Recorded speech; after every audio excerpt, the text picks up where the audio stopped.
Ain't gon' hate on me, and that's my type. I be giving them money, nigga, all my life. I'm not playing with them niggas yet.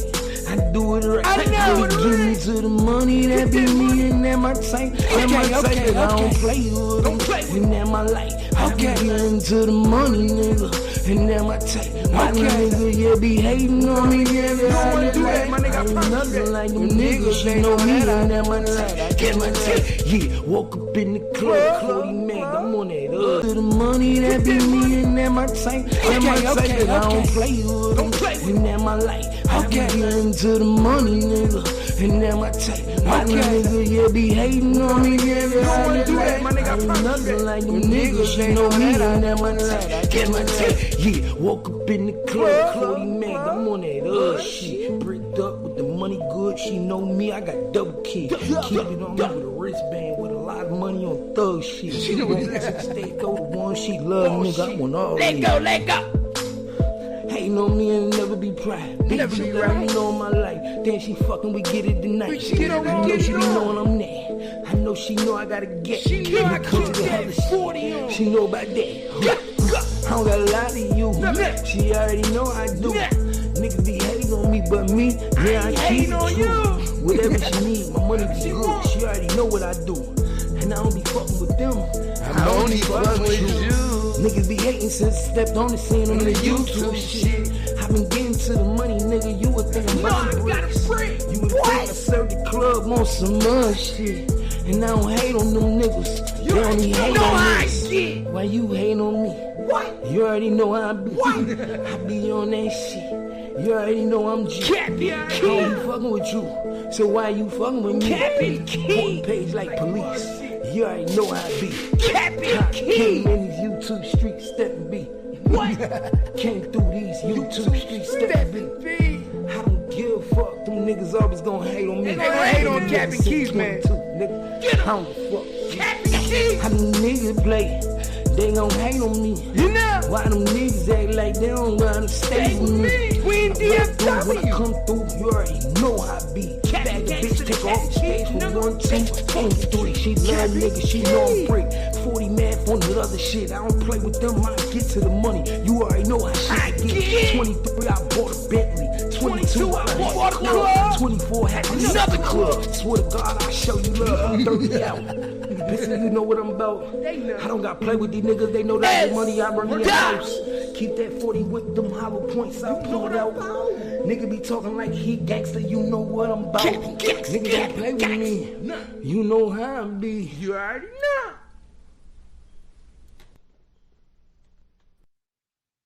You already know. You already know. What it do? What it do? What it do? This your boy Gangsta Cap. You already know what time it is. I got the lowdown for the low now. And this is where it go down. Like, share, subscribe to the page. Because you already know. This is the #1 spot on YouTube for on-air celebrity gossip. You already know what it is, man. Salute to everybody out there. Y'all shit alive, man. Y'all already know what time it is. Hey, yo, let me get the key to the bathroom. Cut that out, man. What's good in the hood? I do it in the background. Right? What you got going? Let me get the key to the bathroom, please. What you got going on? Huh? Yeah, it's right there.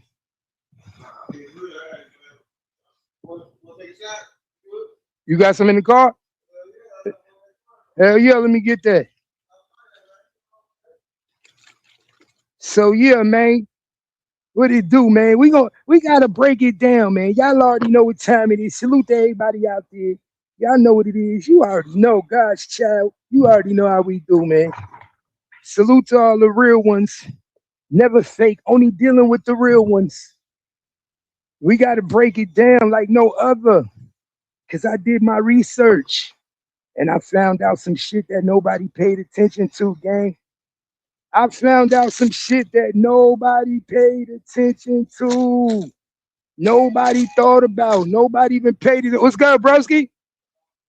Nobody paid attention to this, y'all. And it was right in our face the whole time. Right in our face the whole time, y'all. This is how corrupted This how crazy the game is, man. John, what up? What's good with you, John? You know I can't shut up. I can't never shut up. I always got to keep my mouth open. You know that. You know I always got to speak my shit, man. Shutting up, I can't do that. That's an unordinary for me to shut up, man. I gotta get a game. I gotta get a game. If I don't get a game, then who will? You feel me? These niggas gonna mislead y'all. They ain't gonna give y'all the truth. I gotta give y'all the truth. I gotta give you the truth. So guess what I found out, gang? Yeah, make sure you lock that back for me. Guess what I just found out from doing my research, man? The same minivan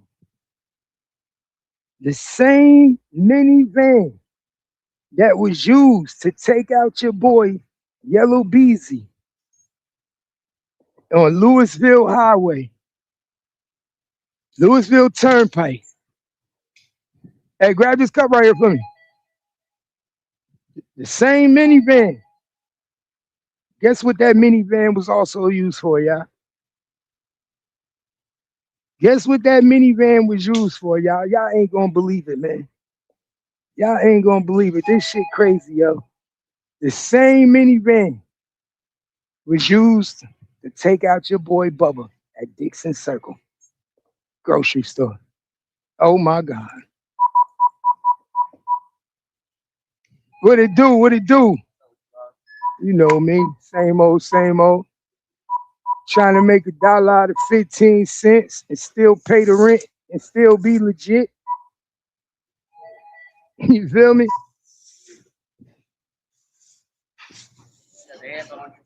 Huh? Hell nah. This, you know, I bought these from Walmart. Oh. Hell nah. Oh yeah. I'm on the, you know, I be on my YouTube shit. Okay. You know, I be doing my little blogging and stuff. Keep myself occupied in this motherfucker.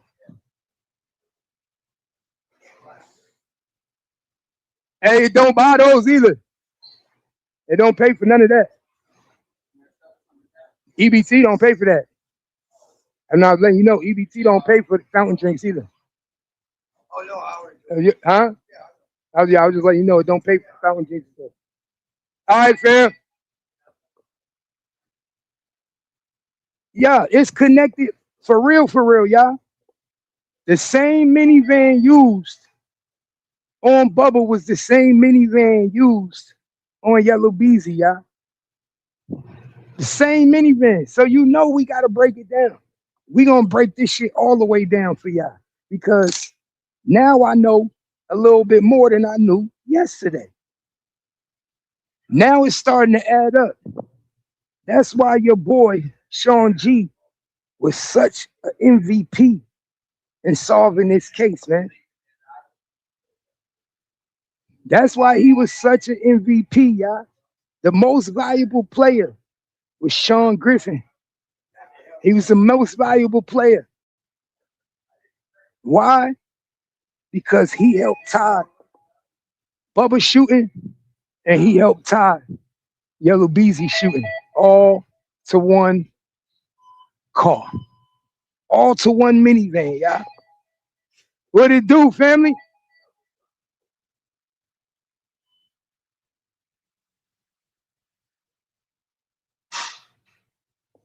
Man, what is he trying to do? He holding me up. What is he doing? Y'all getting something?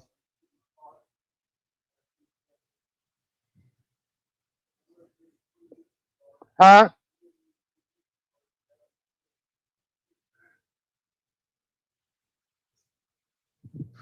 Hold on, y'all. Y'all give me 1 minute. Gotta get these customers, man. Gotta get the customers. Hey, you know, it don't pay for drinks. Huh?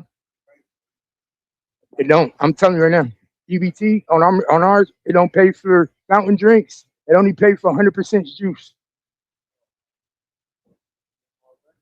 So I don't, not here. Here? How was they ringing it up? Yeah. Yeah. EBT only do 100%. 100% juice now. They don't even do the fountain drinks no more. You got screws back there? Nope. Sorry about that. But go ahead, you get it. You good. You can fill it up. I ain't going to strangle you. Wrong pin number. You think about the other card. Yeah, it said wrong pin number. Or you could just hit the green button and overpass it. Another day in Hollywood. There you go. You have a good one. Yeah, all it was connected, y'all. Yeah. That's all you get? Huh? Yeah, y'all good. Y'all have a good one. Yeah, so pay attention, y'all. Niggas is very quiet what they tell y'all and what they want y'all to know. Niggas is very quiet in what they tell y'all and what they want y'all to know, y'all. This is why Sean G was so important to Dallas PD and the feds, man. This is why he was so important to Louisville PD. Not only did he help get your boy, it's a dirty game, man. You can't trust nobody. Not only did Sean G allegedly attempt to take out your boy Yellow Beezy, but I told y'all he was snitching on Bubba, man. I told y'all that when they found out that his minivan was on the highway in Louisville, they automatically had to contact your boy Sean. Now we find out the same minivan that was used against Yellow Beezy was also used to take out your boy Bubba. Now, why do you think that was, y'all? Pay attention. Pay attention. So now niggas gotta wash their hands. Now niggas gotta get rid of niggas who tie them to cases. And Bubba was about to tie Sean G to 2 cases. So what did your boy do? He orchestrated the hit on Bubba.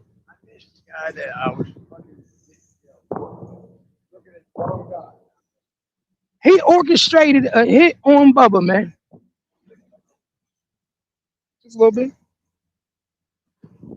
This whole time, we was wondering who the fuck got Bubba knocked off.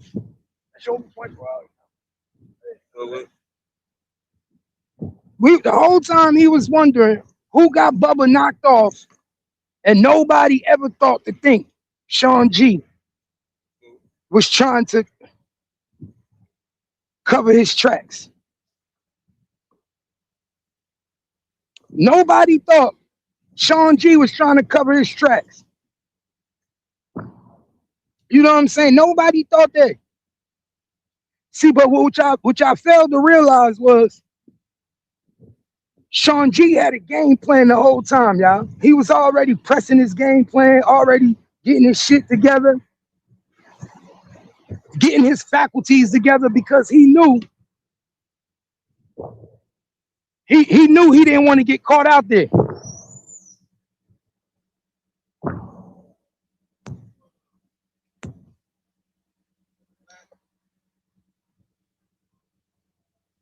He knew he was about to get caught out there. He knew he was about to get fucked up. He knew Louisville was on to what he did. So what better way to snitch on Bubba and then get rid of Bubba? We gonna snitch on you and then we gonna knock you off. How many times we done seen niggas do that in Jersey? Snitch on a nigga, and then after you snitch on a nigga, you get him killed. We gonna do a drill with you. I'm gonna do a drill with you. We gonna do a drill, go on a drill together. Then I'm gonna snitch on you, and then after I snitch on you, while they investigating you, I get you knocked off. So nothing comes back to me because I'm cooperating, and you get knocked off. So then I'm snitching on a what? A dead man. Same thing with Lil Durk. Same thing what he did to King Von. When you snitch on a dead man, it's over. What did OTF Vonnie say? He had to get rid of King Von. Because if we get rid of King Von, then we snitching on a dead man. Ain't no difference.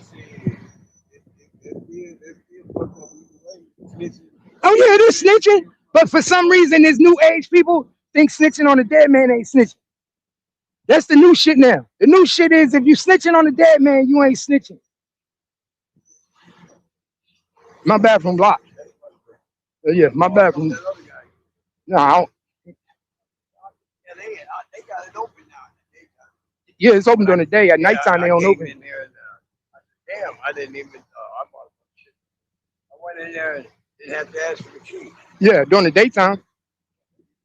Oh, give me a minute. Let me get these trucks out of here. So pay attention, y'all. That's what they doing now. This shit was set up from jump, bro.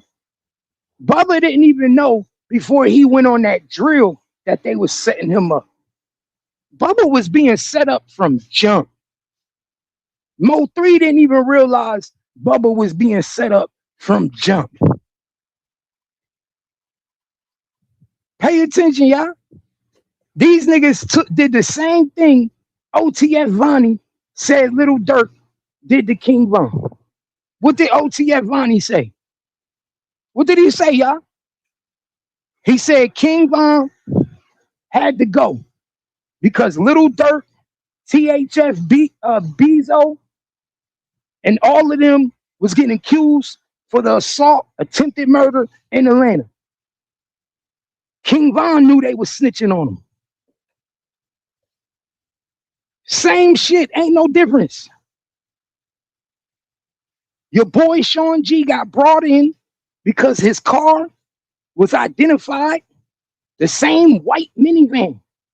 The same white minivan that pulled up the Dixon Circle and killed Bubba. And remember, we kept saying, why Bubba ain't run? Why Bubba just stood there? These niggas do the same MO. Do y'all not notice it's the same MO every time? We gonna use a car that you identify with so you don't know it was me. They do the same MO every time. We're going to use the same type of car that you already identify with so you don't be spooked, so you don't be scared, so you don't be shook. When Mo 3 saw that Camaro on the highway, why you think Mo 3 wasn't spooked? Let me say this again to y'all. When Mo 3 saw that black Camaro on the highway, Mo 3 wasn't scared. He wasn't spooked. You want to know why? Because he thought that was Sean G. Sean G also had a black Camaro. Don't make me give y'all the game too much, my nigga, because I'm going to give y'all the game too much, and it's going to make y'all think. These niggas thought they was so smart that they could outsmart the police, my nigga. These niggas thought they were so smart they could outsmart the police. Sean G also had a black Camaro. The only difference between the black Camaro that Keywan White used and Sean G was that they changed the plates. They changed the plates.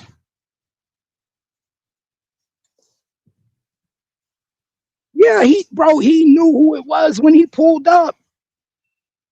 When Bubba was standing outside that store, Bubba knew exactly who it was pulling up to the store.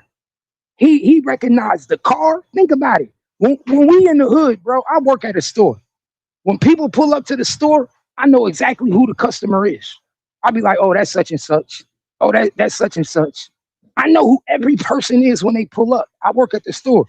So if you outside at the store and you on the block, pay attention, you on the block and you know the store and that's where you make your money, you know every car. What it do, family? What it do? You know every car. So you're not being surprised by a car that pull up and start shooting at you. He knew that minivan.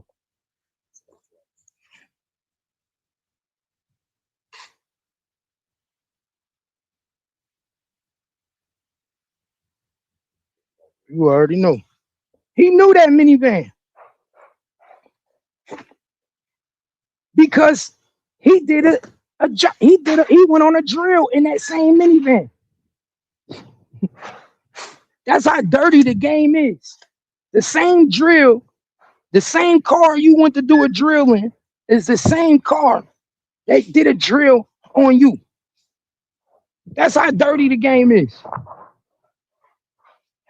I keep trying to tell y'all, man, karma is real, bro. The same car that Bubba was in to do a drill on Yellow Beezy was the same car that did a drill on him at Dixon Circle.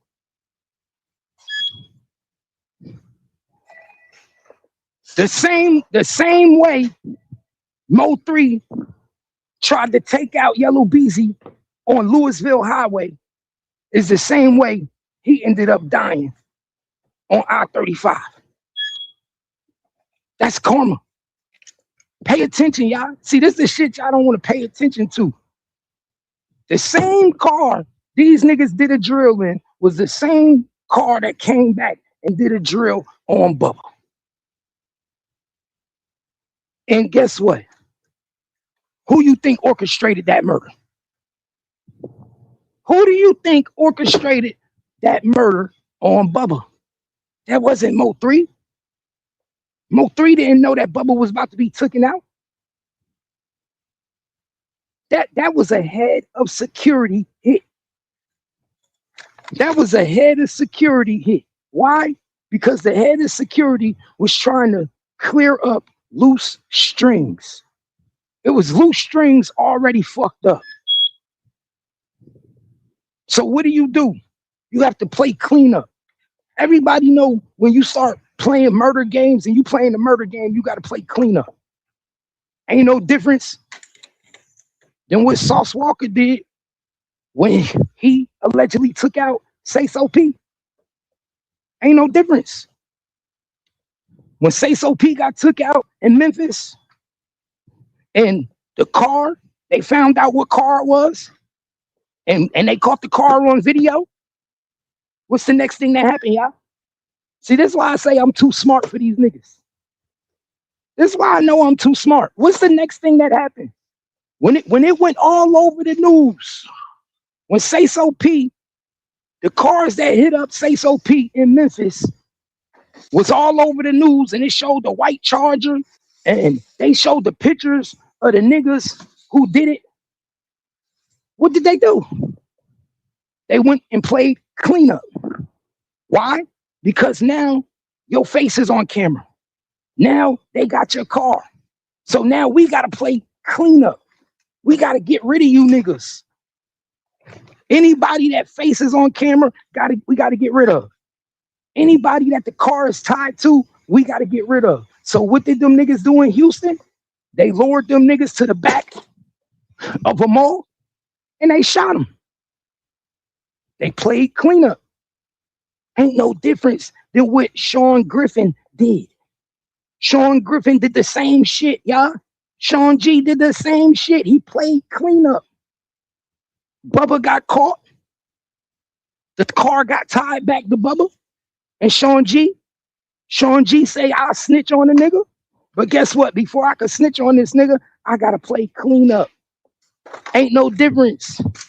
They do it all the time.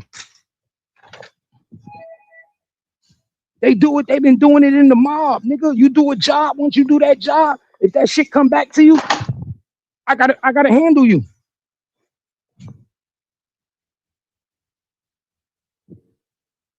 That's why Sean G thought he was smarter than everybody else. You feel me? That's why he thought he was smarter than everybody else. Cause this nigga was snitching on niggas and playing cleanup at the same time. That's why he think he the boogeyman. Why you think he was on the internet calling himself John Wick, y'all? Come on. See, I be trying to give y'all a game. Why you think this nigga was on the internet calling himself John Wick? Everybody know what the fuck John Wick about. Everybody know John Wick was how he was driving them cars and shit and changing lanes. Come on, man, pay attention. These niggas tell on themselves. They tell on themselves. And the reason he let them niggas do the hit, and the reason this nigga let these niggas do another hit in his car after he know Louisville already got the car tied to Yellow Beezy was so he could make it look like niggas be doing hits in the car without him. Pay attention. The reason he let them niggas use the same minivan to take out motherfucking Bubba was so he can make it look like he's not totally responsible for everything that take place with that minivan. That's all you got to do is pay attention to this shit. So what I'm going to do is I'm going to let you, hey, yo, my nigga, I need y'all to go do a drill. Yo, I think Bubba's snitching. That's what he told him. I think Bubba's snitching. The whole time, it was him snitching. He probably told Mo 3 Bubba was snitching. He probably told Mo 3, yo, Bubba snitching. The whole time, Mo 3 probably didn't even believe him. Let me find out Sean G made Mo 3 turn on Bubba, bro. Let me find out Sean G had Bubba believing, had Mo 3 believing that Sean G was snitching. I mean that Bubba was snitching.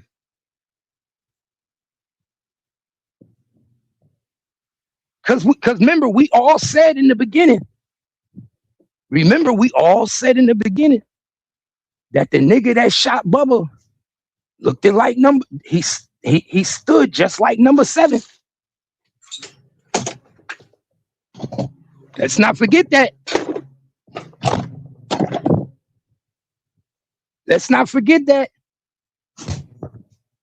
The nigga that shot Bubba stand just like number 7. We showed pictures of it. We showed pictures of him holding the gun, the same gun that Bubba got shot with.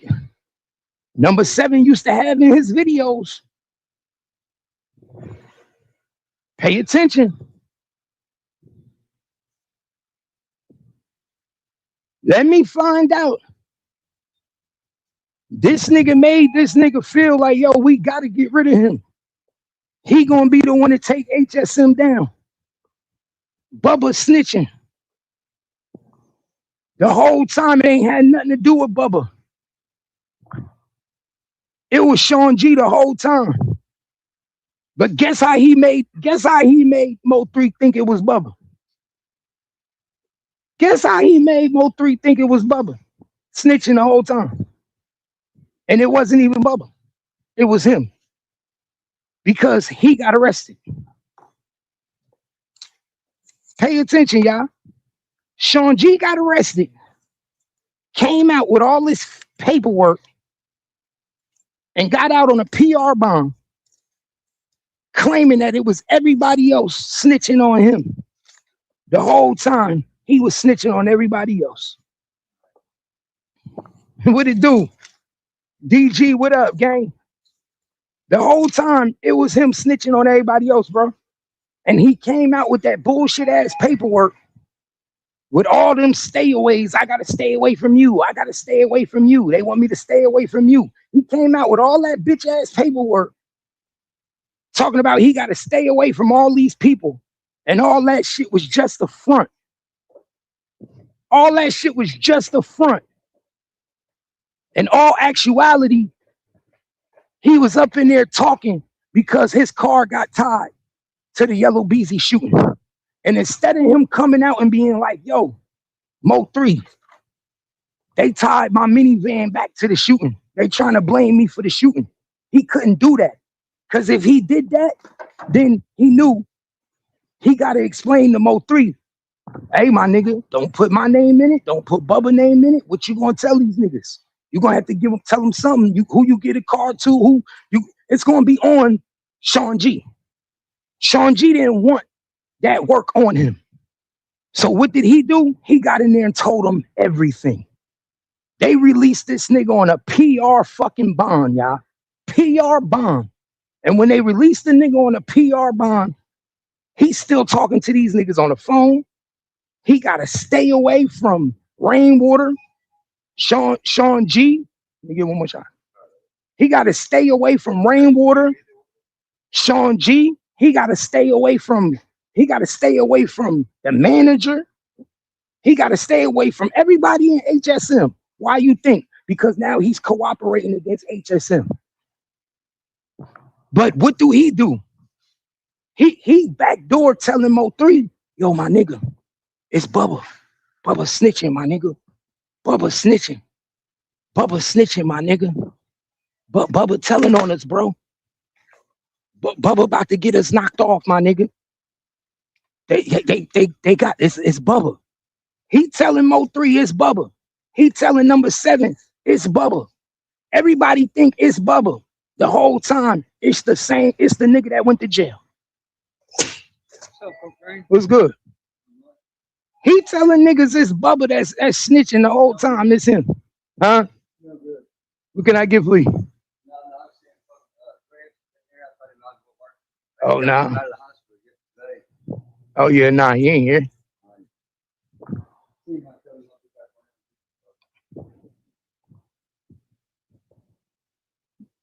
It's reverse psychology, y'all. That's what people got to understand. The whole shit is reverse psychology. It's mind manipulation. The same nigga that go to jail is the same nigga telling. Mo 3 let Sean G convince him that Bubba was snitching on him. Bubba had to go out his motherfucking way and lose his life because of Sean. Because of Sean, that's why Bubba lost his life. And Mo 3 had to make one of the hardest decisions of his life. He had to make the go call on Bubba because of Sean G, y'all. That's some fucked up shit. Because of Sean G and him snitching and Mo 3 not knowing that Sean G was the one that was snitching, he had to make a go call. And that go call was to take out his own nigga. Mo 3 had to take out Bubba just so he could stay solid. Just so he wouldn't go to jail, my nigga. And guess who orchestrated that whole shit? The head of security, dog. The head of fucking security orchestrated the whole shit, gang. What is the fucking odds of that?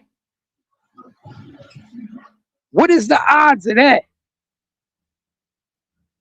The head of security trying to play cleanup. He playing everybody in the background.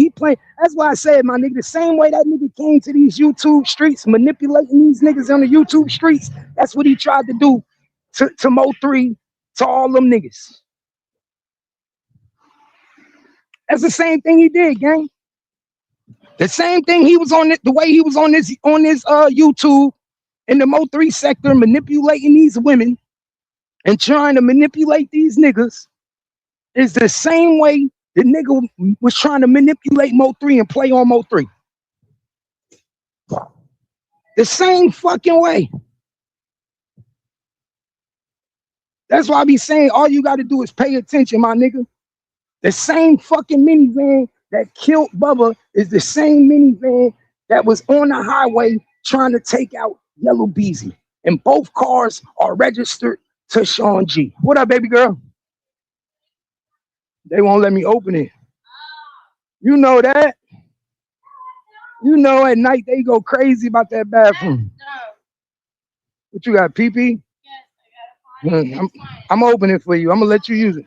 Go ahead, but don't sit on that toilet. You might catch something. Somebody playing, huh? Go pee. You gonna pee on yourself? You sure? All right. I'll try to help you out. Shit. Nah, real talk, gang. Pay attention. Hey, my nigga, pay attention, bro. Only certain people know what I'm telling you right now. Only certain people know that the same minivan that pulled up the Dixon Circle and shot Bubba is the same van that shot Yellow Beezy on the highway. Only certain people know that. Only certain people know that, yeah. That's why the cops probably watching right now, like, damn, how you know that? How did he know that that was the same van? I know everything, dog. I'm telling you, I'm connected. I'm plugged in. I'm plugged in with law enforcement. I know I'm plugged in with everybody, dog. I'm plugged in with everybody. I know the same van that pulled up at Dixon Circle and them niggas jumped out the van and shot your boy Bubba and killed him at Dixon Circle is the same van that was used to ride up on your boy Yellow Beezy in Louisville. The same van. And they literally, I'm telling you, they use that same van on purpose, bro. They used the same van to kill Bubba on purpose. That was to try to throw off the police, y'all. Pay attention. That was to try to throw off the police. Y'all paying attention? That was to throw off the police. They didn't care if the police saw the tags or nothing. They literally was trying to throw off the police. But Mo 3 didn't know that Bubba was already working with the police.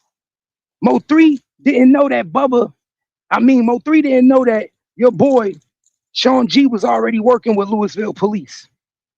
So he didn't know that while Bubba was sitting at the store and this hit was being set up to take Bubba out, he didn't know that Sean G was cooperating. So at the same time, while Sean G telling Mo 3, we got to take this nigga out, he telling Louisville police that Bubba is about to be taken out. Pay attention, y'all. The same time that he telling Mo 3, yo, we got to take out Bubba. Bubba snitching. We got to take this nigga out. He gonna be the one to get us fucked over. When they called me in, they was talking about the car. They was talking about Bubba. They know the car. They know my car was on the highway. He gave up Bubba. So now he telling Mo 3, we got to get rid of Bubba. So he used the same fucking car. They get some niggas to take out Bubba. In the midst of them, while they taking out Bubba, he telling Louisville police, Bubba was the one that shot up Yellow Beezy. Bubba was the one who did it. So now you already know the position you putting yourself in, right? Because if I'm telling the police that Bubba is the one who did it, and I gave my car to Bubba, Bubba is being investigated for a murder. I'm going to testify against Bubba when he go down for that murder. For that attempted murder. So Sean G was going to testify against Bubba when he went down for that attempted murder on Yellow Beezy. But guess what your boy Sean do? Because Sean ain't stupid. Sean go back to Mo 3 and tell Mo 3 that Bubba is snitching on him. And the reason I know Bubba is snitching on us because Louisville police just questioned me about the car. Bubba told him something. So now Mo 3 thinking we got to get rid of Bubba. Mo 3 is thinking the whole time he got to get rid of Bubba. The only solid nigga he got, the only solid nigga Mo 3 had, Sean G made him feel like he had to get rid of him. because he was snitching on them to Louisville police. So Mo 3 made that call. Went to New York. Remember, Mo 3 went out of town. Mo 3 deliberately went out of town when Bubba got killed. Not only did Mo 3 deliberately go out of town when Bubba got killed, he deliberately didn't take Bubba with him. Pay attention, y'all. Not only did Mo 3 go out of town, he went out of town when Bubba got killed. He said it himself. I was out of town when I got the phone call. Not only was he out of town when Bubba got killed, he didn't take Bubba with him. And we know Bubba was supposed to be one of the people of his security. Let's say that again. Bubba was supposed to be one of his security. Sean G was supposed to be head of security. Bubba was supposed to be one of the other security niggas. You know, they was the two biggest niggas in the group. So why you think Mo 3 didn't take Bubba with him? Why you think Mo 3 went out of town on a business trip and Bubba didn't go? Pay attention. It was all set up from the beginning. That's why I say it's a dirty game. It's evil. And karma will come back and bite you in the ass. Because Mo 3 did not have to make that decision. But he did it. And that decision cost Bubba his life. So y'all want to say who really played everybody? Sean G played everybody. Sean G played every fucking body. Sean G got niggas killed. He got niggas took out. And he put himself in a position where he was the only one that was going to be able to come home. He made sure he had a very good relationship with the feds. Sean G relationship was so good with the feds that they knew when Mo 3 died to come pick him up at the hospital. Y'all better pay attention, man. Pay attention.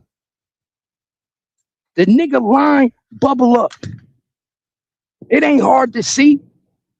Sean G lined Bubba up. And from word on the street, I'm going to keep it real. And from the word on the street, I heard Sean G was a little jealous of Bubba anyway. Let's keep it real. I heard Sean G was a little jealous of Bubba anyway. Everybody say that. Everybody say Sean G was jealous of Mo 3 and Bubba relationship. Everybody knows Sean G begged Cornelius to introduce him to Mo 3. Sean G didn't even know Mo 3. He begged Cornelius, can you introduce me to Mo 3? Can you please introduce me to Mo 3? I want to meet Mo 3. Please, I want to meet Mo 3. Like a groupie. Like a groupie. That nigga was worse than a female. I want to meet Mo 3. Come on, Cornelius. Cornelius, introduce me to Mo 3, please. Please pay attention. That's why I don't trust none of these niggas. For all I know, you was trying to get Mo 3 knocked in the beginning. For all I know, you was trying to get Mo 3 knocked off in the beginning. How do I not know that?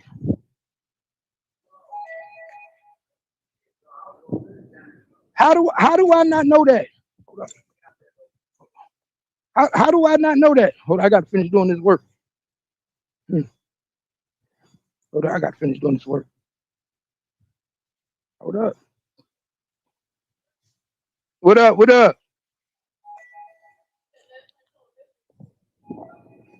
How do y'all know? What's up, little baby?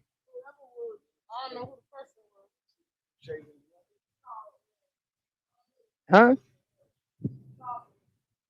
They not buying 100% juice. You got to remember, you got to buy 100% juice. Hey, everybody don't come in there and buy that. Huh? Gatorade is not on there. You can't. Huh? I guarantee it. I can get Gatorade, Powerade, shit like that. Ain't no sugar. One of them right there. Gatorade does have sugar in it.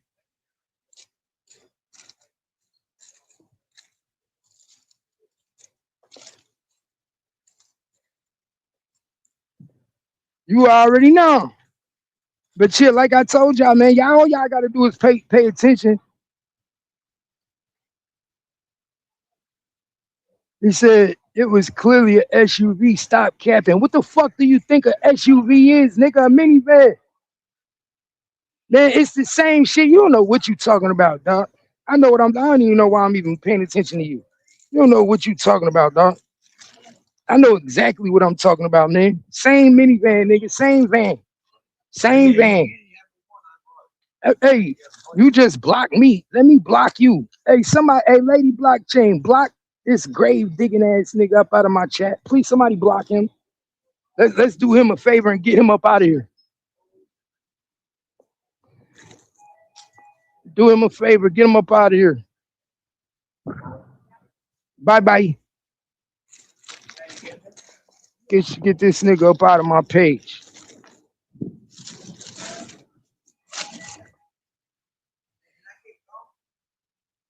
Huh? As long as it's sugar free. I don't know. It's got it. What? Get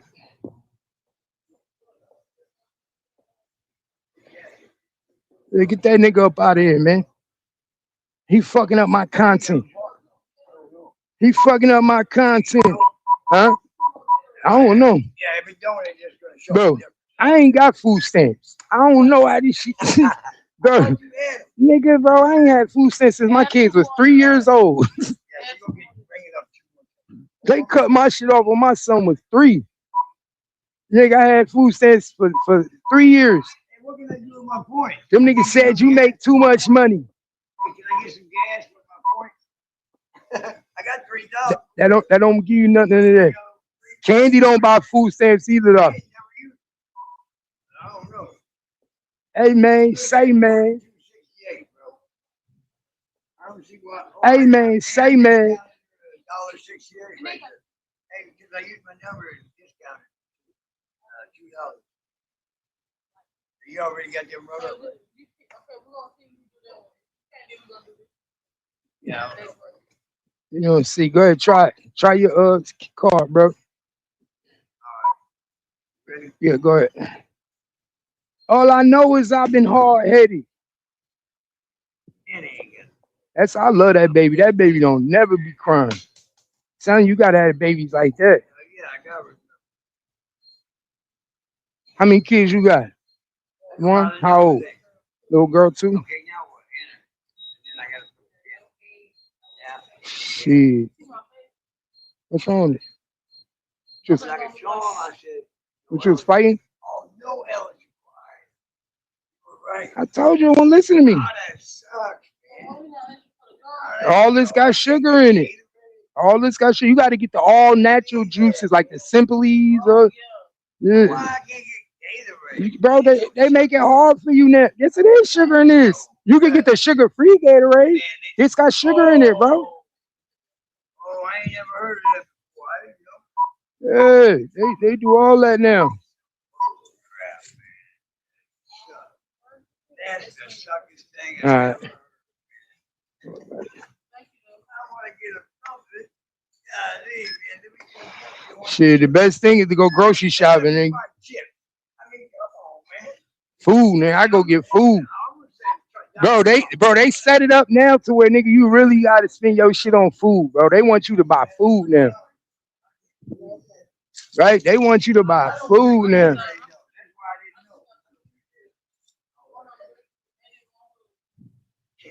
Here I come, y'all. I'm coming. I'm still here. Get some bananas or something. On where? Oh yeah, you.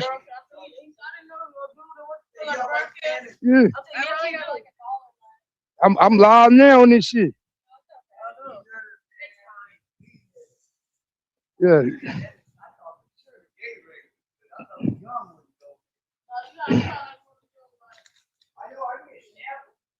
Yeah, man. He said, how you be knowing the Texas tea? I live in Texas. I live in Texas. I know everybody here. Huh? Yeah, she hooked you up. I seen her. She good people. Where you trying to put the what pump you going to? What pump you going to? Pump you going to?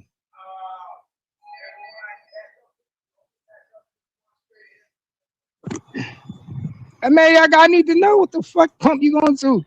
Yeah, I live in Texas, man. I know I'm from Jersey though. I'm from Jersey, but man, I've been in these streets, bro. Like I was in these streets before any nigga. All these niggas is young to me. I'm 42 years old. 42, man. I was on Linway before these niggas even knew what Linway was. Like I said, I was out there when, nigga, I remember when J-Dog was on crack on Linway. You feel me? Like literally, my nigga. I was out there when J-Dog was on crack. I was out there when Zillionaire Doe Dad was young, getting money. Nigga, I was out there with Big Tuck and them was running South Dallas. That's why I say I've been out here. I moved to Texas in '04. Nigga, 2004, I moved to Texas. It's 2026. Ain't shit I don't know. And I used to own a club. This how I really know everything. I'm gonna give you the game. This how I really know all the shit that go on. I used to own a club in Louisville. I used to live in Louisville, the same place where Yellow Beezy got shot at. I used to live at in Louisville for 17 years. I used to own 2 clubs in Louisville. I used to have all the rappers, all the artists perform at my club. You can ask niggas in Dallas. You can ask niggas in you can ask all your Dallas niggas. You can ask Oak Cliff niggas. All them niggas used to come to Louisville to my club to perform. All these niggas. If you ask these niggas about Sincere, all them niggas gonna tell you, oh, I know who Sincere is. We used to perform at that nigga club. My shit was called Great Escape. Great Escape. I was the first hookah lounge ever in Louisville. The only hookah lounge ever in Louisville. I was the first person to bring hookah to Louisville, Texas. They ain't had no hookah lounge. I was the only nigga that had the after hour, BYOB. I had the stripper pole. I had all that shit. Parking lot pimping, all that. Security.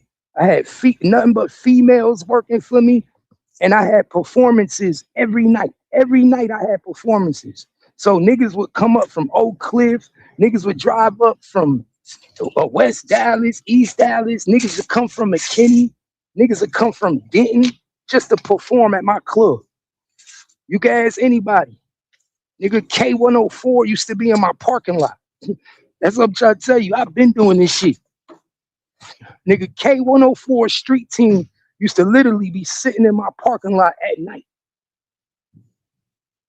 Yeah, I know I'm a dumb bitch. I'm going to get money, dumb bitch. That's what I am. I'm going to get money ass dumb bitch. That's what I really am. I get money, man. But like I said, let's get back to the content, man. Let these niggas steer us off what we talking about, because that's what they like to do. When you on their throat and you know what you're talking about, they like to steer you off your content. Remember that. Never let these niggas steer you off your content. They don't want you to speak that shit that's gonna get them niggas in trouble. Like I give a fuck. You know what I'm saying? But y'all know I've been telling the truth from jump, man. That's why your boy Sean envied me so much, man. Remember, 1 minute that nigga wanted to be my friend. Next minute that nigga wanted to kill me. Next minute that nigga wanted to fuck my bitches. Y'all remember that? That's what these niggas do. They all do the same shit. Jealousy, envy, loves company. And these niggas be jealousy and envy of a nigga like me. That's why they stay in my bitches DM. Well, my old bitches. You know, they could never get in Kimmy DM. Y'all know that. They could never get in Kimmy DM. Ever. They could get in them other bitches DM, but they could never get in Kimmy DM. Bitch, yeah. Same minivan, y'all.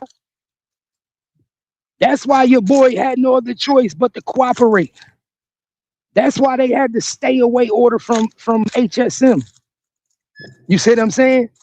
This is why he had to stay away from HSM, because guess what? If he don't stay away from HSM, then it looked like entrapment. then you could say it's entrapment. That they basically trying to entrapment us.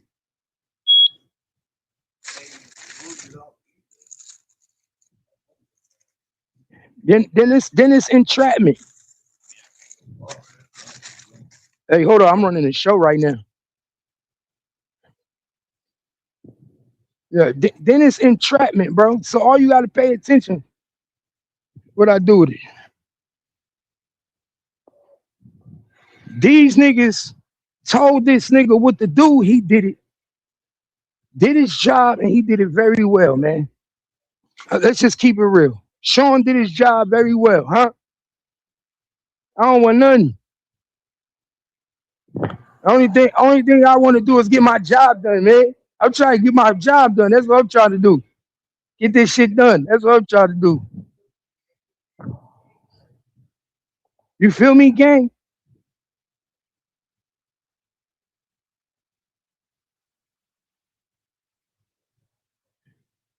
Yeah, I'm a loud mouth.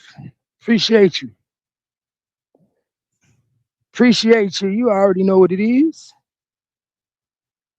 So that's why I was saying, man, all you got to do is pay attention how these niggas move, man.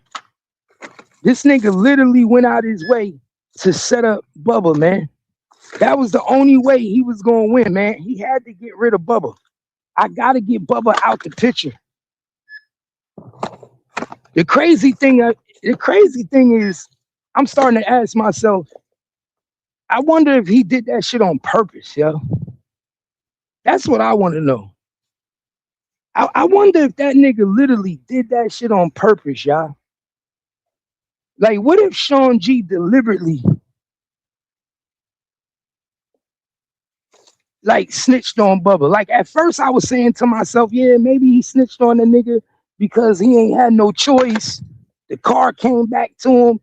He didn't want to go down. But what if that nigga made the phone call to Louisville police the next day? What if that nigga made the call to Louisville Police Department himself? What if Louisville Police Department didn't even know that the car was tied back to Sean G until Sean G made the phone call to let them know? Pay attention. Because we do know that Louisville knew that the car belonged to the head of security, which is Sean G. But we don't know how they got that information. Guess when we gonna find that out? We gonna find that out during trial, because Louisville Police Station is testifying for the state. Yeah, I said that right. Louisville Police Station is testifying for the state of Texas.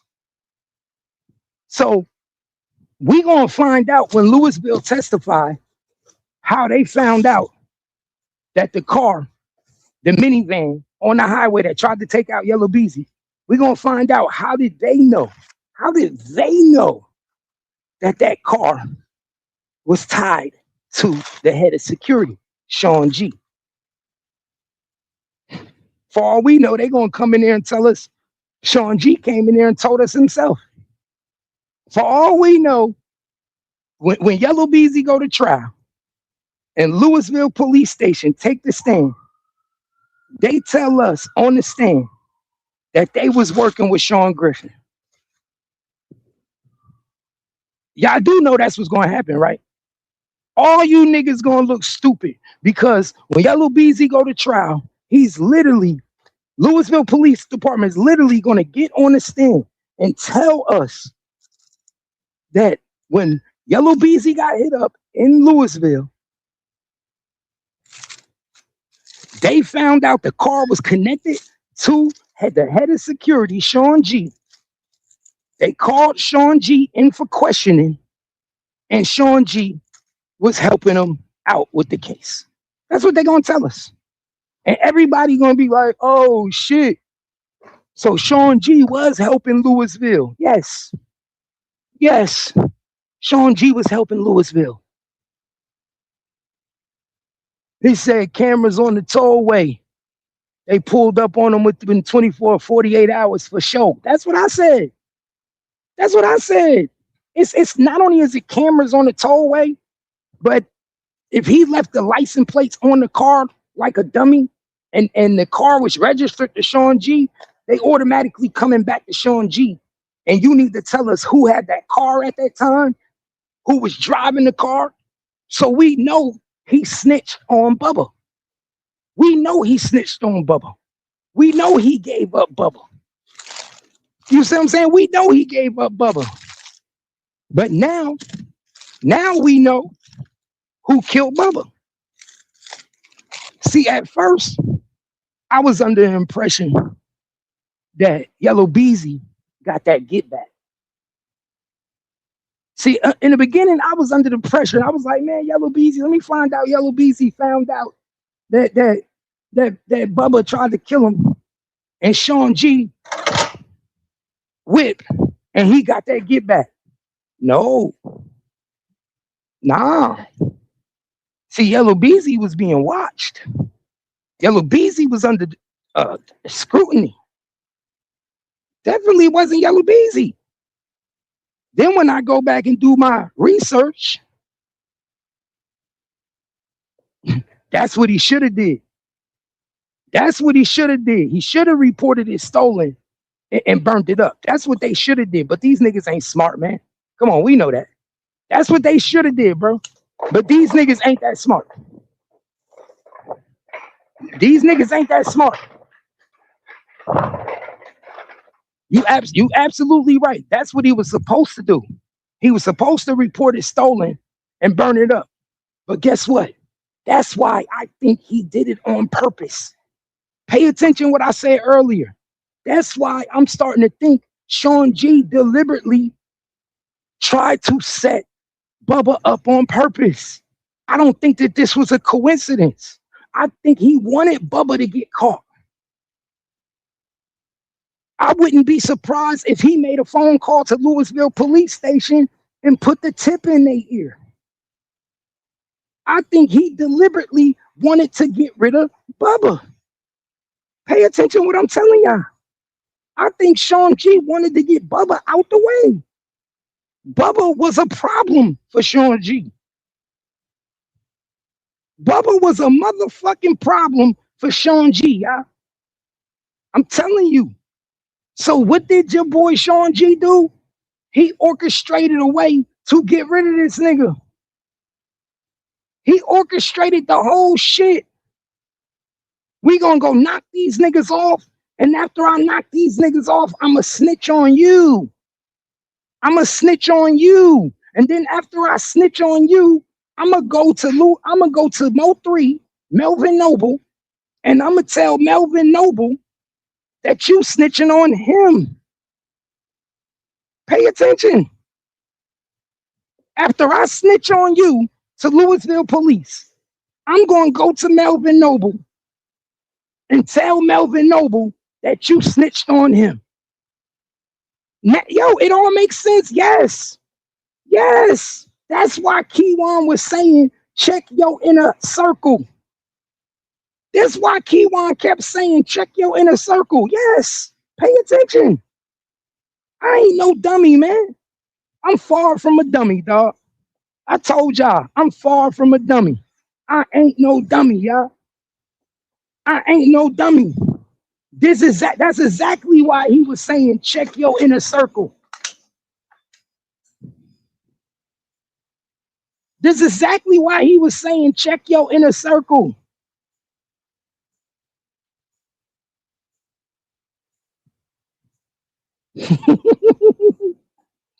Niggas don't want to know the truth, bro. I ain't no dummy. Yo, bro, why you think this nigga hated me so much, y'all? Why you think that nigga hated me so much? That's why the nigga hated me so much, because he knew I knew. Why you think the nigga used to argue with me the way he did? Because he knew I knew. He knew I knew. I read right through that nigga, y'all. I read right through the nigga, and he knew I read right through him. He knew it. He knew I read right through him. Yeah, it's come on, the game is not that, like, bro, this shit is common sense, bro. The nigga really fucked Mo 3 up, bro. He played on Mo 3. That nigga really played on Mo 3, bro. And Mo 3 fell for it, dog. He played on Mo 3 and Mo 3 fell for it. I can't believe that shit, y'all. I swear to God, I can't believe that shit. That nigga was able to convince Mo 3 that Bubba was snitching on him, man. I swear to God to y'all, he was able to convince Mo 3 that Bubba was doing the snitching, and the whole time it was him. It was him. And this nigga was working with the feds the whole time, working with Louisville Police Station the whole time. And it's gonna come out. It's gonna come out, y'all, because Louisville is hitting the stand. Louisville is gonna be speaking. And Louisville is going to explain everything that they know pertaining to their case in Yellow Beezy in Louisville. That's what Louisville is going to speak to. Louisville is going to speak to everything that pertains to their case in Louisville when Yellow Beezy got shot. That's the only reason Louisville would be even getting on the stand. And what they're going to talk about is how Yellow Beezy didn't want to cooperate with the police because he wanted revenge. Pay attention. The state of Texas is going to try to prove that Yellow Beezy, Louisville police is getting on the stand. Louisville police is getting on the stand. They are on the prosecution's list to be a witness. Louisville police. The detectives, they are going to get on the stand and they're going to talk about how they found out that the car was registered to Sean Griffin.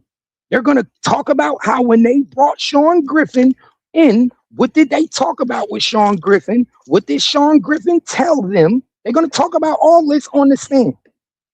They're going to talk about how they brought it to Yellow Beezy attention, Marcus Conway's attention, and Marcus Conway decided not to cooperate. And they are going to prove that the reason he didn't want to cooperate was because he sought revenge. He would rather seek revenge than to let the police do their job. Then they're going to explain. Then they're going to explain how Sean Griffin, was involved in helping the Louisville police gather information pertaining to Bubba. They're going to also explain that the case was closed due to Bubba's demise. Pay attention. They're going to explain that due to Bubba's demise, the case was closed. Not because they didn't have the information. Not because they didn't have the information. Not because they didn't know who was driving the car on the highway. The case was closed because Bubba got killed. Sound like an easy fake 45, right? Sound like an easy fake 42. Sound like a flea flicker. Huh? Call who? I'm busy right now. I'm on the phone. I don't know. You understand what I'm telling y'all? It was a flea flicker, man. He hit your boy with a flea flicker. Sean G was trying to make it to where he had to do no jail time, y'all. Sean G was trying to make it to where he had to do no jail time. This nigga was trying to take all his time off his books. Why you think that nigga went to the feds and did no time? Sean G went to the feds and barely did no time, y'all. He was trying to take all his time off his books any way possible. Any way possible. Any way possible, he was motherfucking going to try to get all his time took off his books. Sean G went to the feds and did damn near just as much time as a fucking millionaire T.I. And we know Sean G ain't got no fucking money. Everybody knows Sean G ain't got no fucking money, and he went to the feds and got just as much time as a nigga with millions of dollars. 8 months to a year in the feds. And like I said, we all know any nigga who go to the feds and only get 8 months to a year in the feds gave up or corroborated information. The feds is not wasting their time arresting niggas just for a year in jail. So fuck I'm gonna waste my time and arrest you for just to give you a year in jail. I spent more money on this investigation. As a federal government, we spent more money on this investigation than to give you a year in jail, my nigga. So if we give you a year in jail, that means you cooperated with us and you helped us solve other cases that we needed to solve, my nigga. Cases that was very important to us. Cases that's important to the state. And guess what? When the state tell the feds that you are helping us, and the feds tell the state that you are helping us, then you are a commodity to the justice system, nigga. Exactly. BG had all that money and did 11 years. Come on, man. BG had all that money, did 11 years. Come on, y'all better pay attention, man. These niggas in Dallas is getting caught with guns, and they felons in possession of firearms and doing no time. Doing no time. They homies is going to jail, nigga. Y'all better pay attention. In Dallas, the big niggas don't go to jail. They little niggas go to jail. You know how many niggas got locked up around Trap? Come on, man. Do you know how many niggas got locked up around Trap already since he got home for that gun charge? Come on, man. This nigga got caught with a tiger, man. They raided this nigga house, caught the nigga with a tiger, caught the nigga with guns in the crib, drugs. Then he went to jail again for drugs, guns. Then he got pulled over on the highway with guns, drugs. Man, y'all better pay attention. Come on, man. This shit ain't hard to figure out. This shit is not hard to figure out. How you doing?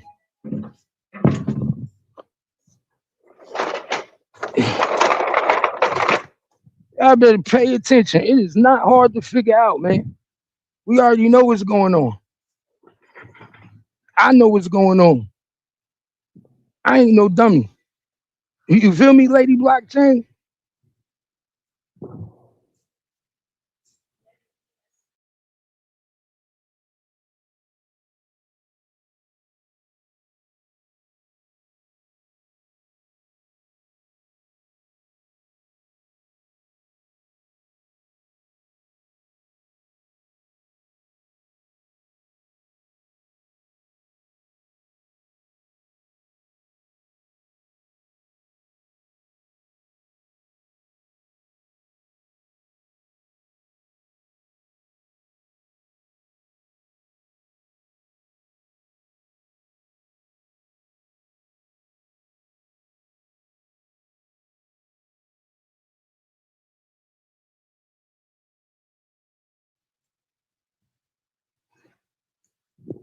He said, yo, what's that White Boy Rick movie? I ain't never saw that. I never saw the White Boy Rick movie. I just know common sense, man. I just be trying to give niggas common sense, like, bro, just pay attention, bro. It like it's right in your face. Sean G didn't want to go to jail. Sean G was facing time. He was facing that time. He knew he was fucked, and he didn't want to go to jail. He had enough love for Mo 3 that he didn't want to snitch on Mo 3. So he told on Bubba. Point blank. Pay attention, y'all. The nigga Sean G so-called had enough love for Mo 3 that he tried to switch it up and turn it on Bubba. Let me snitch on Bubba. And then I'm gonna tell Mo 3 we got to get rid of Bubba because Bubba's snitching. I'm gonna make them think it's Bubba that's snitching. But the whole time, it's me. That's why Sean G, when he got out of jail, made that video, y'all. See, I'm putting y'all on game. This is why when Sean G got out of jail, he made that video. And he was trying to make it look like to the world that somebody was snitching on him. Y'all gotta pay attention, dog. This is why Sean G got out of jail, made a fucking video on Instagram, on Facebook, and he tried to show his paperwork. And he was talking about all niggas out there snitching on me.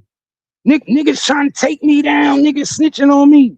No, nigga, you was snitching. You was snitching. Your car got caught up. Pay attention, y'all. His car got caught up on the highway. Only nigga that was gonna go to jail was him. They didn't know nothing about Bubba. You understand what I'm telling y'all? Louisville police didn't know nothing about Bubba. They didn't even know Bubba was involved. Louisville police didn't even know Bubba was involved. Guess who implicated Bubba? Sean G. Sean G implicated Bubba. Then all of a sudden Bubba get killed. They make the world think that it was get back for Yellow Beezy. Let's make it look like Yellow Beezy did that. Everybody gonna say Yellow Beezy got his get back. Bubba death ain't had shit to do with Yellow Beezy. Let me say that again. Bubba death ain't have shit to do with Yellow Beezy. This is why the police is telling y'all that these niggas is lying. This is why the police is on the stand telling y'all, and the detectives in them is telling y'all that these niggas is lying in their raps. These niggas is lying.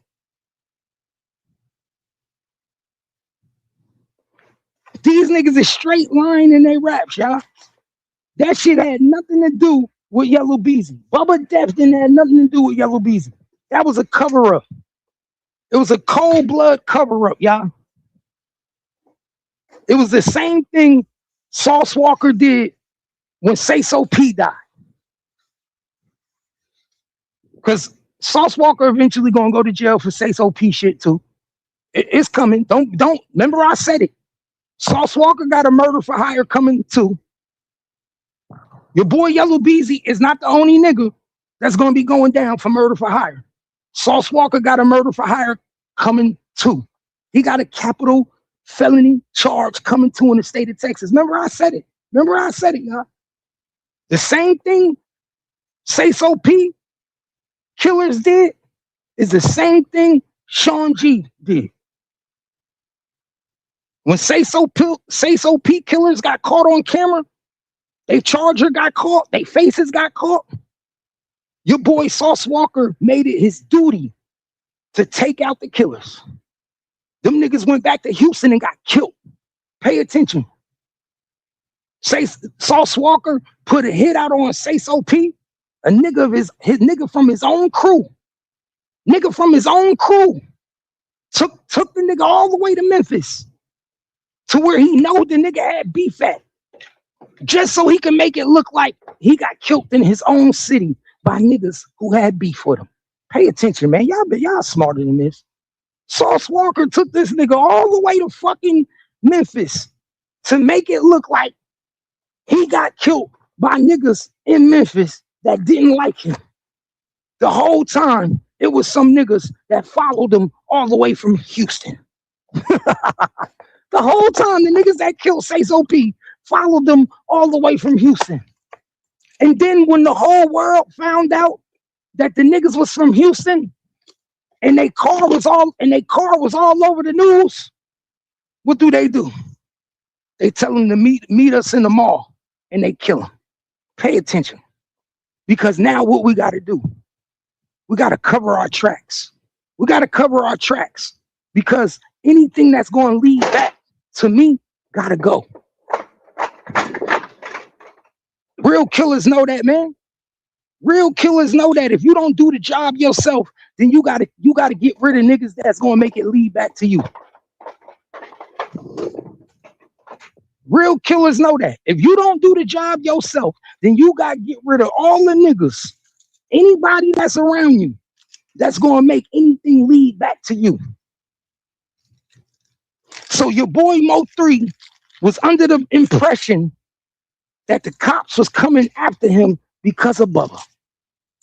He was under the impression that the cops was coming after him because of Bubba. So he did the ultimate no-no. He took Bubba out because of your boy Sean G. It's a dirty game, y'all. It's a dirty fucking game. And Sean G, you's a grimy nigga, bro. Everybody know that nigga grimy. That nigga Sean G a grimy nigga, dog. You a grimy nigga, boy. You a smart nigga, but you grimy.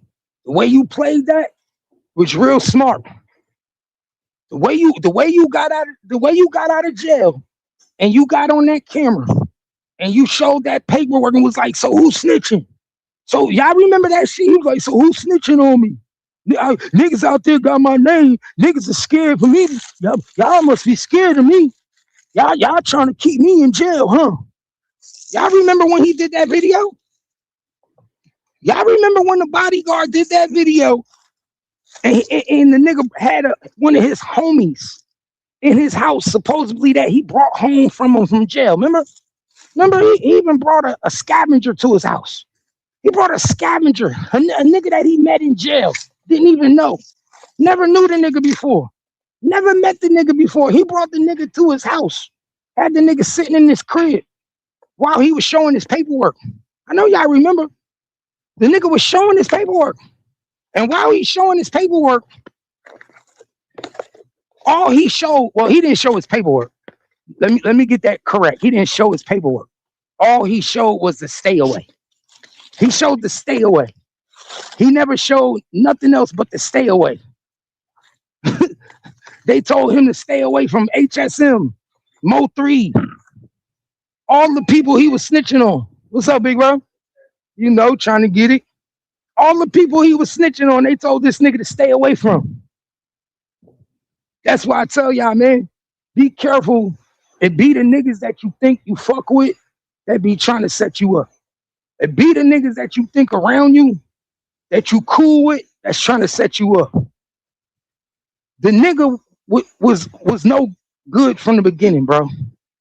The nigga didn't have good intentions from jump. He was always setting up Mo 3. I'm just keeping it real. The bodyguard was the one who wanted Mo 3 position from jump. How we know he wanted Mo 3 position? When Mo 3 died, the nigga on YouTube putting out songs of him and Mo 3 rapping together that was trash.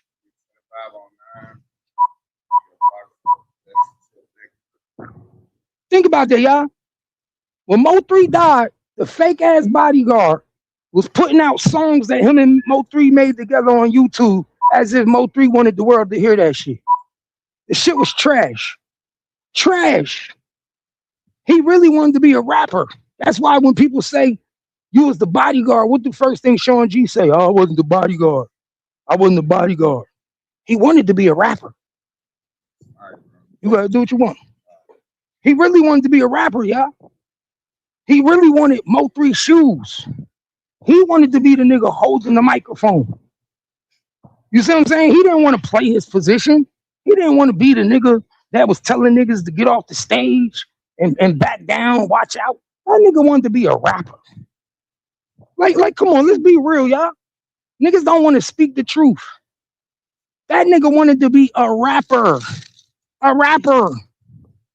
Mo 3 never played none of that nigga music. Nobody ever heard Mo 3 drop any of that nigga music. Nothing. Mo 3 didn't, my nigga, let me tell you something, my nigga. Mo 3 didn't even have that nigga on the songs talking in the beginning of the songs in the intro. You understand what I'm telling you? Mo 3 didn't even have that nigga talking in the intros of the songs. You know how in the beginning of the song, nigga have a nigga talking in the intro? He wasn't even talking in the intro. Mo 3 wasn't trying to fuck with that nigga musically at all. And that was his problem. Let's keep it real. That was Sean G's problem. He wanted to be a musical artist, and Mo3 saw him as a security, nigga. Security. You wanted to be music, and Mo3 saw you as security.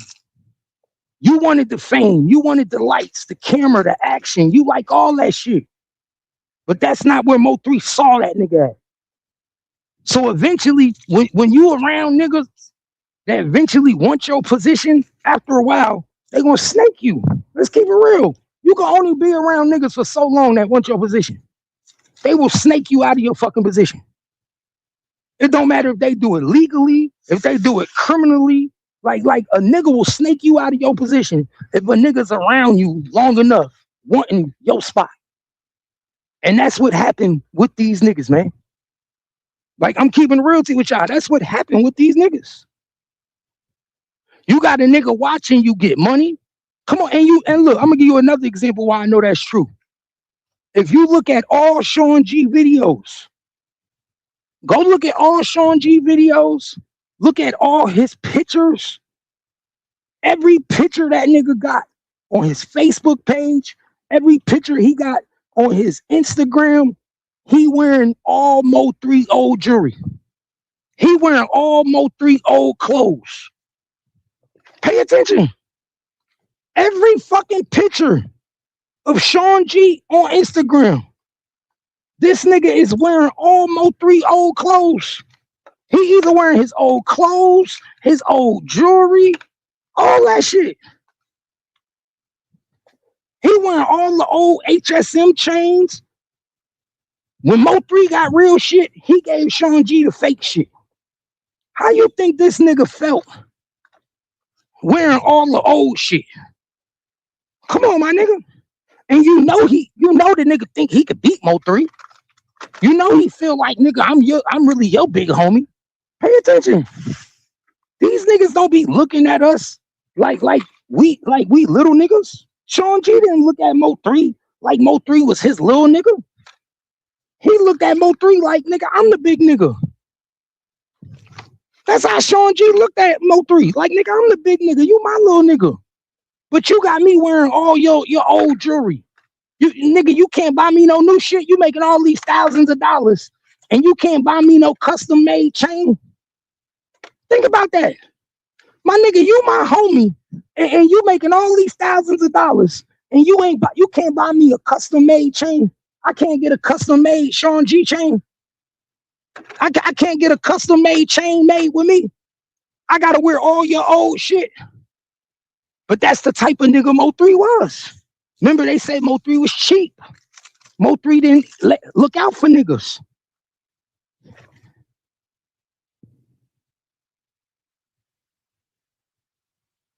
You see what I'm saying? Mo3 didn't feed niggas properly.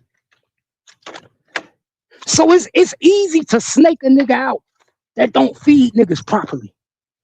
Nigga, I gotta wear your old clothes. Yo, I swear to God, if y'all think I'm lying, go look at it. If y'all think I'm lying, type in Sean Griffin. Type in Sean G Dumbway on Instagram. Sean G the Dumbway on Instagram. And go look at all his pictures on Instagram. And you're gonna see he wearing nothing but all Mo3 old shit. You can even add rainwater. And every picture, this nigga got on everything. He got on Mo3 old jewelry. He got on Mo3 old watches. He got on Mo3 old bracelets. Nothing is his, my nigga. Nothing in that shit, in these pictures that you look at. And you be like, oh yeah, okay, damn, Sean G, that's dope.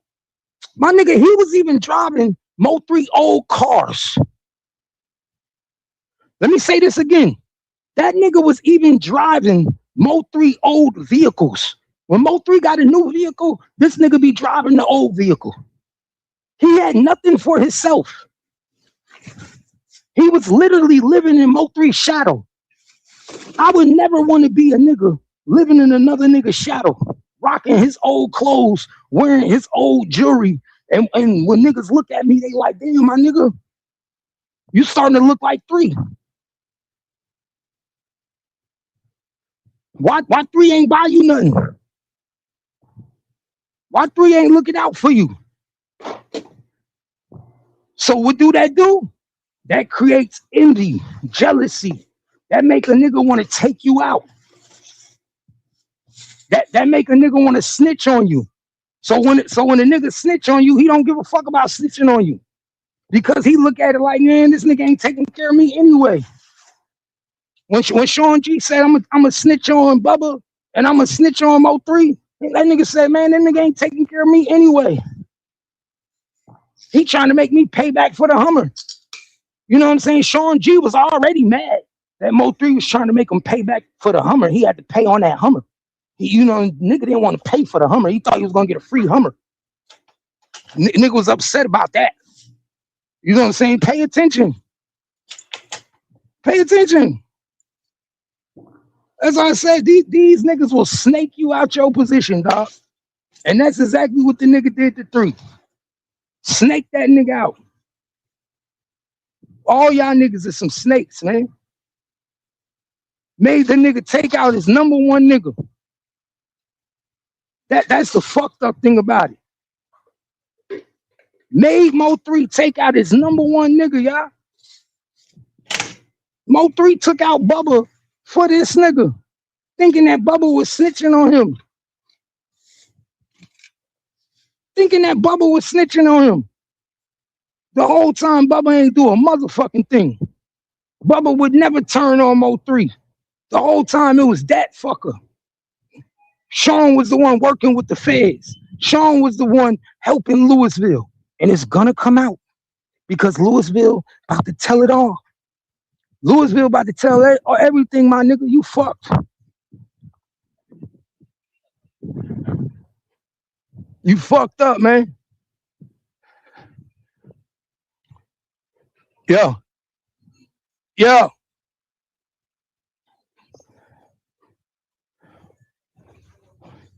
Hold on, y'all.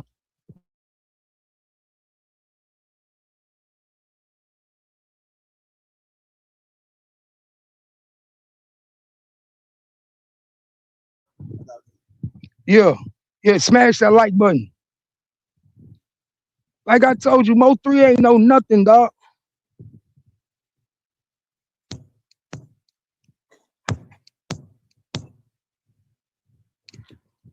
The crazy thing about it, though, you want to know the crazy thing about it? I guarantee you everything that I'm telling y'all right now, Rainwater told Mo3. I put any amount of money on it. I'm going to call Rainwater in the morning. I'm going to call Rainwater in the morning. I guarantee you that when I call Rainwater, Rainwater tell us the same shit. And know how I know Rainwater gonna say I told the nigga the same shit? Because when Sean G got out of jail and we used to be on Ratchet page and we used to be on Scope page, Rainwater didn't even fuck with that nigga like that. Keep it real, Rainwater did not fuck with that nigga like that. Rainwater did not trust that nigga. Who remember when we used to be on Scope page and it used to be me, Sco, Rain? Rain barely talked to that nigga. Rain was not fucking with that nigga, Sean G. He didn't trust him. Why you think when he got out of jail, you didn't see Rainwater talking about, oh, you gonna bodyguard for me? Yeah, I'm fucking with you, Sean G. You gonna look out for us. I still need you. I still want to work with you. Why you think that? Why you think Rainwater ain't associating himself with that nigga? Because he know. He know. He know.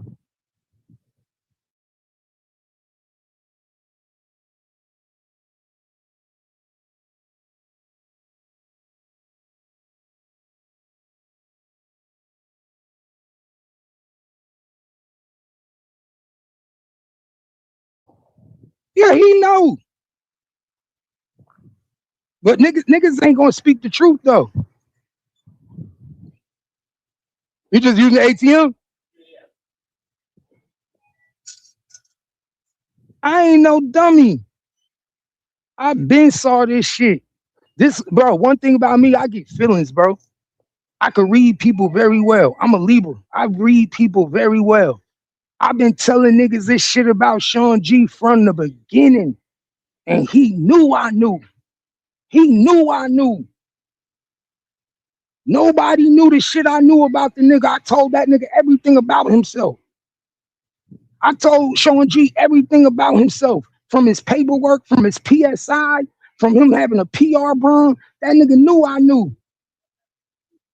They don't open it at night. They don't even open it at night. They don't because of the area. And you got pissed, so I'm like, I got you. But they don't be opening that night because these niggas be getting high in that bitch. You lock it back for me. Yeah, look what I'm telling y'all, bro. Rainwater knew. It's certain niggas that knew, bro. And now when I look, because I've been here from the beginning. I've been here from the beginning, my nigga. When me, Ratchet, Pluto, Sin was all on one panel. Skull all on one panel. I've been here from the beginning. If you don't know who Captain Keith is, I don't know what to tell you. If you don't know who Captain Keith is, you better do your research. I've been here from the beginning. Captain Keith been here from the beginning. Captain ass Keith been here from the beginning. And every time me and Sean G got into it, he always did the same shit. All you got to do is pay attention. He did the same shit every time, y'all. Go look at our old videos. Go back and look at the old videos when me and Sean G used to get into it. And I used to tell him, I know you snitching. I think I do.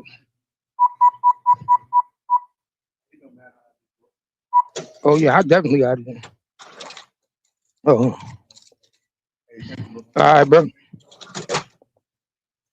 If y'all go back and look at them videos, I guarantee you, y'all gonna be like, damn, Cap was right. How much y'all want to bet? If y'all go back and look at them videos, if y'all go back and look at them videos with every video with Cap and Keith and Sean G arguing, and you gonna look at the shit that I was telling the nigga and how he was responding to me, and you gonna be like, oh shit. You're gonna look exactly what I was telling the nigga, and then you're gonna look how he was responding. And now you're gonna pay attention to what's going on and everything that came out, even with his car being on the highway. Y'all niggas gonna be like, yo, this nigga Sean G was lying from the beginning. He been lying the whole time from the whole beginning. From the beginning, that nigga been lying. From the beginning. How do we know that? Because in the beginning, what did I tell that nigga? I said, Sean G, you a snitch. He said, I don't know what I'm talking about. I said, yes, I do know what I'm talking about, nigga. You's a snitch. You don't know what you talking about. I said, then how you get a PR bond? I said, Sean G, how you get a PR bond? He got caught in the lie. He said, I ain't got no PR bond. When I first asked this nigga about his PR bond, the nigga lied and said he didn't have a PR bond. Why do you think he lied to the whole world and told the world he didn't have a PR bond? Because he didn't want the world to start asking questions. Why do you have a PR bond? Everybody know that a PR bond are for people that never been in trouble before. Good boys. Niggas that never had no problems in the justice system. Might be their first time being arrested. So when I brought it to your boy attention that he had a PR bond on Scope page, I think we did that on Scope page, he lied. Gotcha. He lied. That's why I said, who remember that? Some people remember that.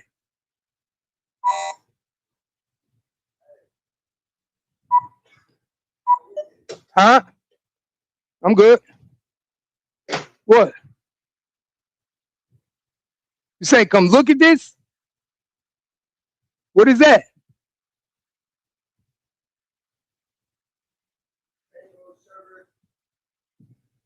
What, you got some THC shit? It's some THC shit?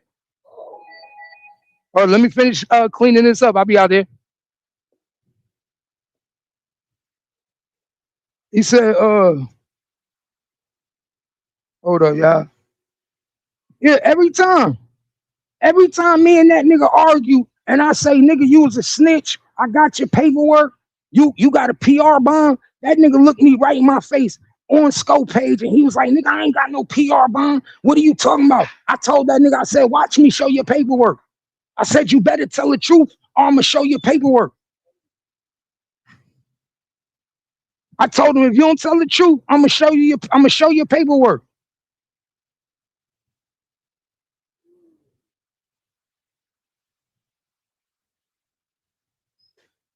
Y'all remember that? I said, if you don't tell the truth, I'm gonna show you your paperwork. Then that nigga came out of nowhere. And told the truth and was like he had a PR bond. No. Let me get this right. No. Then he lied again. And he said the feds messed up his paperwork. Who remember that? He lied again. And he said the feds messed up his paperwork. I put that on my kid's life. You can ask Sco, you can ask Sim, you can ask Ratchet, you can ask everybody in the fucking sector. When I told the nigga I was going to show his paperwork that he had a PR bond, and I told the nigga my sister was a cop, because this one I told the nigga my sister was a cop. He didn't know my sister was a cop. I said, nigga, you must not know my sister a cop, nigga. When I told that nigga my sister was a cop, that nigga got scared as hell. And the nigga switched it up. And he said the feds messed up his paperwork. That's what he said, y'all. He said the feds messed up his paperwork. And I told that nigga you's a motherfucking liar. I said the feds don't mess up paperwork, nigga. I ain't never known the feds to mess up no fucking paperwork. Pay attention. I know y'all remember that shit. I told him you's a motherfucking liar. Fuck you talking about the feds messed up your paperwork. So you got a PR bond because the feds messed up your paperwork. Get the fuck out of here. You ain't getting no PR bond because the feds messed up your paperwork. Nigga, you got a PR bond because you was working. You got a PR bond because you was giving up bubba. That's why you got a PR bond. We're not going to play this game, dog. This is what I don't like. The fake shit. We're not going to play the game. Nigga, you got a PR bond because you was helping solving the Bubba murder.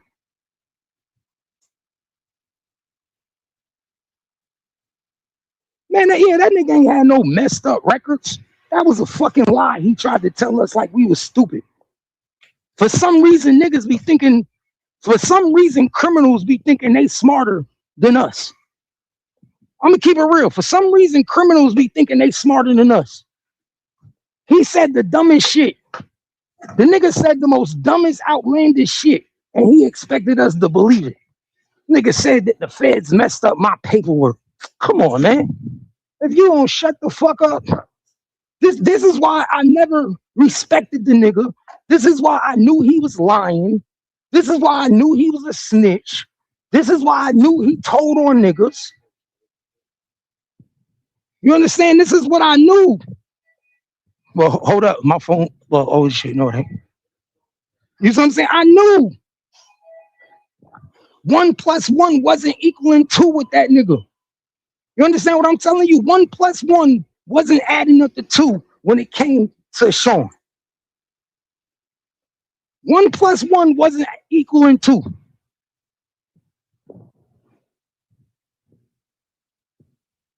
I know what time it is with that nigga. That's why I said all you gotta do is pay attention, y'all. All you gotta do is pay attention. You said you used to think you had a studio at your crib.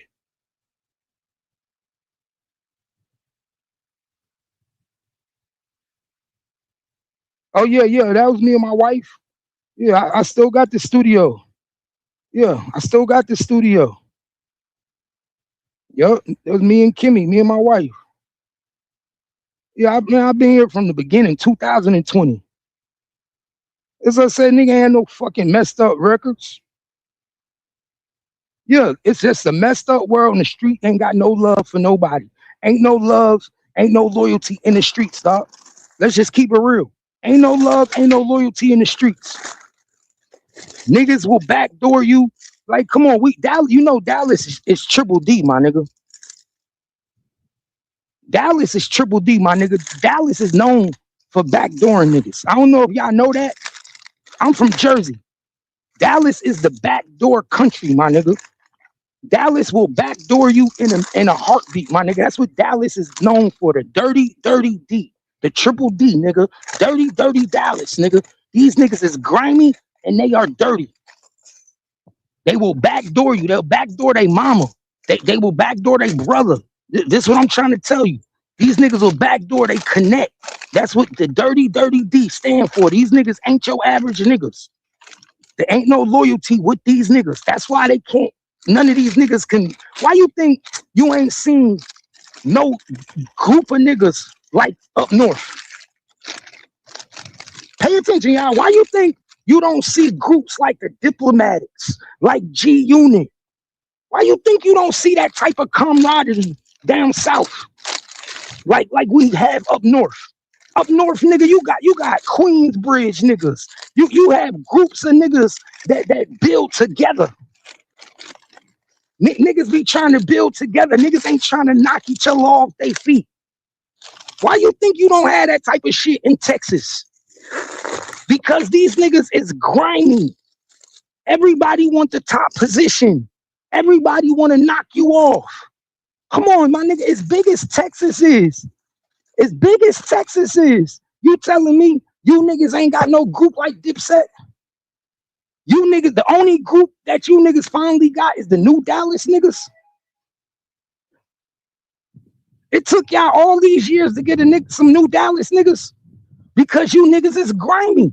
It don't no matter what state you in, what city you in, these niggas down south is grimy. So you can't get a group of 10 to 15 niggas together and get them all to support each other. You understand what I'm saying? You can't get these niggas down south to get 10 niggas together and say, yo, we're going to come all with one ideology and we're going to have one main goal. We're going to get to the money and we're going to do it together. You can't do it down here because everybody's snaking each other. Everybody trying to take their position. Everybody greedy. Everybody grimy. Up north, we some players. Tony, you know what I'm saying? Up north, we some players. We some Max, niggas, some G's. Niggas down here trying to scrape your plate. Niggas trying to eat your food. Like that's just the truth. That's why when you go up north, you're gonna see a G Unit. You're gonna see a Wu-Tang Clan. You're gonna see the Onyx.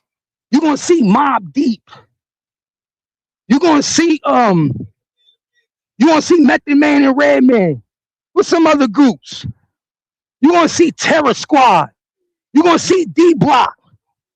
Like you said, up north, we got that type of camaraderie where we want to build together. Down south, as big as Texas is, my nigga, and all the money out here, nigga, it should be plenty of groups like that. Niggas should be deep. Nigga, Fort Worth should have a rap group. Then when you got niggas from the east, the west, the south, the north, and all these niggas coming together running the whole city. But these niggas is evil, conniving. You got better shoes than I got. I got a problem. Niggas don't know how to. Yeah. Niggas don't know how to stick together. I got a problem. And that's the problem where niggas don't understand. If everybody got the same ideology, you win. Down south, it's hard to get niggas on the same ideology because most of these niggas ain't never graduated high school. They got a 3rd grade reading level. So you're never going to get these niggas on the same ideology because their ideology ain't even on point. You dealing with niggas that you like, I love, but the nigga really fucked up in their head. Yeah. Niggas is fucked up. Niggas is fucked up. That's why. And what wasn't Pimp C saying that same shit? Wasn't Pimp C saying this why we can't get money because we can't get a bread truck? Hold on, I'm busy right now. I'm good. I don't smoke just anything. I don't smoke. I don't give a fuck if it coming. I don't know what it is. I don't smoke just anything. That's just me, dog. That shit could be coke in the bottle.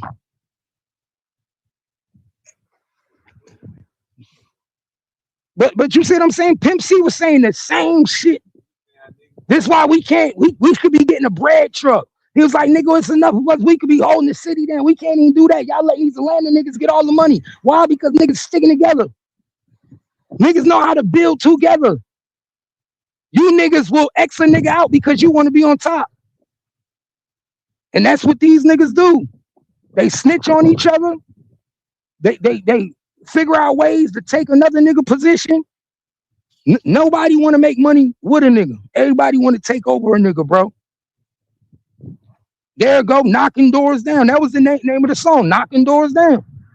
Same thing he said. But that's how it go.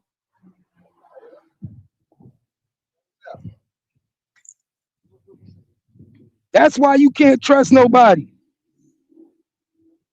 Hey, bro, I wish I was just talking. Bro, I wish I was just talking, bro. I wish I was just talking, nigga. I'm speaking facts. I'm 42 years old. I'll be 43 years old, nigga. I ain't make it to be 43 just talking. Nigga, I'm speaking facts, nigga. I'll be 43 years old. Been my wife 26 years, got 3 kids in college, money in the bank. Nigga, I ain't just talking. Own my own house, $400,000 house. Nigga, I ain't just talking. I'm speaking facts, nigga. If niggas was moving like me, these niggas would be living a whole lot better. Which one?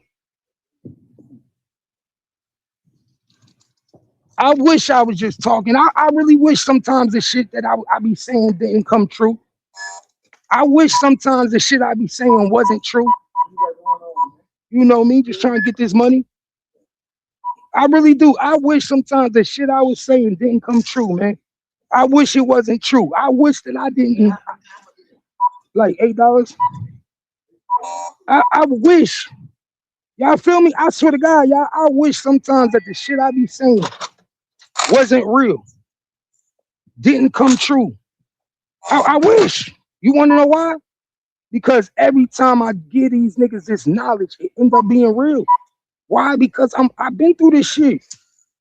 I've been through this shit, my nigga. Like I tell my son, my son 21 years old, I tell him the same shit, nigga. Ain't nothing you gonna see that I ain't do already.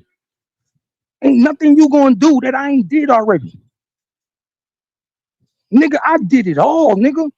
I done lived to be 20 twice. Nigga, I'm 43 years old. I done lived to be 20 twice. I was that nigga in my 20s. I was that nigga in my 30s. And I'm that nigga in my 40s. I was that nigga all my life. Like I tell niggas, man, you look my name up. It don't matter which alias you look up, my nigga. I'm that nigga in every alias. You look up Sincere, I'm that nigga. You look up Sincere 1 Star, I'm that nigga.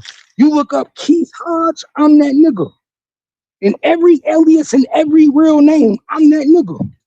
Ain't no mystery in my history and ain't no fake pumping, ain't no perpetrating. Everything I say, I done did. That's why I look at these niggas like, come on, my nigga. These niggas need deals to live my life. I put that on my life, on my kids. These niggas need record labels. These niggas need contracts. These niggas need all types of shit to live my life. I don't need that to live their life. Nigga, I pull up to my shit every day. Big ass house. You feel me? I don't know about these niggas. I'm not Sean G. I don't wear nobody jewelry. I'm not Sean G. I would never be wearing Mo 3 jewelry. Nigga, I would never been wearing my nigga jewelry. No little nigga jewelry. Nigga, he would have had to buy me my own shit. Mo 3 would have had to buy me my own shit. Nigga, I would have never been, you would have never caught me wearing that nigga old shit. That's how I know what type of niggas these niggas is. Let's keep it real. That's how I know what type of nigga you niggas is. I would have never been wearing Mo 3 old jewelry. Nigga, you crazy as hell. Nigga, you gonna have to put me on, nigga. Either put me on or don't fuck with me. Nigga, I'm not wearing your old shit. Everybody know you was wearing that shit. Everybody know that that's your chain. Everybody know that that's your clothes. Nigga, I'm not wearing your old clothes. Nigga, I'm not wearing your old hand-me-downs. Get the fuck out of here.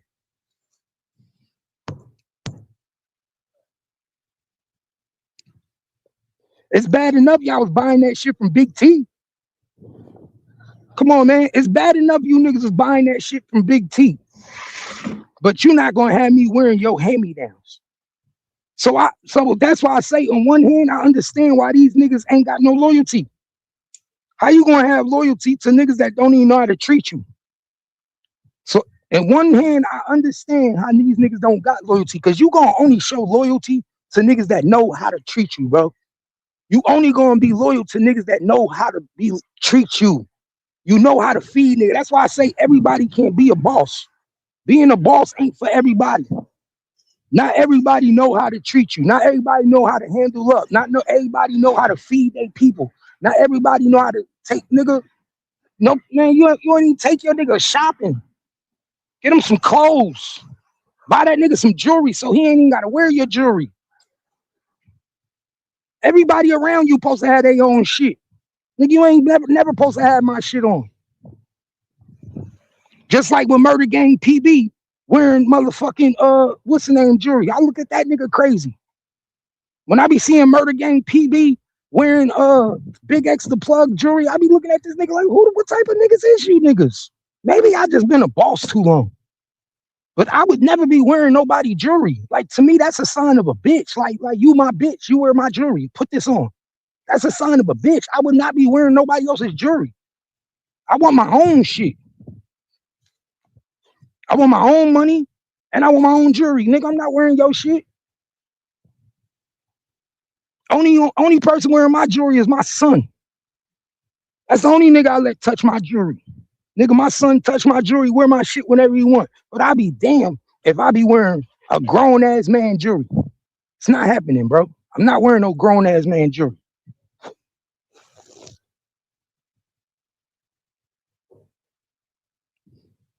He said, nigga better use this old jewelry. I'm not taking care of.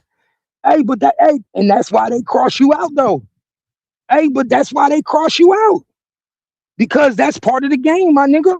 What you mean? These niggas work for you, my nigga. If you ain't got these niggas on contract and you ain't running it like a business where niggas is on contract and niggas is getting paid bi-weekly or every week, then guess what you doing? Guess what you doing then? You gotta feed them niggas. You gotta feed them. You either gonna have to feed them bi-weekly, weekly, or you gonna have to take care of them when you go shopping. You feel me? When you go shopping, they gotta go shopping. But you can't be the type of nigga that just say, wear these clothes.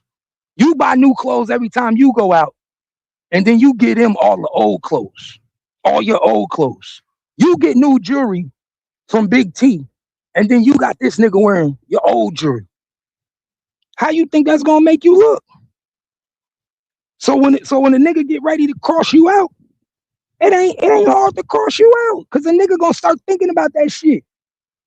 Right there when he in the interrogation room and the police saying, that nigga don't really care about you. Because you know that's the first thing the police gonna say. First thing the police gonna say is, he don't really care about you. What's good? What's good? What you got going? Shit, not shit. Shit got back over there. That's the first thing they gonna say.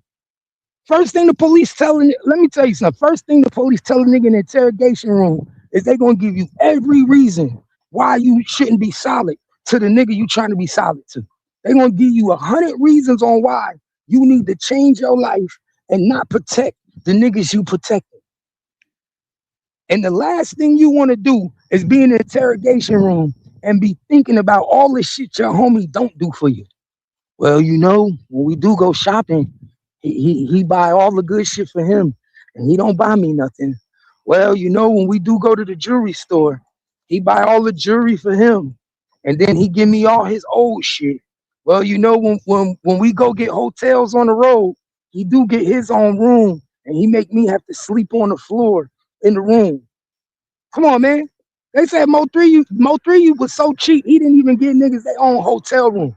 Mo3 used to make niggas pile up in one room. Mo3 had thousands of dollars, my nigga, and was so cheap that he didn't even give niggas their whole own hotel room. He say, look, nigga, you take the couch, nigga, you get that floor right there, nigga, you get that part of the floor. All these niggas was lamped up in one room, in one hotel room, every time these niggas went on the road. So when you start doing shit like that, you not feeding your soldiers properly, it's easy for them niggas to turn on you. That's one part about being a boss. If you're gonna be a boss, you gotta feed niggas properly, and you gotta know when to feed them. It's just like a dog. If you got pit bulls, right? You know when your pit bulls start getting angry when they getting hungry, right? Yeah.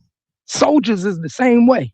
When your soldiers start getting rattly and your soldiers start look like they getting dirty and they look like they need to be cleaned up, or they start getting angry and they start being defiant, you know they need to be fed. Niggas the same way. You got to feed your street niggas the same way you do your dogs. What it do? What it do? That's what I'm saying. You got to feed niggas the same way you feed your dogs, my nigga. Ain't no motherfucking difference. You see when them niggas getting hungry.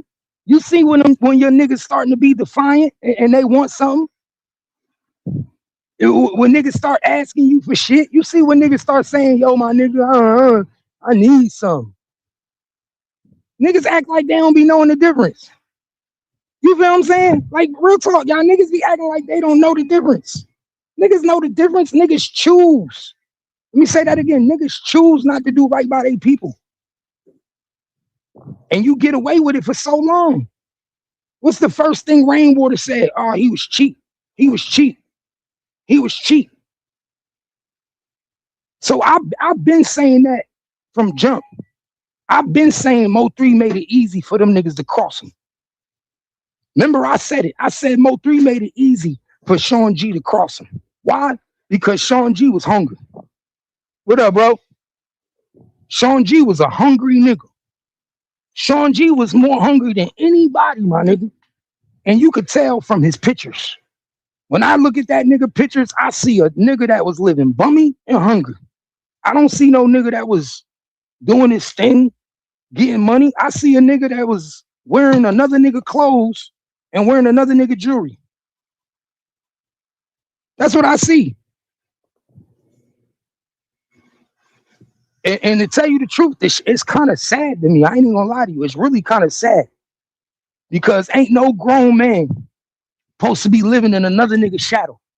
And it's almost like the nigga was living in his shadow. Like it's almost like the nigga was like wanting to be this nigga. Like, yo, let me wear your chain. They're like, let me wear your chain. Can I wear the shirt you just wore yesterday? Like, my nigga. That nigga probably was wearing Mo3 clothes and Mo3 didn't even wash it. Imagine a nigga wearing your shirt and you ain't even get a chance to wash it yet. Word is bone. Imagine a nigga wearing your shirt and you ain't even get a chance to wash it yet. Didn't even get a chance to wash that shit.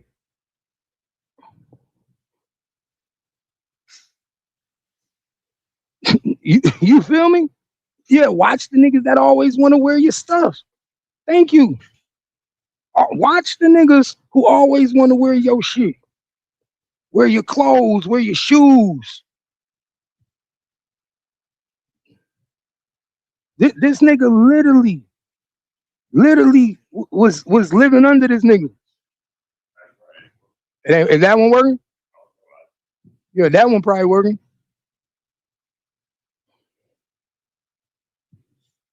Yeah, that nigga wanted to do everything he did, man. Come on, man. Y'all better pay attention.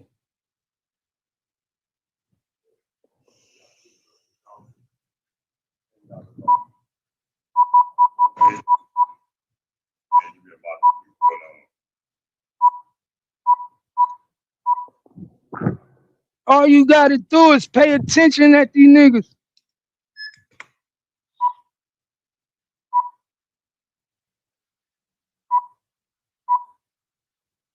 Said pay attention to the world that comes out. The words that come out their mouth. You could tell when they jealous and envy you. Nah, for real. Bro, you could tell this nigga envy Mo3 by the way he acted after Mo3 died. Like, I'm gonna keep it real with y'all, bro. Anybody that's in this Mo3 sector that was around from the beginning to the time that he came in this sector, you can literally tell that this nigga envied and was jealous of Mo3 by the way he acted in this sector, my nigga. You could tell that he was jealous and envied Mo3 by the shit he did. Like my nigga, this nigga didn't come. This nigga, bro. Let me keep it real with y'all. This how you know the nigga was jealous and envied Mo3. This nigga did not try to help solve nothing, y'all. Like, let's be 100. That nigga did not try to help solve nothing. That nigga did not give anybody no answers on no questions. The nigga, he act like he was dumbfounded, didn't know shit. And every time Rainwater disrespected 3, he never said nothing about it. He never checked nobody. Come on, man. Pay attention.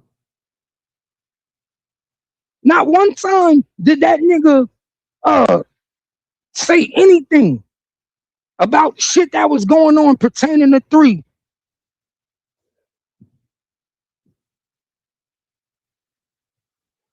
With Rainwater.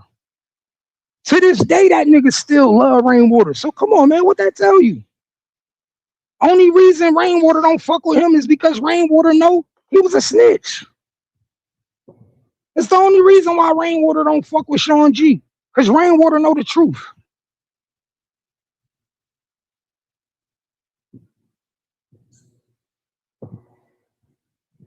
That nigga was collecting money in Mo3 name. Come on, man. This nigga was on YouTube collecting donations in Mo3 name. In his kid's name. Knowing damn well he wasn't giving no money to the family. This nigga was on this bitch trying to act, bro. The nigga literally was on this bitch using Mo3 name for fame. Like, come on, my nigga. He did the same shit everybody else do. And then get on here and say, don't talk about my partner. What? What? But you wasn't playing security guard the day he died. But the day Mo3 died, you told the whole world you was on Mockingbird with a bitch going out to eat. Come on, my nigga. But you wasn't playing security guard. That's why I say these niggas is fake and phony, bro. They fake and phony. When them niggas saw they couldn't use Mo3 no more, that's when they all turned on Mo3. I'm gonna keep it real. It got to a point where they realized they couldn't use Mo3 no more. Everybody was taking advantage of Mo3. Damn near trying to extort the nigga. From the fake daddy. From motherfucking from Sean G. Everybody was trying to extort Mo3. All these fake ass street niggas in Oak Cliff trying to extort Mo3 to make him think, without me, you can't come to Oak Cliff. This nigga paying the fake ass daddy bills. Come on. How fuck you paying for this nigga shop for? Mo3 paying for this nigga shop. Come on, man. Paying this nigga rent. And that nigga behind your back snaking you the whole time. We gonna drop videos on that too. Big B was a snake. I've been told y'all Big B was a snake. Don't trust that nigga either. That nigga had them niggas sitting up at his shop the whole time. Mo3 didn't even fucking know it.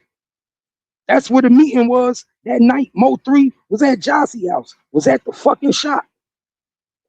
Big B was just mad because his shop got shot up. He tried to make Mo 3 responsible for his shop getting shot up. That shit ain't had nothing to do with Mo 3. Them niggas just didn't like you because you was fucking with Mo 3. They was trying to blame Mo 3 for everything, man. The fake daddy shop got shot up, and the nigga tried to blame Mo 3 for it and make Mo 3 come out his pocket. Mo 3 said, no, you niggas ain't gonna extort me. Them niggas tried to extort Mo 3 for $25,000. Come on, man. Y'all niggas talking about paying to Oak Cliff business. This Oak Cliff business. Get the fuck out of here. The same niggas that want you to pay into Oak Cliff business, the same niggas trying to kill you. Y'all niggas crazy, man. Y'all niggas is fucking crazy. The same niggas that's telling you to pay into Oak Cliff business is the same niggas trying to kill you. I wish I would be paying into a fucking pot. A niggas trying to take my life. Mo 3 wasn't that stupid. Yeah, that's why they was all at the shop. That's why they was all at the shop that night. That's why they was all at the shop that night, at the pop shop. Keywan was at the shop. Sean G was at the shop. Big B was at the shop. Devin Brown was at the shop.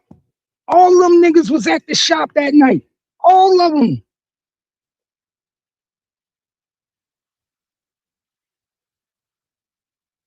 She ain't moved to Houston. She in protective custody. She ain't moved. She in protective custody in Houston. That's called protective custody. That's what that's about. That's protective custody, man. She's in protective custody, getting taken care of by my tax dollars, by victim assistance. My tax dollars is paying for her rent right now. How you doing? She getting victim assistance.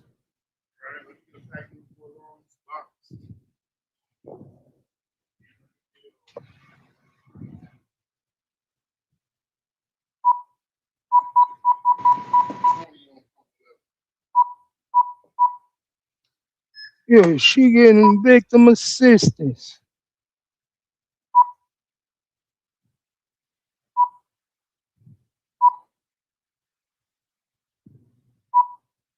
Yes, sir. All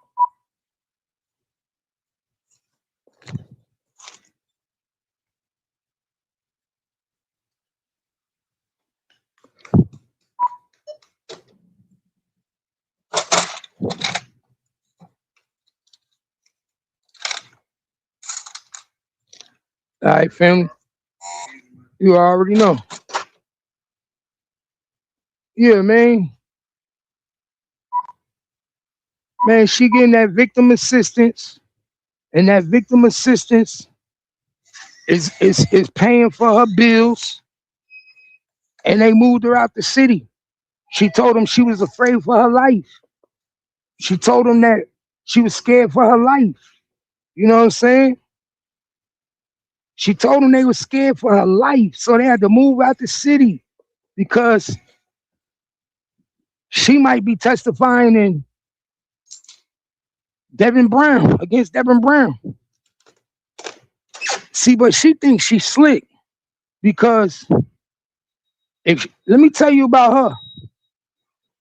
If she don't testify against Devin Brown, because now she trying to act like she got cold feet. Now she trying to act like she got cold feet. If she don't testify against her baby daddy, she going to jail. Please believe it. Please believe it. If she don't testify against her baby daddy, they are going to implicate her. If she don't testify against her baby daddy, please believe they're going to make sure that when they go to trial, when they go to take Devin Brown to trial, they're going to make sure that they give up all the information on Devin Brown about her and what she did and what her role was. See, but let me tell you something how she thinks she slick. Let me tell you why she thinks she slick. Because this what she doing. She thinks that by Devin Brown taking a plea bargain, she don't got to testify. Let me tell you something. Because this is the whole trick in what these niggas is doing, man. She snitched on her baby daddy, right? And we know she snitched on her baby daddy. And she snitched on her baby daddy so she wouldn't be implicated. She snitched on her baby daddy because she didn't want to be implicated and she didn't want the world to know that she set up Mo 3. But we all know she set up Mo 3. We not dumb. Everybody knows she played a part. But by her snitching on her baby daddy, guess what that does? That makes him automatically have to take a plea bargain. And if he take a plea bargain, then guess what? It never goes to trial. And by it never going to trial, guess what that does, y'all? It doesn't come out her role and what she did with her baby daddy. Pay attention. Her role and what her baby daddy did and how that role was played and how he was able to accomplish what he accomplished never comes out because he is taking a plea bargain and he testifying against Yellow Beezy. So now if Devin Brown testified against Keywan White, Devin Brown testified against Yellow Beezy, now he taking a plea bargain in this case. Jossie doesn't have to take the stand because Devin Brown never goes to trial. Pay attention. And nobody knows her role in the case.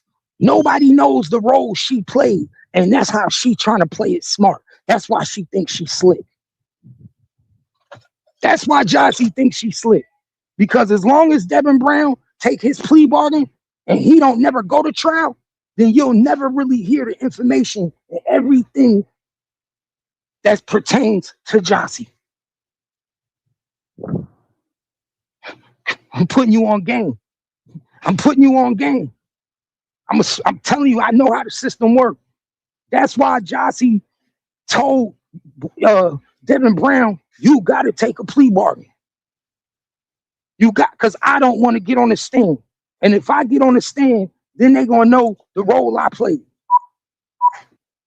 Pay attention. Pay attention, y'all. That's why she know Devin Brown got to tell. That's why Devin Brown is a witness in the case. Because Devin Brown won't go to trial. Devin Brown will never see the trial room. He won't never see the court.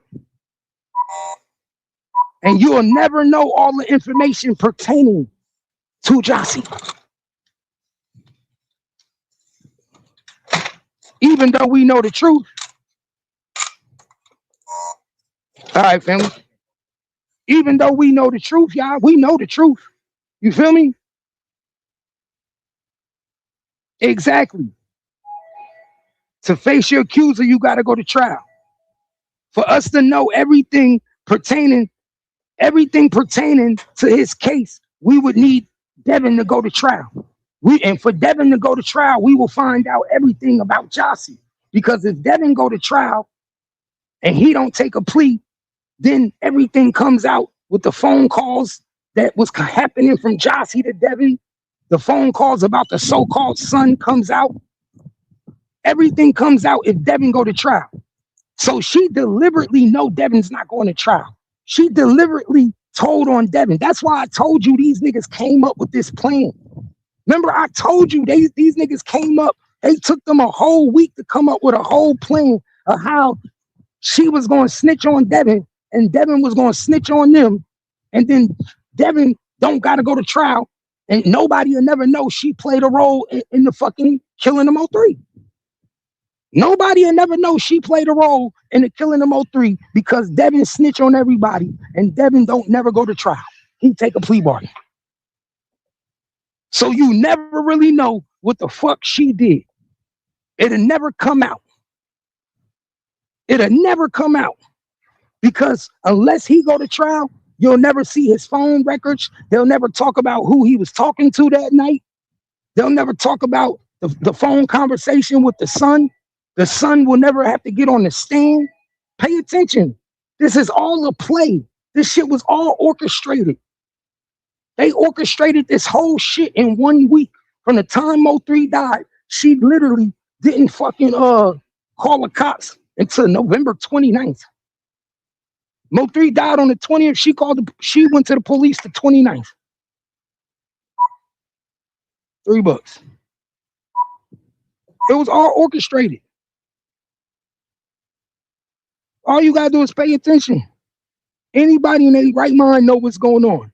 Why you think we didn't see Devin Brown doing pretrial? All right. Why you think Devin Brown wasn't at the pretrial hearing, y'all? Why you think the only people that was at the pretrial hearing was Yellow Beezy, Keywan White, and that's it? What it do, family? Why you think the only people that was at the pretrial hearing was Keywan White and Yellow Beezy? Why you think Devin Brown wasn't there? Pay attention. Pay attention. I'm giving y'all game. Devin Brown wasn't there, bro. Devin Brown wasn't at the pretrial.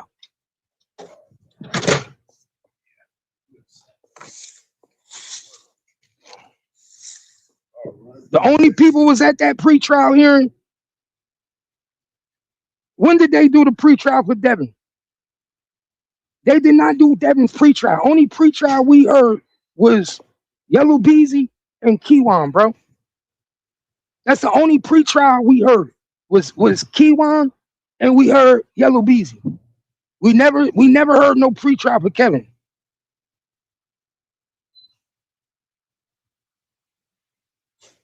Oh, he was there? Okay, he said he was there.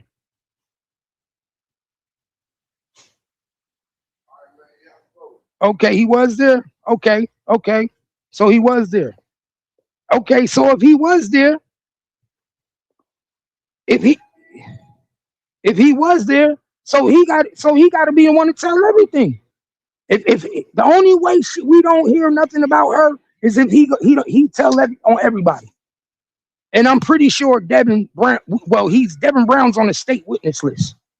Devin Brown's on the state witness list, so we know he's snitching. We know Devin Brown's snitching. He's on the state's witness list. So if Devin Brown don't never go to trial, pay attention. Same thing happened in the Young Dolph case. Same thing happened in the Young Dolph case. Everybody went to trial except for Cornelius Smith. Pay attention, y'all. Same thing happened in the Young Dolph case. Everybody went to trial except for Cornelius Smith, the nigga that was snitching on everybody. He was snitching on Govan. He was snitching on Straight Drop. Cornelius Smith never went to trial. That's the same thing Devin Brown doing. Devin Brown is never going to go to trial, y'all. Devin Brown is going to testify in Keywan case, and Devin Brown is going to testify in Yellow Beezy case. Pay attention. And that's why we will never hear about the shit with Jossie. We will never hear about Devin case. That's why we will never be able to fully uncover Jossie role in the Mo3 death. Only real street niggas will be able to be like, yo, we know she played a part. We know the part she played. But niggas will never really know the truth in the paperwork because he ain't gonna go to trial.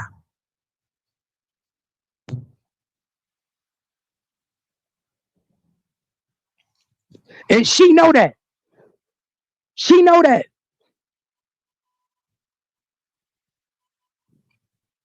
Pay attention. She know that. She know that. Jossie know that nobody gonna know the real truth when it comes to her and her son and the role she played in Mo3 death because Devin is never going to trial. And she told Devin in the beginning, nigga, if you don't take a plea and you don't snitch on these niggas, I'm going to die.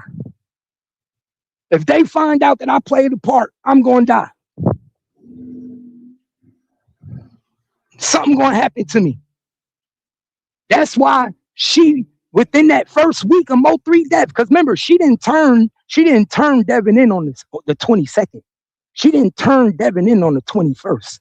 She didn't turn Devin in on the 23rd. She didn't even turn Devin in on the 24th. She didn't turn Devin in on the 25th. She didn't go to the police until the 29th, November 29th. So it took her 9 days to decide what the fuck they was gonna do. 9 days before her and Devin came up with a whole fucking excuse and a whole play-by-play of how they was gonna run this shit. Pay attention. Pay attention. They said, who the Keely chick did that interview with Ratchet? That's the chick Trap sicked on Mo3. Keely is the chick that Trap Boy sicked on Mo3. Remember I told y'all in the beginning these niggas was using females against each other. They was using females to get at each other. Keely is a bitch that used to fuck with Trap Boy, that Trap Boy was slurring out, making her do all types of dirty shit. You know what I'm saying? That was Trap Boy's smut. And then he gave her to Mo3, slipped her to Mo3. She jumped on Mo3, and she was basically in the process of setting Mo3 up. She was a money Maya too. She was trying to set Mo3 up. That's why I said all these niggas was fucking with the same bitches, man. That was one of their number one problems, messing with the same hoes. I don't know how they do it. I couldn't mess with a bitch my enemy used to mess with. Nigga, I wouldn't trust you, bro. I could never fuck with a bitch that a nigga I don't fuck with used to mess with. I'd be scared you trying to set me up. I'd be scared that the minute you get mad at me and something pop off, you gonna give your ex nigga the drop on me. These niggas was all messing with each other chicks, but claiming they enemies. Claiming they enemies with each other, but they all fucking the same chick. That's why when Mo3 died, she gave all Mo3 shit to CJ Casino. When Mo3 died, she gave all Mo3 shit to little CJ Casino in Fort Worth and started fucking little CJ Casino. Pay attention, y'all. Pay attention. Niggas ain't gonna tell you that. That bitch Keely gave all Mo3 belongings to little CJ Casino. All the shit that was in the penthouse, that nigga was wearing. That nigga was wearing Mo3 clothes, man. Stop playing with me. That nigga little CJ Casino was wearing Mo3 clothes. Pay attention. She probably let that nigga pawn some of his jewelry too. You can't trust no bitch. She was driving that nigga car and everything, bro. When that nigga died, she was still driving his car. Coming to Fort Worth, picking up little CJ Casino in Mo3 car. Picking up little CJ Casino in Mo3 car, my nigga. That's what that bitch was doing. Yes, the clothes. My nigga, little CJ Casino was a bum at the time. He was a bum. He ain't had no clothes at the time. He was wearing Mo3 shit right after Mo3 died. She started fucking with that nigga and was letting that nigga wear Mo3 clothes. That nigga was sleeping in Mo3 bed. Yeah, that nigga was sleeping in Mo3 bed, man. That's why I say the game is fucked up. And she know that nigga was cool with Yellow. She know that nigga was tight with Yellow, cool with Yellow Beezy and them niggas. That's why I said these niggas is grimy. All these niggas grimy. All of these niggas is grimy, y'all. Pay attention. You can't trust nobody. Nobody. All these niggas is out to protect themselves, man. It's a dog-eat-dog world. Dog-eat world, man. Everybody trying to protect themselves. Everybody is out looking out for themselves, my nigga. That's why I say, man, unless you've been in the interrogation room and them niggas telling you that you looking at time, you implicated in a murder, you implicated in attempted murder, don't tell me what you wouldn't do. Because all these niggas do the same shit. They tell on themselves. They all get implicated in the murder and they tell on themselves. None of these niggas lawyer up and shut up. Come on, why you think Louisville coming to speak at the trial? Why you think my nigga Sean G shouldn't even be on the trial? Make that make sense. Sean G shouldn't even be a witness to nothing. You wasn't there when Mo 3 died. What is you a witness to? You shouldn't be a witness to nothing. You wasn't even there when Mo 3 died. What are you witnessing? What can you speak to? What can you speak to in this case other than admitting on the stand that you was with the dead man that tried to kill Yellow Beezy? Let's be real. What can you admit to? What can Sean G get on that stand and say other than that he was on the highway with the nigga Bubba that tried to take out Mo 3 and that Mo 3 death is revenge of that? That's the only thing he could get on the stand and say is admit what he said to Louisville police. Only thing he could do is get on the stand and admit what he said to Louisville police and corroborate his statements. Because we all know that the state of Texas, their whole case is based on trying to make Yellow Beezy look like he killed Mo 3 for get back. Pay attention, y'all. We all know that the state of Texas whole case is trying to prove that Yellow Beezy killed Mo 3 in revenge. So the only reason Sean G can be on the stand speaking pertaining to this case is what he did to Yellow Beezy in Louisville. He's gonna have to get on the stand and admit it. And now that I think about it, that's why they gave him that deal. That's why Sean G got that deal with the feds. That's why. Because he's going to admit what him and Bubba did on that highway.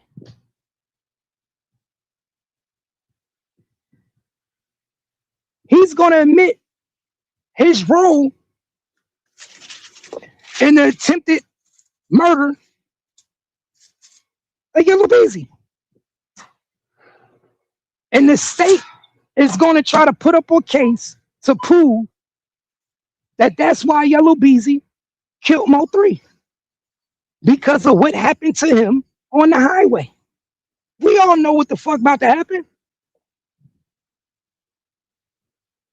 I knew all this.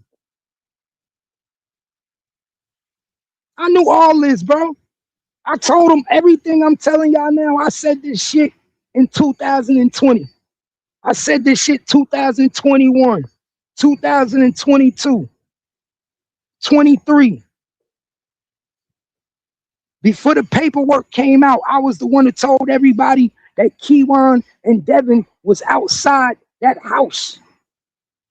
I told everybody that Devin was outside that house with Keywan before Devin even went to jail and was turned in. I told everybody that Jossie baby daddy was involved before the whole world knew. Before the whole world knew Jossie baby daddy was involved, I told him her baby daddy was involved. He was sitting outside the whole night. The whole night with the killer. I told him. I said he was helping the killer. It's common sense. Anybody with a little bit of common sense would tell you this shit, bro. This shit wasn't hard to figure out at all. That's why with anybody with a little common sense will tell you that Jossie's involved. But guess what? We're not gonna know to what extent because Devin Brown ain't gonna go to trial. We will never know to the extent of what Jossie role was in this fucking murder for hire. We will never know how she helped set Mo3 up. We will never know how she was talking to Devin while Mo3 was at her house and she was buying the nachos and the melatonin and the nacho cheese. We will never know her role. We will never know what time them phone calls was taking place in the middle of the night. We will never know none of that. Know why? Because Devin has no plans on going to trial. Devin is trying to protect not only himself, but he's trying to protect his baby mother. He's trying to protect his baby mother. Y'all better pay attention. Pay attention. That's why we will never know the full truth. There will never be no transcripts when it comes to Devin. We will never know what the state has on Devin and everything that was said. All the phone records between him and Jossie. We'll never know. And she know that. Jossie know that.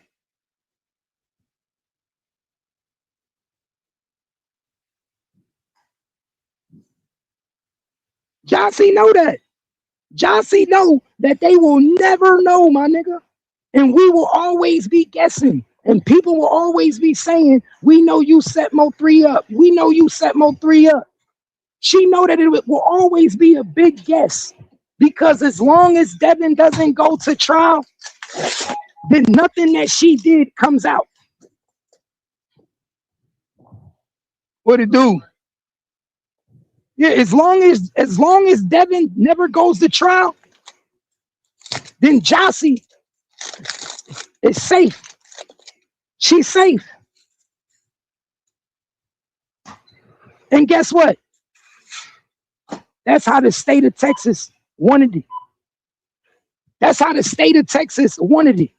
They used Jossie against Devin. They told Devin, nigga, if you don't work with us, if you don't snitch, your kid is gonna be without two parents, nigga. If you don't work with us, the state of Texas, your son gonna be out a mama and a daddy. What you want to do? You want to work with us or not? That's what they told Devin. What you want to do?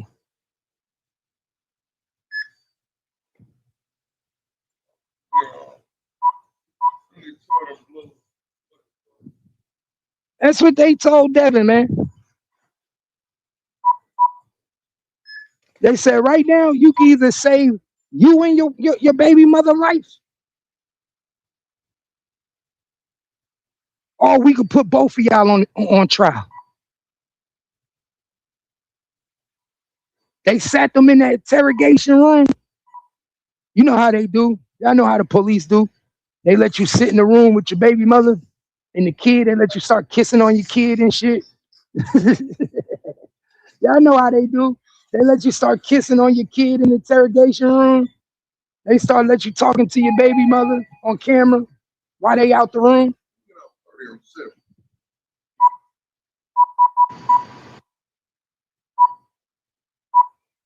And she told him, Devin, tell him everything, Devin. You got to, Devin. They're gonna put me involved, Devin. Please, baby daddy. Tell him, help him. They know you called my phone that night. Baby daddy, they know you called my phone. They know everything, baby daddy. They talking about charging me too.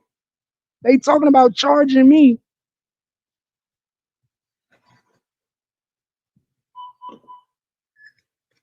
Debbie Aubrey.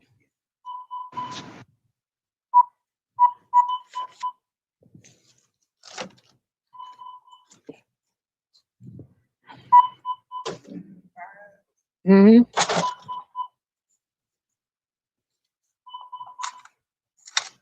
Yes, ma'am. You have a blessed. Y'all understand that? That's what they did, dog. I know how this shit go. Y'all better pay attention. They took Jossie in that room. They let Jossie sit in that room with Devin, and they sat back and they started watching. Y'all know how they do on 48 hours. And they let them sit in the room, and they told Jossie, you better convince that nigga to snitch and to talk. Right now, he acting like he don't want to talk. And if we do what we do, you going down too. Cause right now, it looked like you helped him. That's what the police told Jossie. They said right now, it looked like you helped him.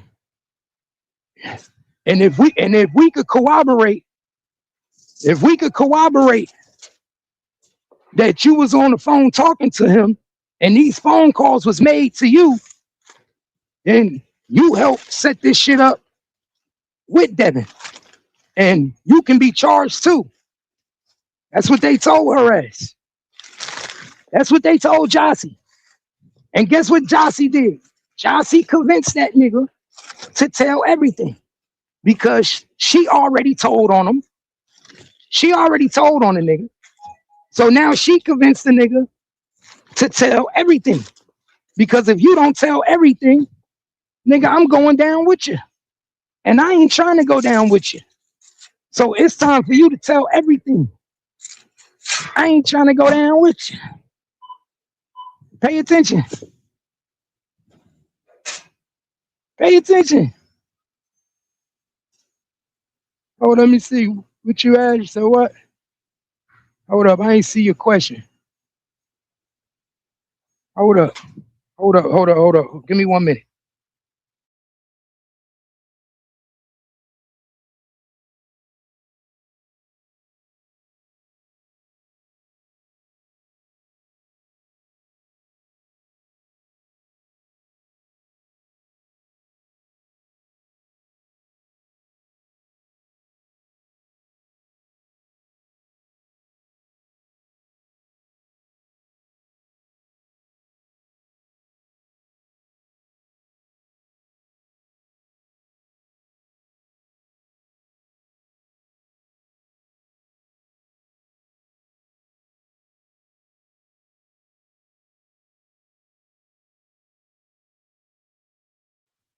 All right, hold on. Let me see what your comments say.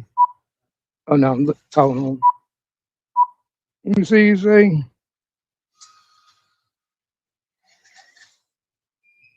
Yeah, that's exactly what's happening. He protecting his baby mama, but she had to snitch. Yeah, that's why she moved to Houston. Of course, that's why she moved to Houston. She moved to Houston because she in witness protection.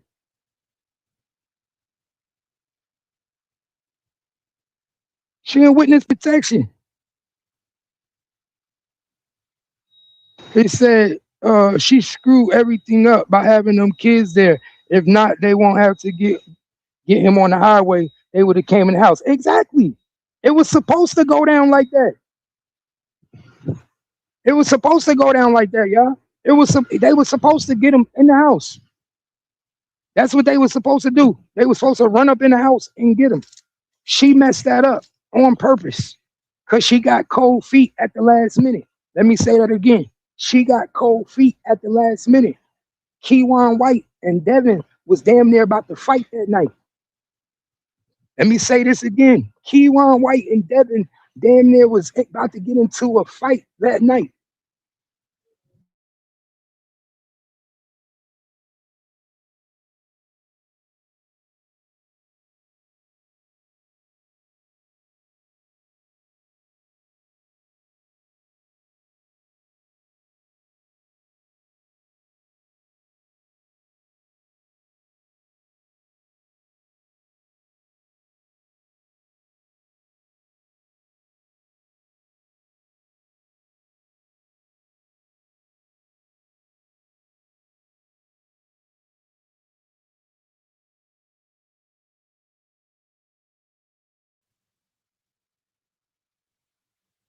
Yeah, they was gonna go up in that house that night, man. Everybody and their mama know that the plan was to go in the house. The plan was to go in the house and get him in the house. She got cold feet. It was supposed to make it look like niggas was coming there looking for Devin and got Mo 3. That's how it was supposed to look. It was supposed to look like niggas came there looking for Devin and ended up getting Mo 3. She got cold feet. She got cold feet. Started crying. Doing all the fucking crying that she was doing. Talking about her son. Telling Devin, you gonna do this while your son here? You really gonna do this while your son here? Pay attention. But you wanna know why she got scared? I'm gonna tell you why she got scared. You wanna know why she got scared? I'm gonna put you on game. Y'all wanna know why Jossie got scared? Jossie got scared because she knew Devin was gonna kill her.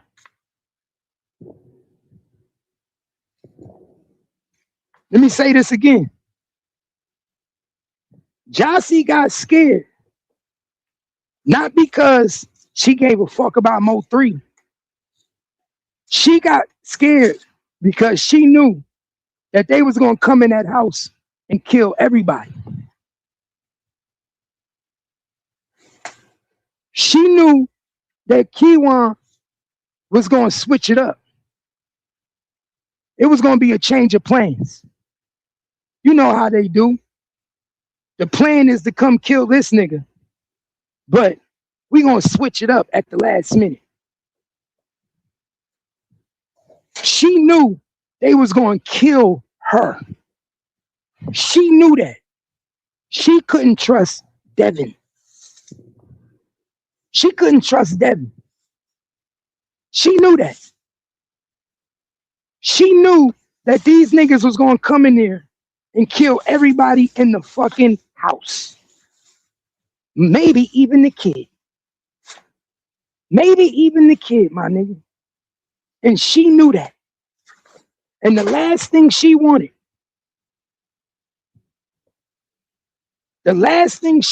my nigga, was to lose her baby that night. Yeah, everything had to go that night.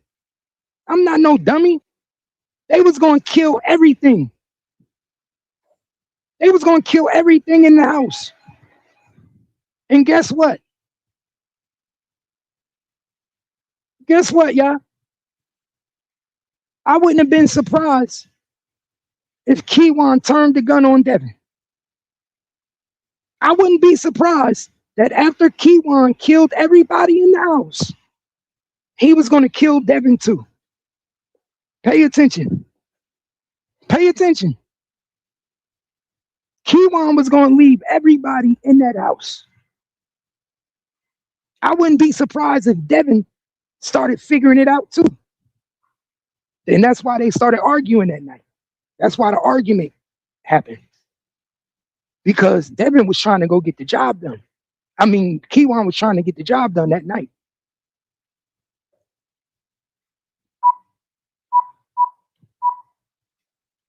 That night.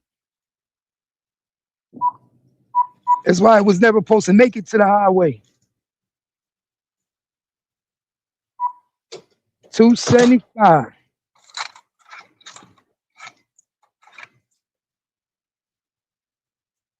All right.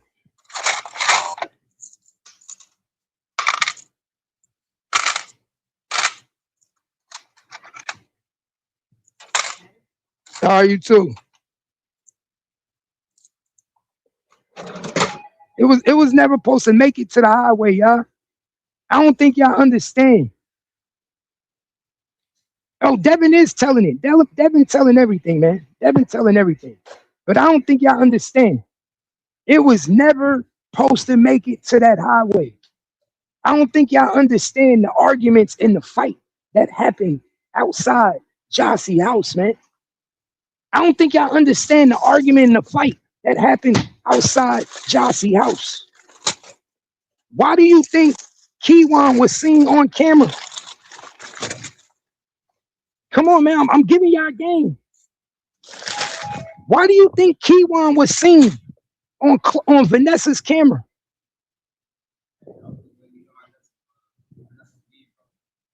Okay, I'm about to come out there now.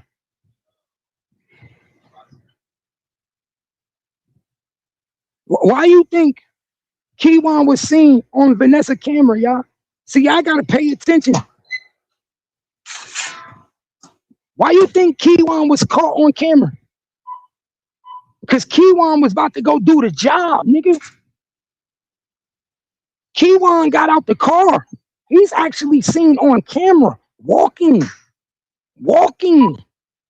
about to handle business. Masked up.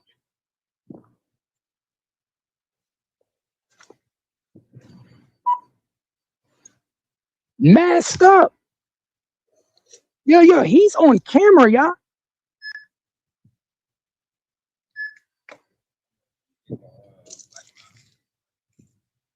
Just one. Pay attention, y'all. That's why Keywan and Devin was about to fight that night. Ain't no. Oh, the sweet riser. That's why Keywan and Devin was about to fight that night.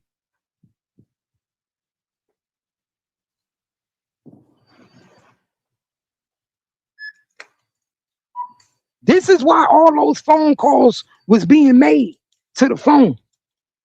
Cause they telling them like, nah, man, we gotta do this. We gotta do this.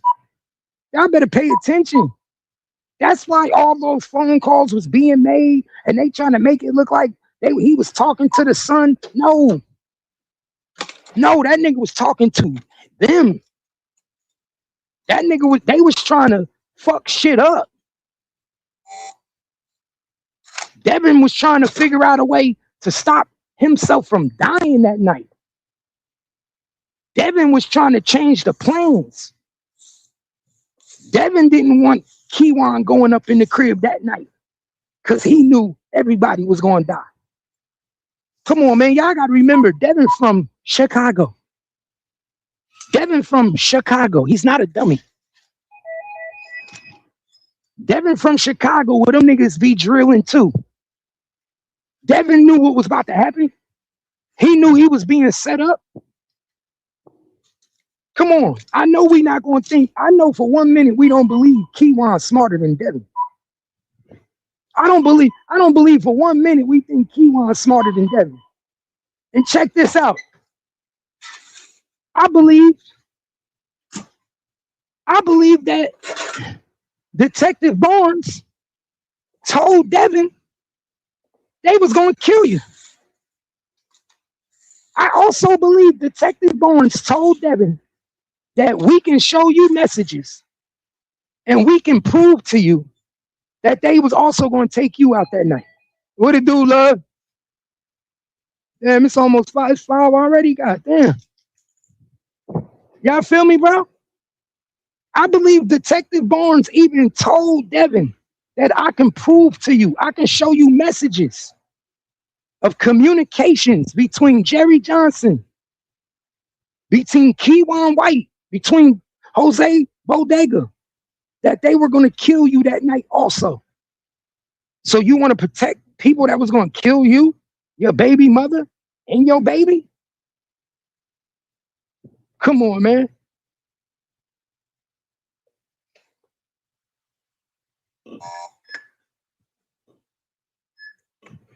Come on. That don't even make no sense, gang. Y'all shit a lie, man. Shit a lie.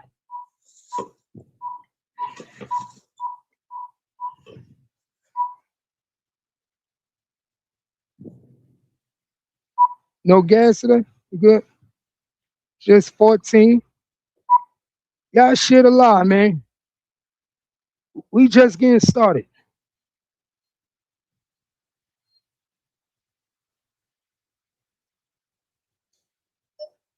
You already know, love. So pay attention, y'all. Niggas think I'm joking. Pay attention. Y'all know how this shit go. They did the same shit to 6ix9ine. How you think they was able to get 6ix9ine to snitch on Treyway?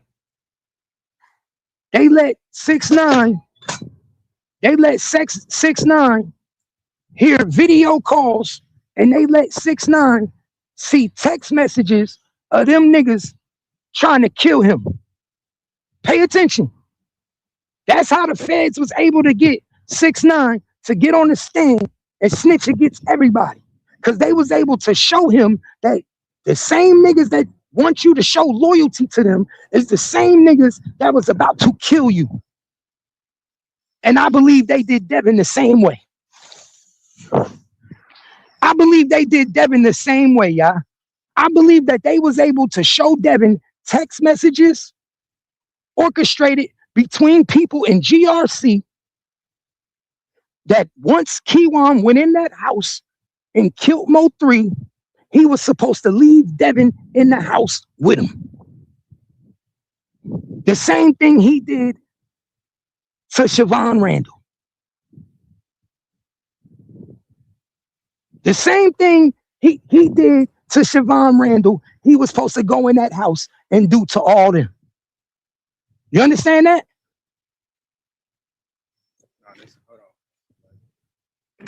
The same way he did Siobhan Randall, he was supposed to do to Mo3, to the kids. Pay attention. That's why I'm telling y'all, it's right there in your face. It's right there in your face. That's why Devin Brown turned state. That's why Devin Brown didn't let them niggas in that house that night. That's why they ended up killing a nigga on the highway and not in the apartment building. Pay attention. Pay attention. Devin Brown got scared for his life. Jossie was scared for her life. She knew they was going to kill her and her son.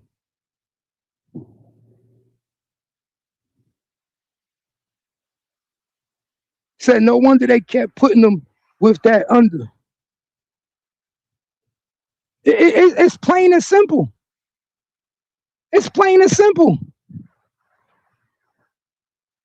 Why you think Devin Brown was in a separate car? Why you think Devin Brown and Keywan was in separate cars? Pay attention. Why do you think Keywan and Devin Brown, y'all, was in separate cars that night? Why you think they was in separate cars that night when they was sitting outside the house? Because one of them niggas wasn't leaving with them. Keywan wasn't going to let Devin leave with him. That's why they both was in separate cars. That's why in the paperwork, it say in the paperwork that they track both of them following Mo3 GPS on the highway in separate cars. That's why in the black and white paperwork, it clearly say that it tracks Devin Brown and Keywan White in separate cars following Mo3. Come on, who go do a drill in separate cars at night? And we going to the same location. Make it make sense. If we going to do a drill at a house, we going to come in the same car. And we going to get the job done and we going to get out. But they pulled up the Jossie house in different cars. Because Devin wasn't going to leave that fucking house that night. He was going to be dead in that house.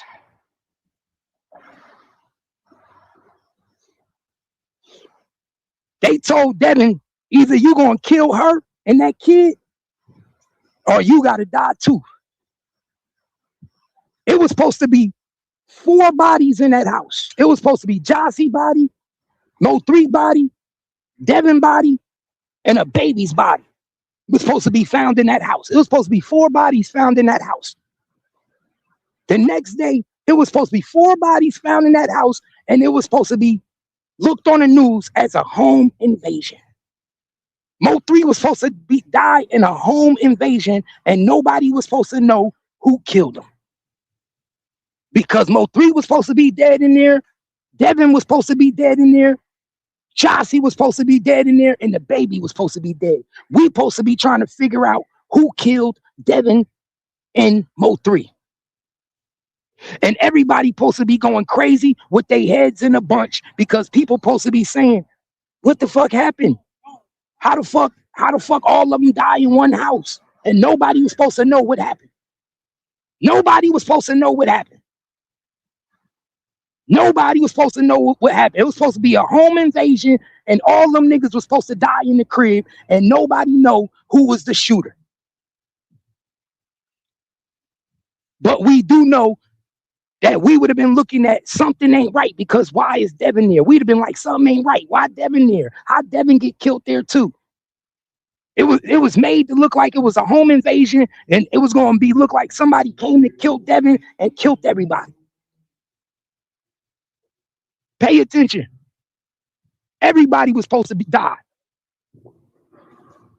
And she knew it. Jossie got scared and Devin got scared. Devin ain't stupid. The Chicago and Devin peeped the play. Let's keep it real. The Chicago and Devin peeped the play. He peeped the play. And when he peeped the play, he switched it up at the last minute. I'm keeping it real with y'all. Devin switched up the play at the last minute, y'all. And when he switched up the play, Keywan started arguing. Keywan started tripping. These niggas was about to fight in front of Jossie's house. Trust me, that's what fucking happened. Keywan got out the car. Devin telling this nigga, what are you doing? What are you doing? Don't get out the car. You tripping, my nigga. What the fuck is you doing? Keywan, get out the car. He gets seen on camera because he get out the car. Pay attention. Yeah, Devin lived there. Devin had multiple cribs. Devin was in and out that house, man. Devin could go in that house anytime he want. What baby daddy can't go to their baby mama house anytime they want? Come on, let's think about it. What baby daddy can't go to their baby mama house anytime they want? That nigga could go in there anytime he want. He can spend the night anytime he want. Come on, what baby daddy can't go spend the nights and fuck on their baby mama whenever they want? All you gotta do is tell them you bringing the kids some money. All you gotta do is say, I'm coming to bring the kids some money, and the bitch gonna tell you to come bring it. All you gotta do is say, I'm coming to bring some kids some money. I got some money for you, and she gonna let you slide right in. Pay attention. One thing I learned in life is baby mothers always got love for their baby daddy, my nigga. Don't never let a baby mother tell you that they don't got love for their baby daddy. They always do.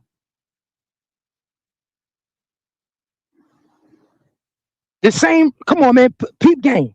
Hurry up. Check this. Know how I know? Know how I know she'll let that nigga fuck anytime he want? Know how I know she'll let that nigga fuck anytime she want? Because guess what? Who you think he was calling from jail? Who you think he was calling from jail, y'all? You do know when he got locked up, he was calling her from jail, right? You do know she was telling him she loved that nigga in jail, right? Mo 3 just got killed at leaving her house. You do know she was telling the nigga she loved him, right? You know she was telling that nigga on the jail calls, I love you, da-da-da, all that. All you got to do is FOIA request the jail calls. All you got to do is FOIA request the jail calls from Devin Brown, jail calls the same way they did Young Thug. And I guarantee you see, he was talking to her all the time. I put any amount of money. She was putting money on that nigga books. Come on, man. Let's talk. I put any amount of money. She's putting money on that nigga books. I put money on it. She was answering his phone calls. I put any amount of money on it. She was telling that nigga, I love you. I put any amount of money on it. I put any amount of money on it. She was going to visit that nigga. I put any amount of money on it. How much you want to bet that if we FOIA request Devin Brown phone calls from Dallas County, all his calls was with motherfucking Jossie? How much you want to bet that they was lovey-dovey on all the phone calls, that he miss her, all this? How much you want to bet she miss him? How much you want to bet? How much you want to bet you hear a woman that sounded like she was in love with her baby dad? How much you want to bet you do not hear a woman that's distraught that a nigga just died coming from her house?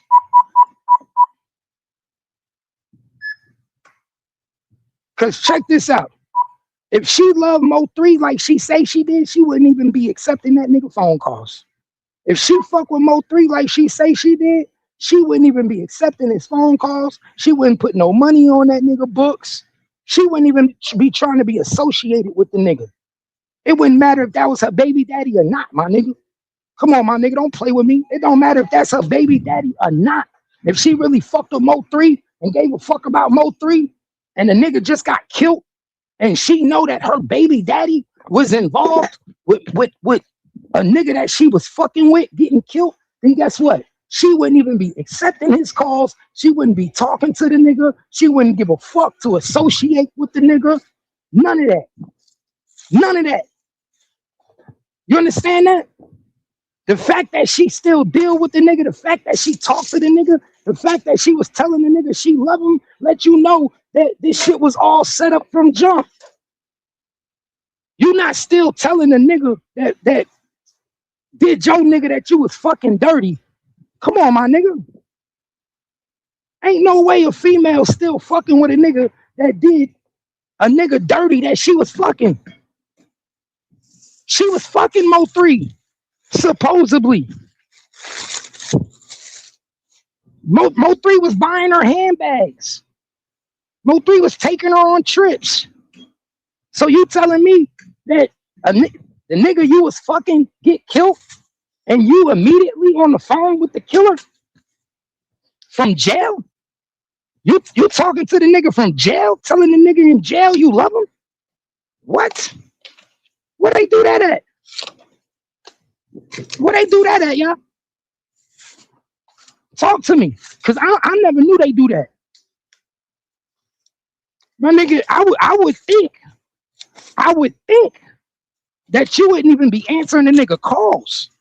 I would think that you wouldn't even be fucking with the nigga no more. Like, you wouldn't want to be associated with the nigga. Like, nigga, you just killed the nigga I was fucking with. Why would I ever want to fuck with you again? And you're responsible for taking out a nigga that I was fucking with who was at my house, at my crib. You took out a nigga that was at my crib, leaving my house. But no, she didn't do that. She's still on the phone with the nigga while he in jail. She's still kicking it with the nigga while he in jail. She's still telling the nigga she love the nigga. She's still answering his phone calls. Y'all better pay attention. I guarantee you any amount of money that if we look this shit up, any amount of money, and guess what? It's going to come out. Remember, I always tell y'all, it's going to come out. Remember, I said it. It's going to come out. Somebody is going to FOIA request everything I'm talking about. Somebody going to FOIA request this shit. And when they FOIA request it, because it's all public records, she might not know it. She might not know it. But guess what? All this shit is public records, baby. Every conversation that you had in jail with Devin, it's public records. It's going to come out. Somebody is going to FOIA them phone calls. And they going to hear how you talk to the killer that killed Mo3. You see what I'm saying? They're gonna know that you've been faking this whole time. Because like I tell people all the time, conversation is everything, dog. Remember I said it, conversation is everything, bro. You could tell me that you don't like a motherfucker, and then I could hear how you talk to him on the phone, and I know that you lying. Come on, think about it. How many times you done heard women say they don't like their baby daddy, and then you hear them on the phone talking to their baby daddy, and then you can hear that she still got love for her baby daddy. Think about it, and you can hear it in their conversation, like, "Oh, you still love that nigga. You still want to be with him. You in love." Some of them still tell their baby daddy they love him. Yeah, some still tell their baby daddy they love him. You understand that? Mm. There's no way I can do it. Everything already done. You understand that, y'all? You understand that? Motherfuckers get on the phone with their baby daddy. "Yeah, I love you." Come on. They definitely record them phone calls. The phone calls definitely gonna come out. She knows she in love with the nigga. She knows she was talking to the nigga crazy while he was in jail. She might have even slipped up and said some shit on the phone that she wasn't supposed to say. I'm gonna keep it real. She might have even slipped up and said some shit on the phone that she wasn't supposed to say. You understand that? Pertaining to Mo 3, pertaining to that night. Because you also know that the detective going to tell her, "Oh, talk to him. Say something. Get him to talk more. Get him to talk more." Come on, man. She know, man, that's why I say, bro, I don't trust none of these females. I don't trust none of these females. Because remember I said, when all Kiwan phone calls come out, when all her phone calls come out, when all Devin phone calls come out, everybody going to be looking at them totally different. You ain't even going to be able to find them on the internet. How much you want to bet when the phone calls come out with Devin and Jossie that you won't even be able to find that girl on the internet no more? How much you want to bet you won't be able to find Jackie on the internet? You won't be able to find the mama on the internet no more? How much you want to bet all them niggas disappear when them phone calls come out? And you hear how Jossie talk to Devin. Like I said, words will tell you a story, my nigga. Words is 1,000 words, my nigga. Picture the whole story. Because once you hear her get to talking and talking about how much she love him and how she miss him and talk about how she can't be without him and how everything been fucked up since he been locked up, y'all niggas gonna have a whole different meaning. Y'all niggas gonna be looking at her totally different. Y'all gonna be like, hold up now. Now you the same one that wanted us to believe that you had nothing to do with it. Now you the same one that wanted us to believe that you fucked with Mo 3. Come on, man. She didn't fuck with Mo 3. She fuck with her baby daddy. Y'all niggas better wake up. Somebody, she don't fuck with Mo 3. She fuck with her baby daddy, nigga. That's who she fuck with. She fuck with her baby daddy, nigga. What you think? Like I told niggas in the beginning, dog. Where you think her loyalty lied to? Like honestly, my nigga, y'all niggas honestly think a woman loyalty gonna lie to a nigga she don't got kids with?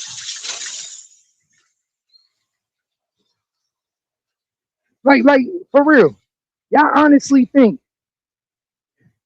that a woman gonna show more loyalty to this new nigga and she got kids with this nigga? Man, she got kids with Devin, my nigga. Mo 3 temporary. Nigga, that's just for the now. Nigga, she got to deal with Devin for 18 years. That's what I'm trying to make niggas understand. She got to deal with Devin for 18 years, my nigga. 18 years. Nigga, Mo 3 is temporary. She did not look at Mo 3 like this was gonna be forever. This was just play right now. That's how these females look at shit, my nigga. This ain't forever. This just for right now. This just a little fun we having. This is a little fun we having. That's how she looked like. You gotta be real. Nigga, she looked at it like we having a little fun right now. But Devin is my baby daddy. I gotta be with Devin. I gotta be with Devin. I gotta rock with this nigga for 18 years. I got a baby by this nigga. I gotta make sure shit is straight because of this nigga. Nigga, he gotta come pick up his kids. He still call the phone. He got access to his kids. Remember, Devin was calling his kids. As she say, Devin could call his kids anytime she want. Let her tell it. Devin could call his kids anytime he want, man. So come on. What type of loyalty you think she got to Mo 3 compared to she got to her baby daddy that could call his kids anytime he want? He got access. You can't compete with no nigga that got access. Let me say that again. You cannot compete with no baby daddy that got access. Now, them baby daddies that ain't got access, that's different. That's a whole lot different. But you can't compete with no baby daddy that got access. A nigga that's still in the picture, a nigga that's still coming in and out, a nigga that could call his baby mother anytime he want, a nigga that could call his kids anytime he want. Nigga, you can't compete with that. Nigga, you gonna get crossed out every time, nigga. You gonna get crossed out. Any real nigga will tell you that. Any real nigga will tell you gonna get crossed out. Like, you gotta be kidding me. You thought that was gonna work? Hell no. That's why she on the phone with that nigga every day while he was in jail. Nigga, they probably was talking 5 times a day. I'm gonna get that phone records too. Watch y'all. I'm gonna get them phone records.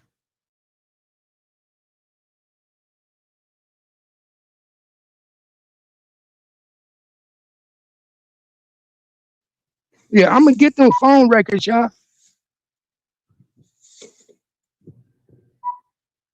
That's what we need to make it our duty to do. That's what Cap Gang gonna do. We gonna make it our duty to get them. We gonna FOIA request them phone records. We gonna make it our duty to get them phone records. You have a good one.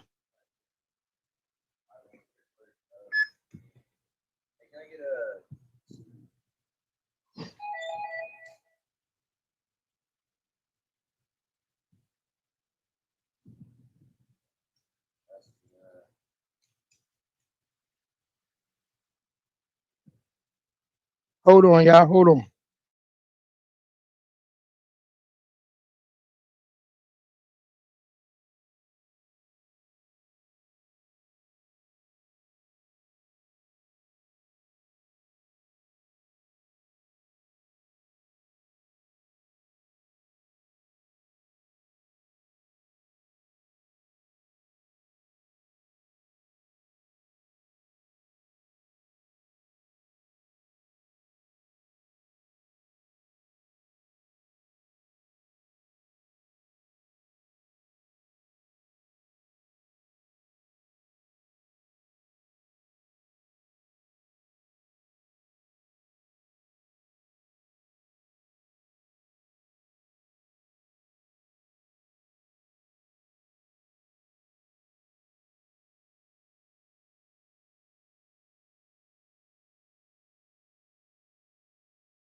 Yeah, my bad.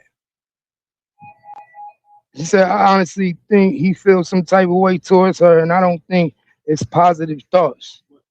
Oh, no, I'm on the phone. He said, you don't think so? Nah, he love her. Trust me. She taking care of him right now. Trust me, she taking care of that nigga right now, yeah? She taking care of that nigga. She take care of him while he in jail, man. She putting money on the books. What's up, my boy?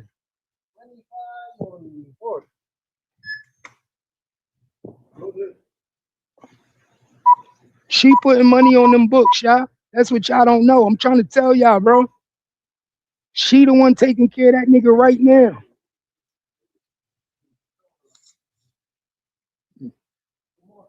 She taking care of him right now. Everything he get on his books come from her.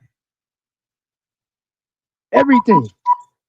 All the money, all the phone calls. Nigga, he's still talking to his kids, everything, bro. All right. He's still talking to his kids, everything. I'm telling you, bro. She's still telling that nigga she love him, all that. Every night before she go to bed, she talk to him on the phone. Bro, y'all think I'm joking. Jossie and Devin still got a relationship right now. They are still in love right now. They are still cuddled up right now. They still talk on the phone every night while he in the cell. He get up in the morning, 3 o'clock, 4 o'clock for breakfast. And first thing he do after he get off breakfast, he call her. When he got to eat lunch at 11 o'clock, lunchtime come at 11, and they call child right after he eat lunch, he call her. When they say it's rack down, that nigga get off the phone from talking to her. I'm trying to tell y'all, I know how this shit go. She the one putting money on the books. She the one taking care of the nigga while he in jail. She the one doing everything. Hold on, I gotta mop this floor. Oh, they ain't done yet. Be like another 10 minutes. Man, I'm saying, yeah, child time. When they call child, man, he get off the phone with her. She the one paying for all the nigga. Bro, she the one paying. My nigga, this is the crazy thing about it, bro. She the one paying for all the nigga commissary, right? And guess what? She getting the money from the state. This is the crazy thing about it, y'all. This is the crazy thing about it. She paying for the nigga commissary. She putting money on the nigga books, putting money on the nigga phone card. And all the money that she getting from the state, from victim assistance. All the money that she giving the nigga is from the state, from victim assistance. And she giving it right back to the same person who committed the crime. What type of fraud shit is that? What type of fraud shit is that, dog? She getting victim assistance put up in a motherfucking a hidden place in Houston, taking care of her bills, and she taking that same money that they give her, and she is paying for this nigga commissary. She buying the nigga phone cards, and she talking to the nigga on the phone. Pay attention. Pay attention. I put that on my life. That's exactly what's going on right now. They literally is robbing and manipulating the system. They literally is manipulating and robbing the system, y'all.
Yeah, pay attention, y'all. Niggas ain't gonna listen to me, dog. The system is corrupted. The system is a fraud, bro. The system is a fraud. Like literally, bro. Like pay attention, bro. All you gotta do is pay attention. She getting she getting victims assistance, dog. All her money right now is coming from victim assistance. So ain't no way in hell that she should be putting money on nobody books and paying for no phone cards or none of that shit, right? All her money that she getting from victim assistance, she is literally giving back to the same nigga that committed the crime. If that's not fraud, then what is? You understand what I'm telling y'all? If that's not fraud, then what is? How are you getting victim assistance? The state is giving you money. They putting you up in a location where you can't be found because you might be a witness. And then you taking that same money and you giving it back and putting it into the jail to the nigga that committed the crime. Come on.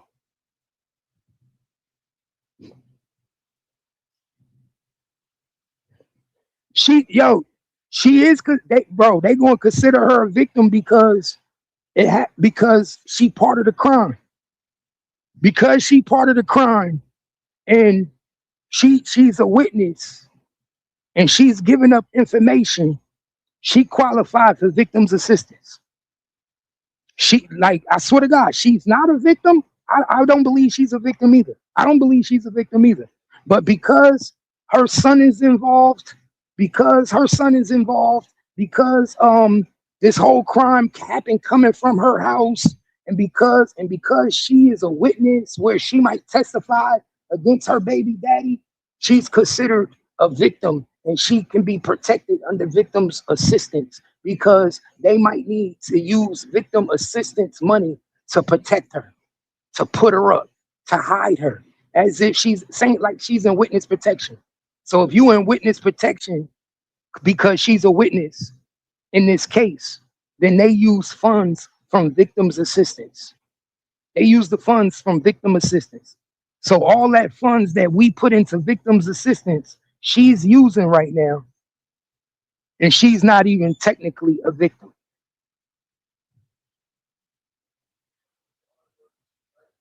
I ain't got no water. You know what I'm saying? That's crazy, right? And she taking that same money and she helping Devin. She helping Devin. She talking to Devin on the phone every night. That's why the system is crazy, because we paying for a woman who's claiming that she's a victim, but she actually kissing and hugging on and loving the nigga from jail who committed the crime when she should be locked up with the nigga. Let's be honest. We have no ice.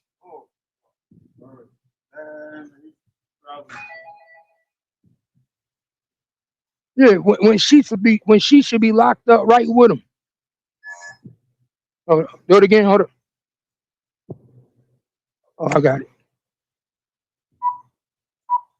She should be locked up right with him, but she on the phone with him every night, every day. She been on. I guarantee you, she on the phone with that nigga every night. And you want to know how I know she on the phone with him every night? Cause she don't look at it like he did anything. She don't look at it like he did anything. That's how I know she talked to him and still got a relationship with him and miss that nigga and talk to him every night. Because when you listen to her talk in interviews and how she talk, huh? When you listen to her talk, she talk as if Devin didn't do nothing, as if Devin is not one of the killers. She talks as if Devin is innocent and did nothing wrong. So pay attention. I don't eat nothing here.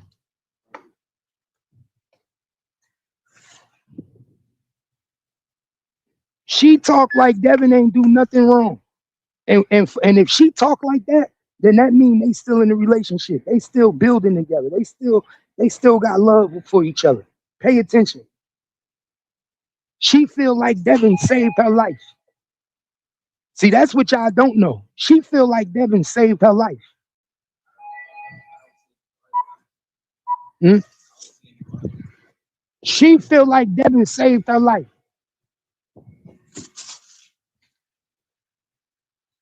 She know Keywan was gonna kill her that night. Come on, I'm trying to tell y'all, bro. She know Keywan was gonna kill her that night. So far as she concerned, she feel like Devin saved my life. Devin still loved us. He showed his loyalty to his son and to his baby mother. He protected us. Y'all better pay attention. That's why she convinced Devin to tell on everybody. Who you think telling Devin to tell on everybody? Chauncey. She like, nigga, you better tell on everybody. I told on you. You tell on everybody. They was gonna kill me. They was gonna take our son out. I hope you wasn't down with it, right? Nah, baby, I wasn't down with it. That's why I was gonna fight this nigga when I found out he was gonna try to take you out. That's why we started arguing. Pay attention. How y'all doing?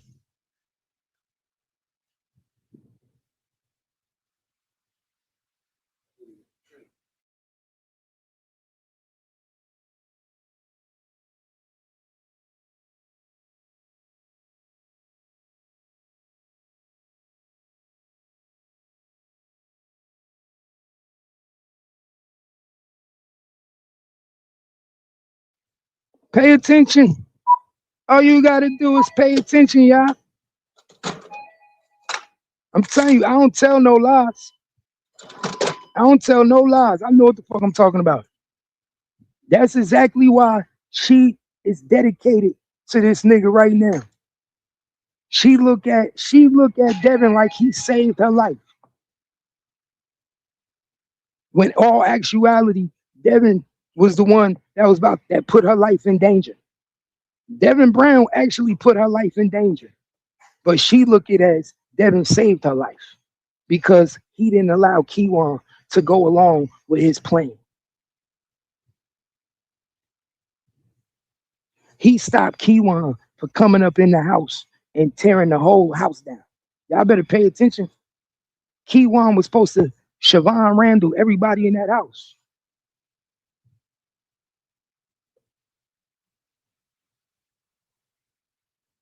Mm-hmm. I told you. See? It said, right? She was even mentioning he didn't do nothing wrong on panels. See? Why you think she did that? Why you think she did that, y'all? 226.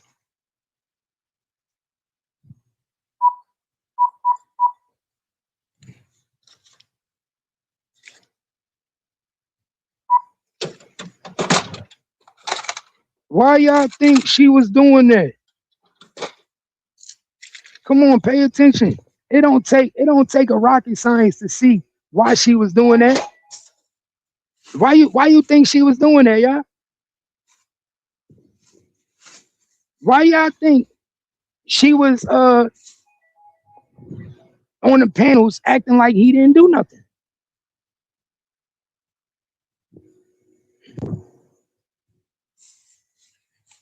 Come on, pay attention. It's a reason why she was on them panels acting like he didn't do nothing. Because far as she concerned, he saved her life. Far as she concerned, he didn't allow the crime to go down. Far as he concerned, he aborted the mission.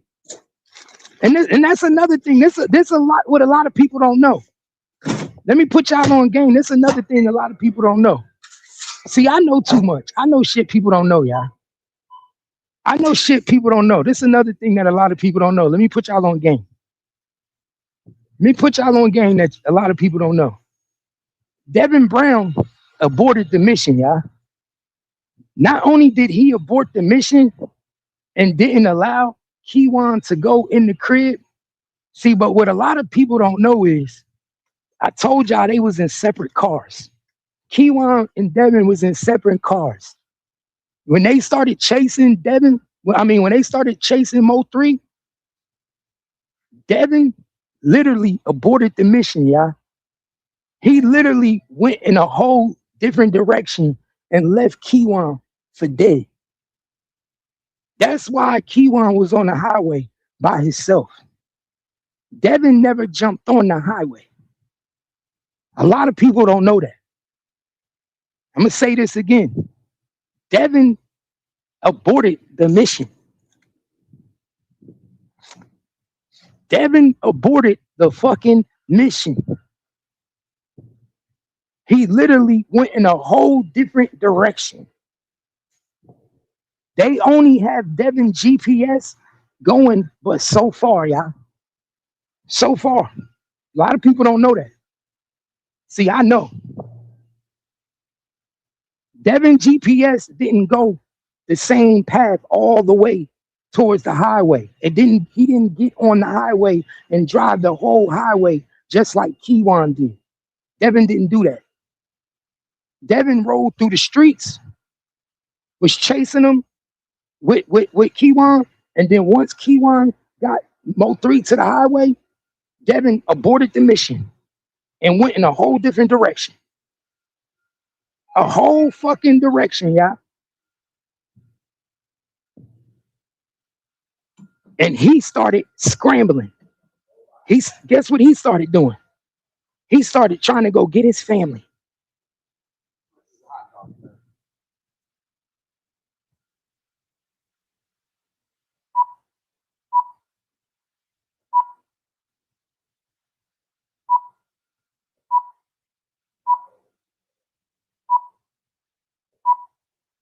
$270.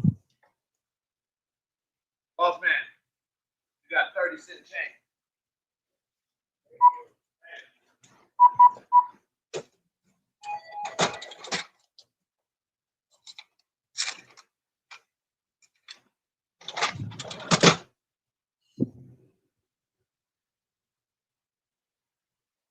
Well, you got me working for you now. It's like the fourth person that came in. Did you get your hot dog?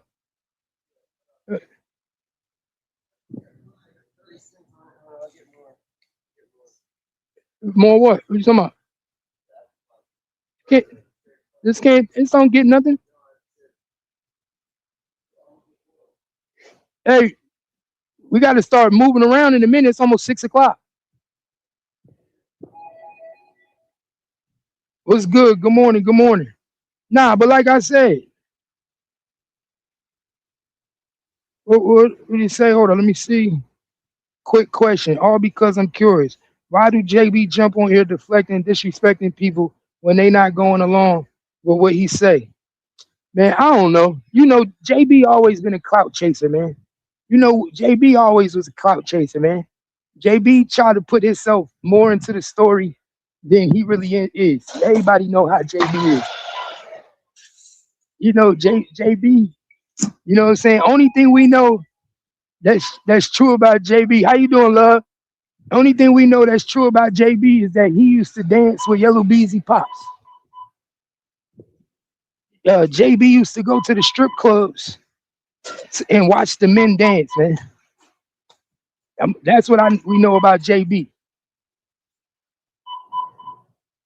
JB used to be in the male strip clubs watching the men dance, man. I ain't gonna lie to y'all. JB used to be in the male strip clubs and watching the men dance. He used to watch Yellow Beezy Pop dance around the pole. Word is born. But it's all gonna come out. Remember I said it. Everything about to come out. It's all coming out. But they trying hard as hell to not let Jossie situation coming out. They trying hard not to let Devin's situation coming out. They don't want it all to come out. Because if it come out, then everybody gonna know the role she played. And that's one thing they want to hide. They want to hide the role that Jossie played in this whole situation. He said, "Who is JB? Oh, JB, just a dude that be in the Mo 3 sector. He used to be friends. He was best friends with Yellow Beezy Pops. Yeah, JB used to be best friends with Yellow Beezy Pops, right? And they used to go in the strip clubs together. I think he used to manage Yellow Beezy Daddy. To tell you the truth, keep it 100.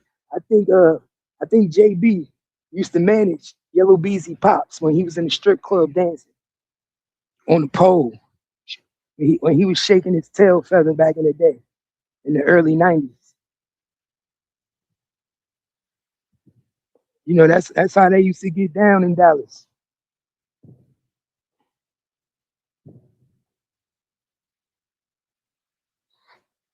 I'm about to drop the link. If anybody want to hit the link and ask some questions, man. Anybody want to hit the link and want to ask some questions, I'm about to drop the link.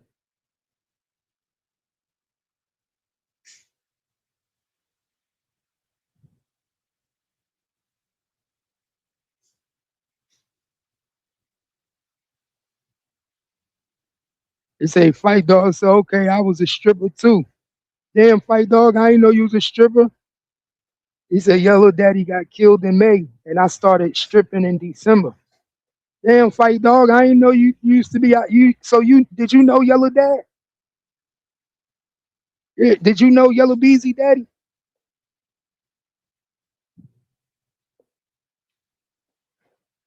Did you know his pops?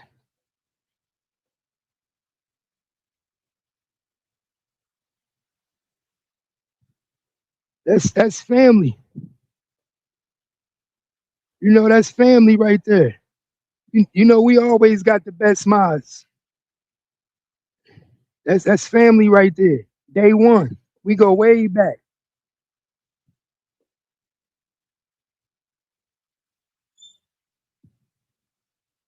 Oh, okay, okay.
Oh yeah, and I heard that audio in the Nolan Well case. I couldn't believe that.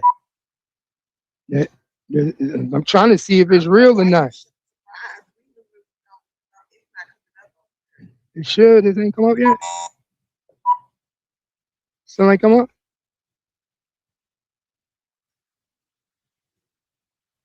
Oh, it's ready. Tap insert sweat. Oh, I guess I'm in the mouse.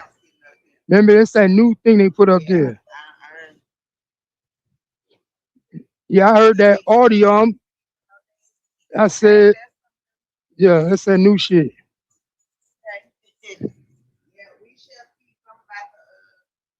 They trying to say he had cocaine in his system.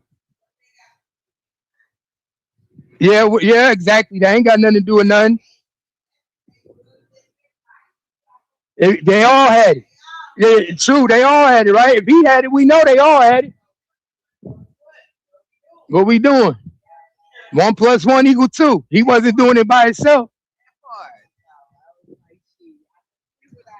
Mm-hmm. Hey, how many cars you got? Mm-hmm. I like that.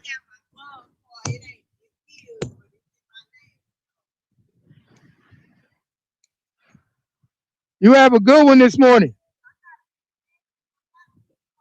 I know that's right.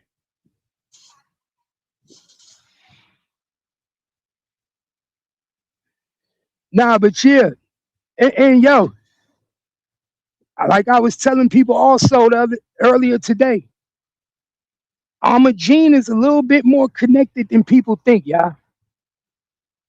Like I told y'all. I told y'all when we was going over this Nolan Well case. I told you Toby Shook was gonna look like a totally different lawyer.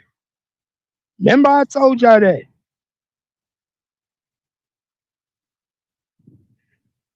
What it do?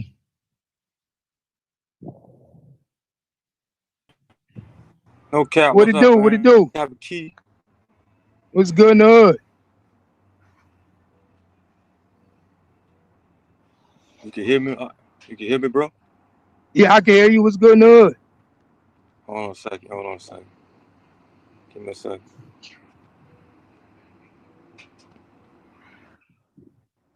Yeah. Yeah, you can hear me?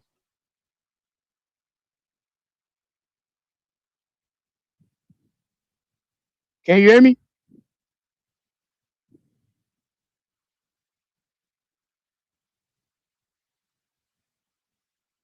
I don't know what's going on with your shit.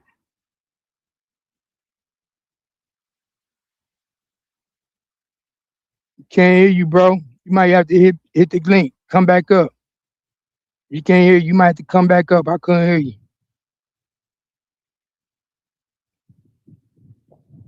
Y'all hit that like button, man. Make sure y'all hit that subscribe button too. But remember, I told y'all, Toby Shook. Remember, didn't I tell y'all Toby Shook, the same lawyer for Carmelo Anthony, now is the same lawyer for your boy Yellow Beezy. I told y'all he was not gonna look the same way. I told y'all, everybody was saying that these lawyers for Carmelo Anthony looked so unprofessional. They weren't objecting to nothing. That's why they didn't want no cameras in that courtroom, y'all.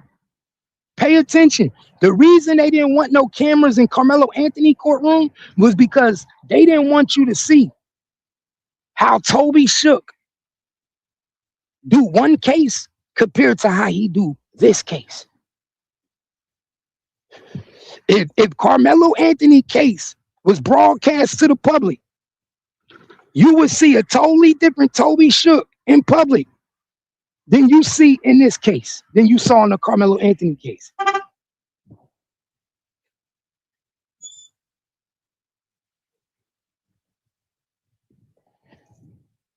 Guarantee you. He said, my nigga said, how you feel about the pick a side campaign that the other dude pushing? Man, you know what that's about, bro. That nigga dude, his wife is white. You know what I'm saying? He gonna stay on the side that he get paid on. That's what his bread and butter is. You know what I'm saying? He sleep with a white woman. So, you know what I'm saying? That's the conversation. That's his ideology.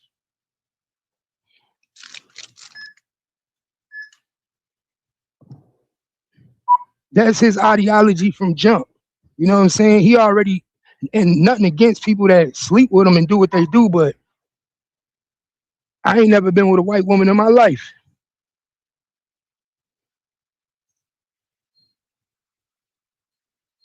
So he already got a different ideology.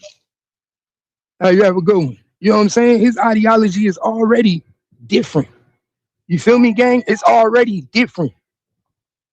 That dude already been pushed in that angle. Every time it's gonna be a situation when it's white people, he gonna go to the white side. That's automatically. And then he gonna say it's because he trying to find justice, but he ain't trying to find no justice. But like I said, pay attention. You gonna see Toby Shook do shit for Yellow Beezy that he would have never did for Carmelo Anthony. That's why they didn't want you to see none of this shit publicly.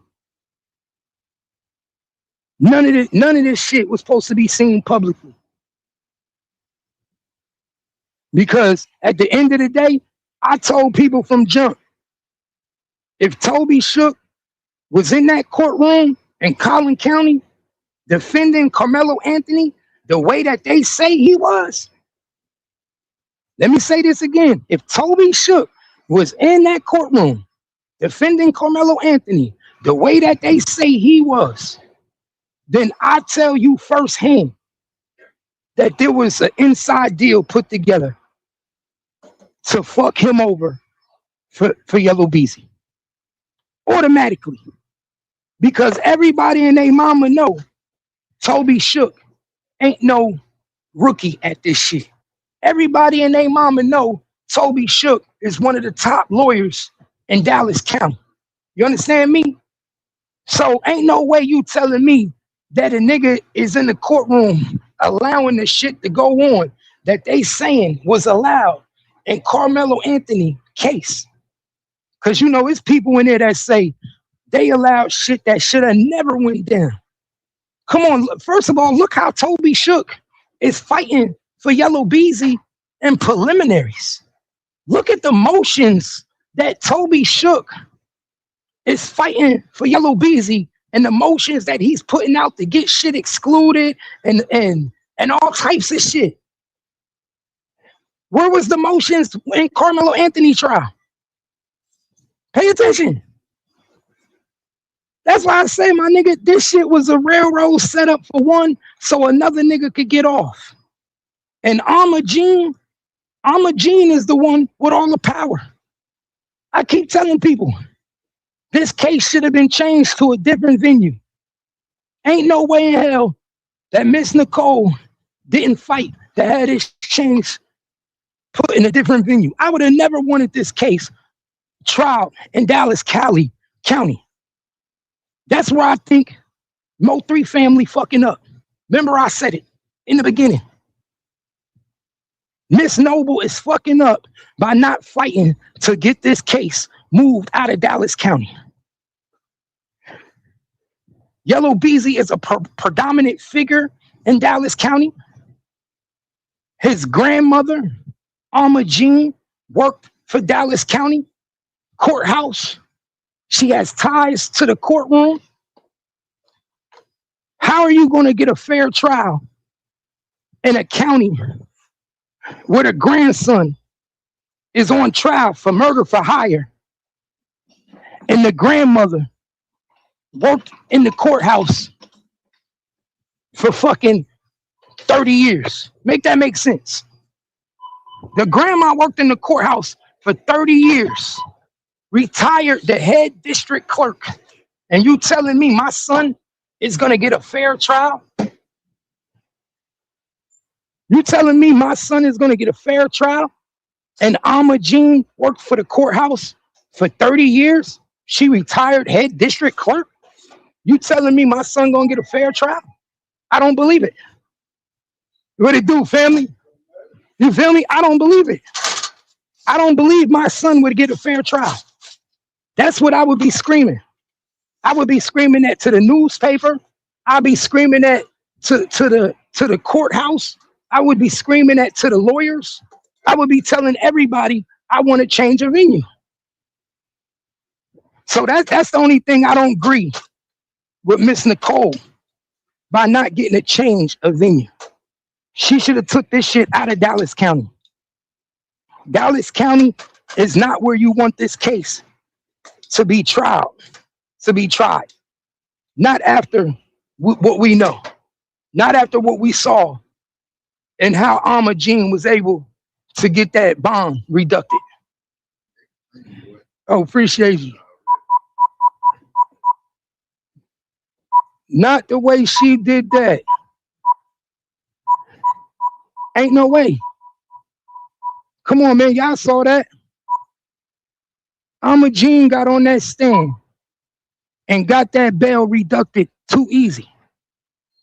When I saw her do that, that let me know right then and there that she was with them folks. And not only was she with the folks, guess what? She worked 30 years in the courthouse as the district head clerk. Yeah. So how we gonna get a fair trial with our son in this county? Again, and her grandson is Yellow Beezy. Yeah, her Yellow Beezy grandmother is.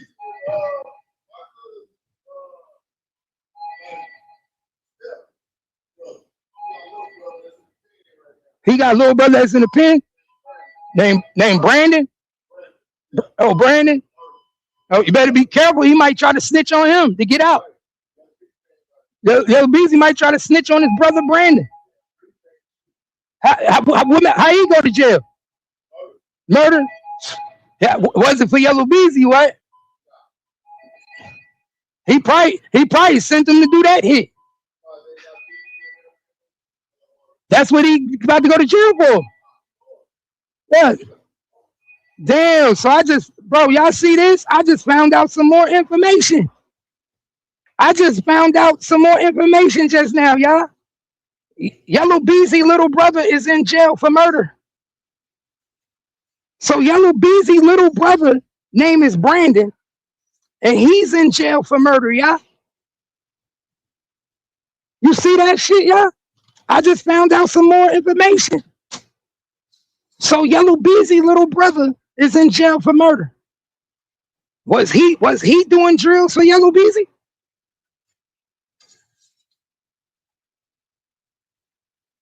Was motherfucking Yellow Beezy little brother Brandon doing drills for him too?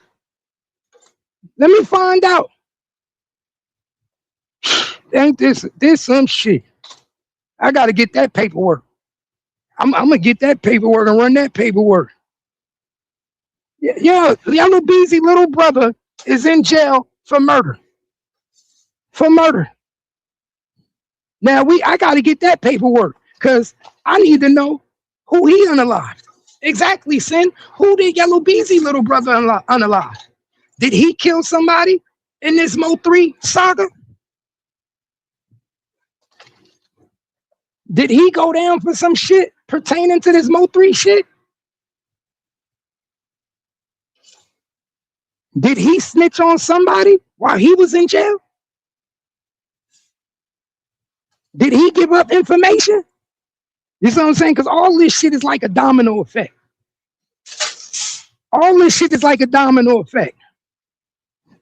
But y'all heard what he said. He said it even out of his mouth. Come on, man. Gene is the key to Yellow Beezy getting found not guilty.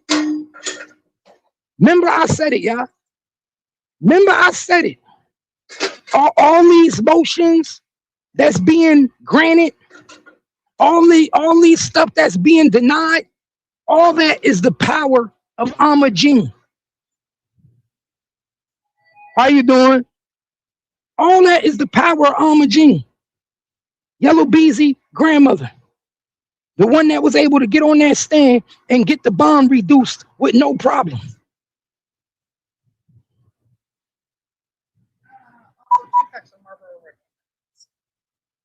Yes, ma'am. Got the bond reduced with no problem.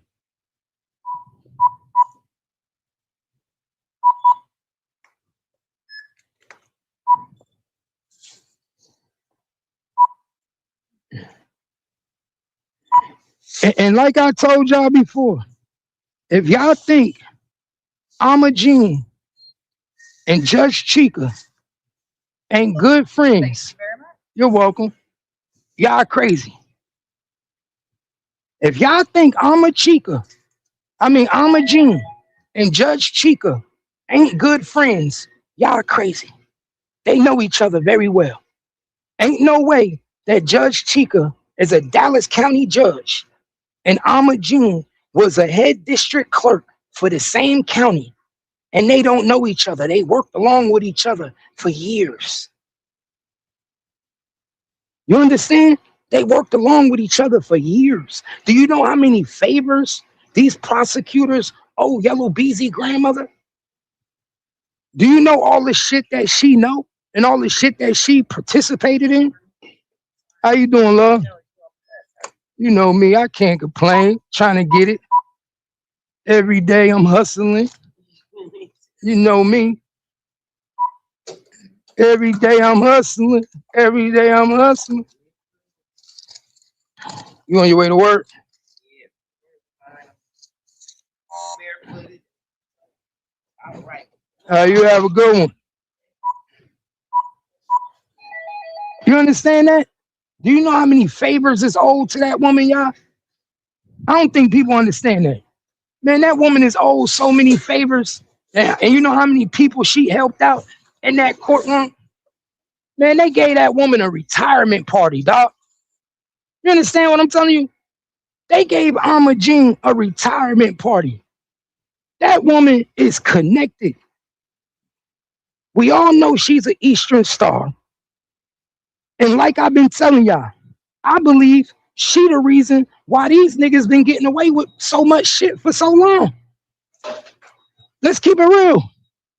I believe that Alma Jean, his grandmother, is the reason why niggas been getting away with so much shit in Dallas County for so long. Why Trap Boy Freddy was beating all these indictments way before this Mo 3 case even happened. Why niggas was knowing everybody's shit, crimes. Come on, my nigga, these niggas knew all types of shit. How you think these niggas was knowing what was going on in the city? These niggas was connected through Alma Jean, Yellow BZ grandmother. I told y'all before, she remind me of that chick off of the Animal Kingdom. If you ain't never watched that show, go watch that show, Animal Kingdom. That's Yellow BZ grandmother. She ran the show from the top. For all we know, she helped Yellow BZ set this whole shit up. Shit, for all we know, she the one put the play together. We would never know. But I know one thing, Toby Shook ain't doing this trial like he did motherfucking Carmelo Anthony trial.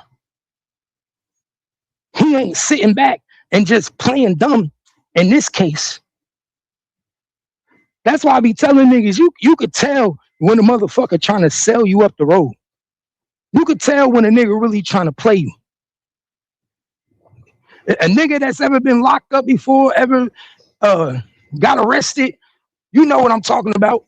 When you get that public defender and they give you that one public defender and that nigga don't give a fuck about you, and you know this nigga don't give a fuck because the first time he come see you, the nigga like, oh, they offering you 7 years. First time he come see you, he be like, oh, they offering you 7 years. And then you be like, oh, well, I ain't taking that. Second time he come see you, he be like, oh, they offering you 7 years. And you be like, hold up, my nigga, niggas ain't coming down off of that, nothing. And you automatically be like, nah, man, I don't want you no more. You automatically be like, nah, I don't want this public defender. He ain't trying to help me. This nigga ain't trying to work for me. You automatically do that. And then when you get another public defender or you get a paid lawyer, then all of a sudden, now your offer go down. Now all of a sudden they give you a smaller offer. You know when a nigga ain't trying to work for you.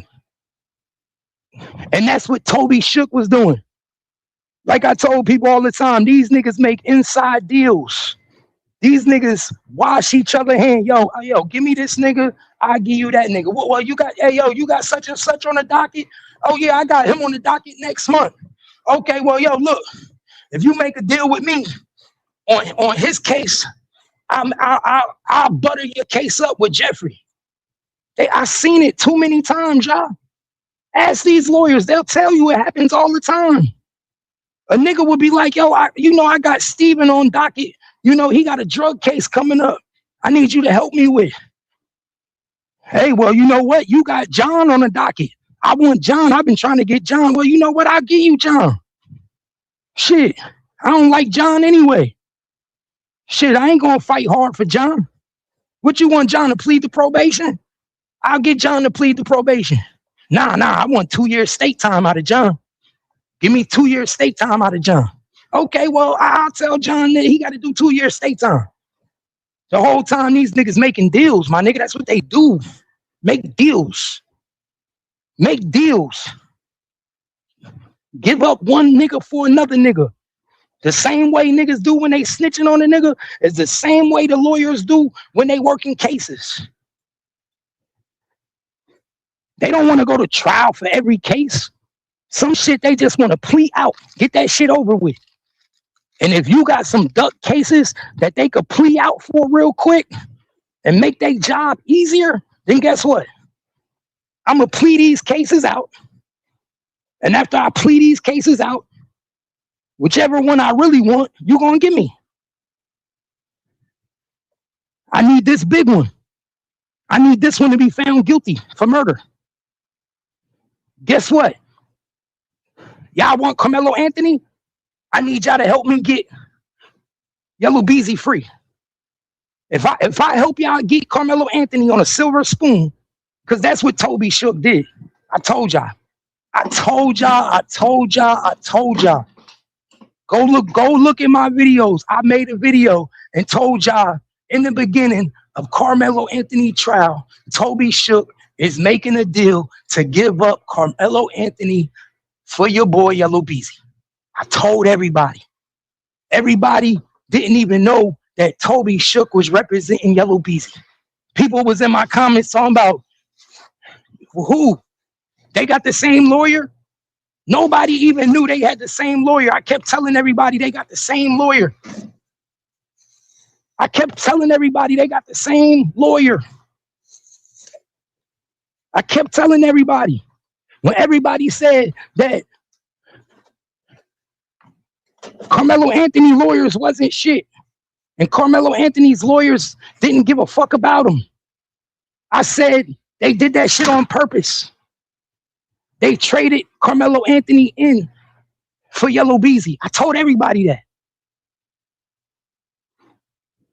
You didn't hear nobody doing motions. You ain't hear nobody objecting, nobody fighting, none of that shit that they doing for your boy Yellow Beezy. Toby Shook look like an all-star lawyer now. Everybody talking about Toby Shook like he the #1 lawyer in the world now. Like he fighting for Yellow Beezy life. He gonna make sure Yellow Beezy got no problems now. But just a couple months ago, everybody was saying that he wasn't shit. Just a couple months ago, people were saying he's horrible. Whoever Carmelo Anthony lawyers were, they were horrible. They sold him up the road. Mighty funny that now they look like the best shit on earth. You want to know? You know why. I ain't even got to tell you why. Y'all know why. You give me one, I give you two. Pay attention.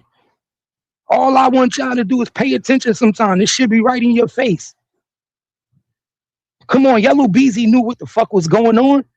And you want to know how I know Yellow Beezy knew what was going on? Because think about it. If you in Yellow Beezy's shoes and you facing a murder for hire and you just saw Carmelo Anthony go to jail for murder and get 35 years and he using your lawyer, pay attention. If I just saw a nigga like Carmelo Anthony get sentenced to 35 years, sent up the road, and he using my lawyer, and I'm fighting a murder for hire charge. Pay attention. I'm fighting a murder for hire charge. This boy just used my lawyer that I'm paying millions of dollars to fight a case. You don't think that I'll be scared as hell that I'm going to lose my case because now everybody's saying that this lawyer ain't shit and this lawyer is horrible and he just gave up Carmelo Anthony? Don't you think I would be scared? Don't you think Yellow Beezy should be scared as hell? Like, oh my God, what if he do me like that? Why you think Yellow Beezy ain't fired that nigga? Why you think Yellow Beezy didn't seek new counsel? Pay attention. Why you think Yellow Beezy didn't fire him? Why you think Yellow Beezy didn't look for new counsel? Because the first thing I would have did is try to fire that nigga. I would have been like, I don't want him as my lawyer. I want somebody else. I saw what he just did to Carmelo Anthony. I would have fired that nigga ASAP. Why? So pay attention. Why you think he ain't getting fired? Why you think he ain't getting fired? Yellow Beezy know what the game plan is. They all know what the game plan is. We gonna make this nigga look stupid, get rid of this nigga, and they gonna help me with your Dallas case. They gonna help me with your Dallas case.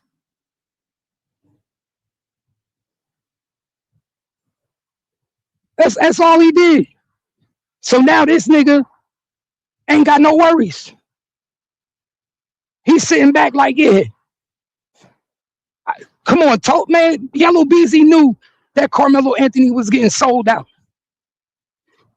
Ain't no way in hell you telling me Yellow Beezy didn't know Carmelo Anthony was getting sold out. Toby Shook told him. Toby Shook had to tell him to make him feel comfortable.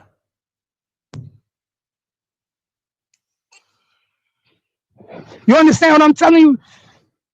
Toby Shook had to tell Yellow Beezy to make him feel comfortable, because anybody else that's fighting a murder for hire would have definitely fired that nigga. And let me tell you something. Go look up when the last time Toby Shook lost a case, nigga. This is another thing how I know that they set that shit up and it was a sellout play. Go look up the last time Toby Shook lost a case. The dude don't lose cases, bro. He don't lose cases. You understand what I'm telling you? Go look it up. Go look up his accolades. All you got to do is go look. It's public records. Go look up his accolades. Go look up the last time he lost a case. Toby Shook don't lose cases, my nigga. That nigga was rated top lawyer in Dallas like 20 years in a row. He was rated top lawyer in Dallas County for like 20 years in a row. Best lawyer, lawyer of the year. Pay attention. Dallas, man, y'all better pay attention. That nigga don't lose cases. If that nigga lost a case, he lost on purpose. If he lost that case, he lost it on purpose. If he wasn't objecting and making objections, he did it on purpose. Everybody know that. Everybody know that. And another thing a lot of people don't know. I've been thought this was a conflict of interest. Toby Shook also represented Mo 3 before. Toby Shook also represented Mo 3 before. That's what's also baffles me, and that's crazy, y'all. The same lawyer that's representing Yellow Beezy and a murder for hire also represented Mo 3 before. Pay attention. Pay attention. If that's not a conflict of interest, then what is, bro?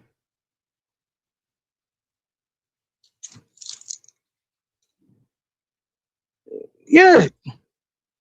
Man, Toby Shook is the corporate of all this. Remember, we always say it start at the top. Remember, it start at the top.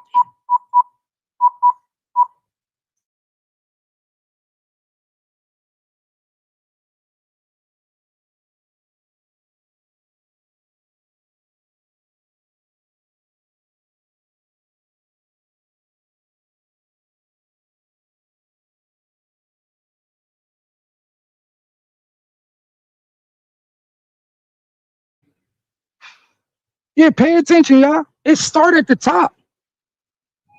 And we know who at the top. Come on, man. One thing we know is who run these courtrooms, man. Prosecutors and lawyers. We know who run the stage. Prosecutors and lawyers. The judge gonna sit back and play their position. But we know who is running the show. The prosecutor and the lawyer. We know who the fuck objecting, and we know who not objecting. We know when you trying to win a case. We know when you trying to throw a case. A lot of these motherfuckers will throw your case on purpose. Let me say this again. A lot of these niggas will throw your case on purpose. Throw your case on purpose. Now, you don't think when Carmelo Anthony hired Toby Shook that they looked at his accolades and said, we got the best one? Pay attention. You don't think that when Carmelo Anthony hired Toby Shook, that they hired Toby Shook and they didn't say to themselves, you know what, we got the best lawyer. We got the best one in Dallas County. Everything that I'm telling y'all, this is what they was thinking. They looked at his accolades just like I'm telling you his accolades. And they said, we got the best one. But guess what? Y'all? None of that mattered. None of that matters when the nigga that you hiring is conspired to work against you, yo. Y'all understand that? None of that matters when the people that's hired is conspired to work against you. These niggas don't have your best interests at heart. You think they rock with you and they really trying to get rid of you. They're actually told what to do. They are told to fuck up your case. They are told to send you up the road. They not told to protect you. These niggas, they take your money. They definitely don't work for you, dog. They definitely don't work for you.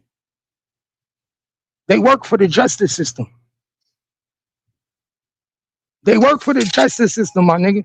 Their alliance is to the justice system. I don't give a fuck if you're a defense attorney or if you're a prosecutor. At the end of the day, your alliance is to the courthouse. You take an oath to the courthouse. They don't take an oath to us civilians, us street niggas, us regular niggas. They fight for the courthouse. So when these niggas be behind closed doors and they in chambers and they talking about how they gonna do this and how I need you to do this, they not thinking about nothing we got to say, my nigga. They don't give a fuck about us. And they don't give a fuck how much money you paying.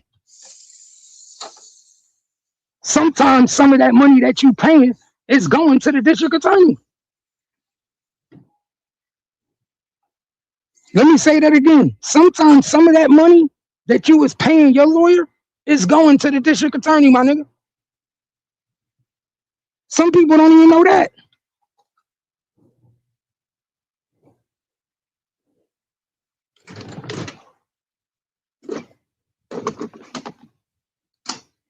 You understand that? Some people don't even know that the money that they paying. Why do you think when these defense attorneys charge you 100,000, 50,000, 75,000? Nigga, some of that money going to the prosecution. When they work that deal, some of that money go to the prosecution because they worked you a deal. Yo, I need a deal. Hook me up. Oh, okay. Well, shit, that's gonna cost you 25 grand. You think these niggas don't be making side deals, dog? Come on, bro. Y'all know that. You think these defense attorneys and these prosecutors don't be making side deals? That's business. We live in the United States of America. This shit is a business.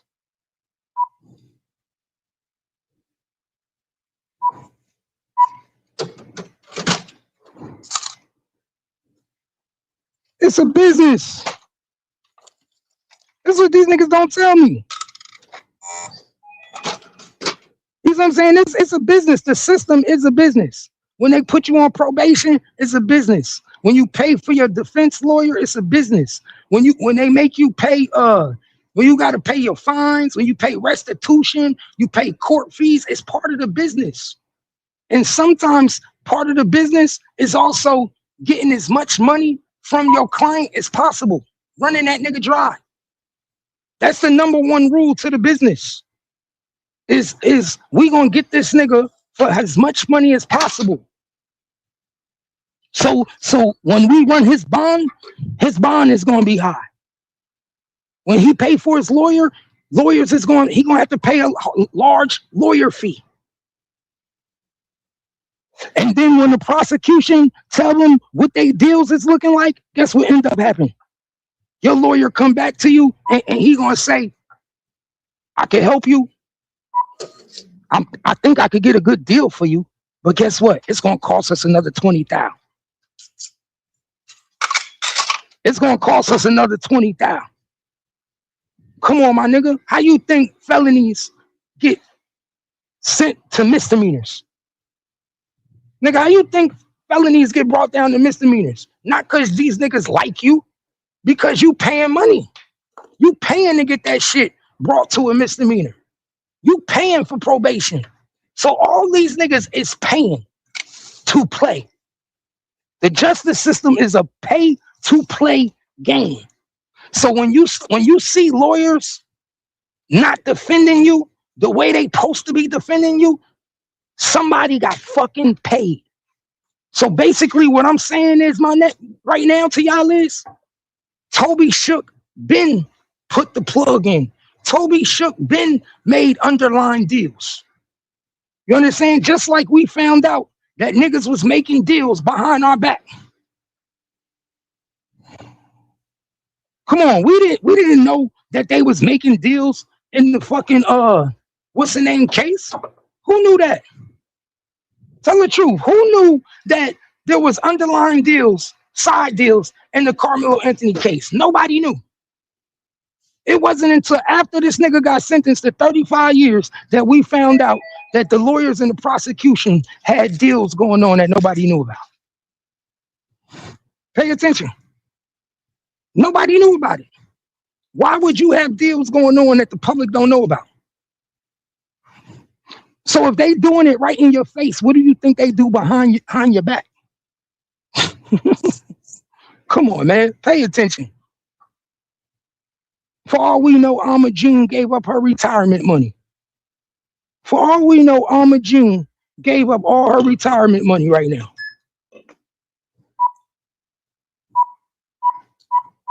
Come on, man.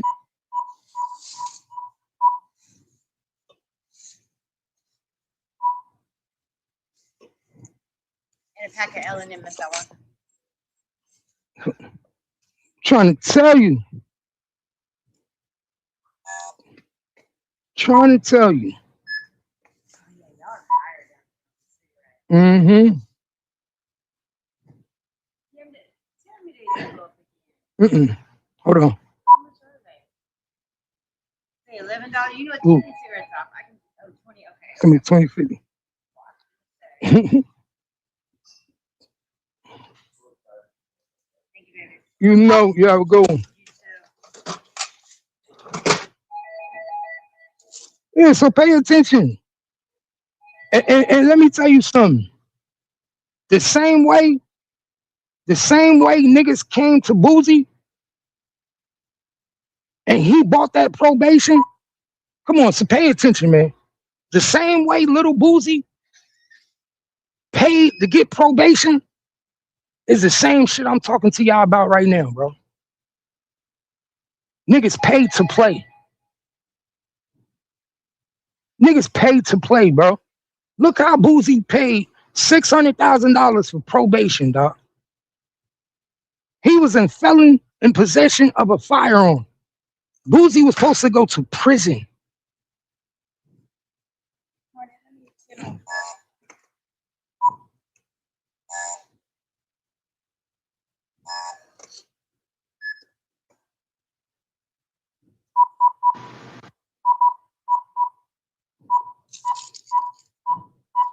Prison.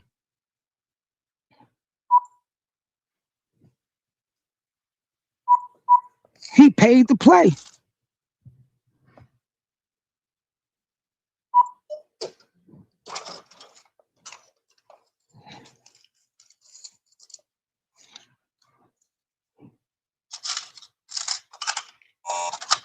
There you go, love. You have a good morning. Yeah, hold up, y'all. I'm back. How you doing?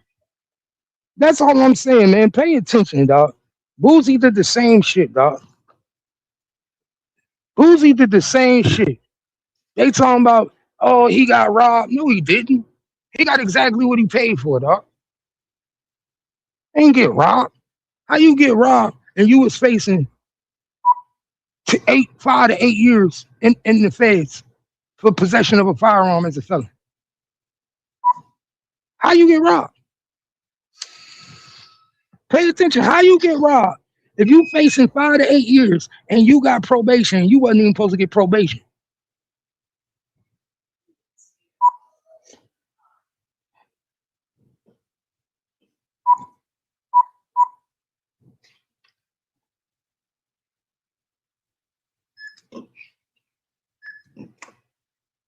$18.31. They ain't gonna tell you that though.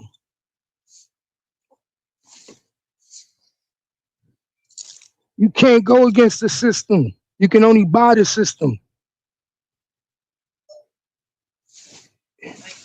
You understand me? What it do?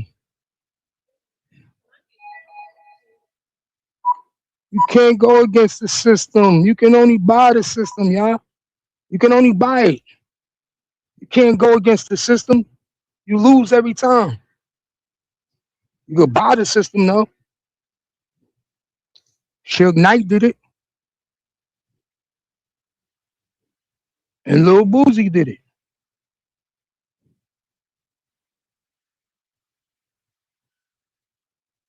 Shit, we could go on. I could go on. I could name so many people that bought the system. It's not even funny. All right, love, you have a good one. I can name so many people that bought the system, y'all. That's why I'm telling you, all this shit is fixed. Everything, the justice system ain't even the justice system no more. You'll never get really a fair trial out of nothing no more because everything could be bought. Anything could be bought.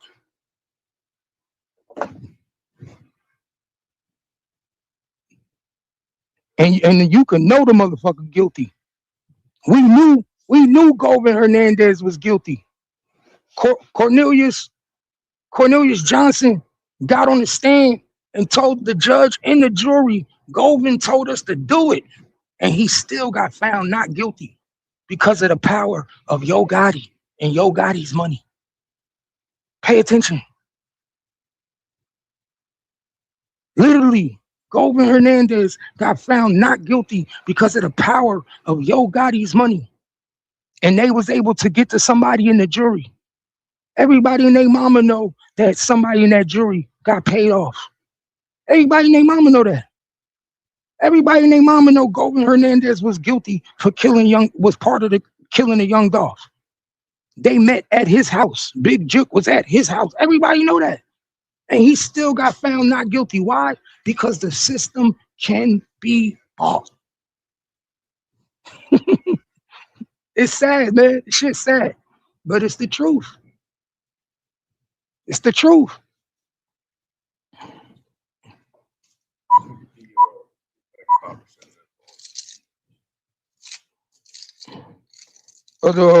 Which ones? Views? Niggas don't want to listen to me though. Yeah.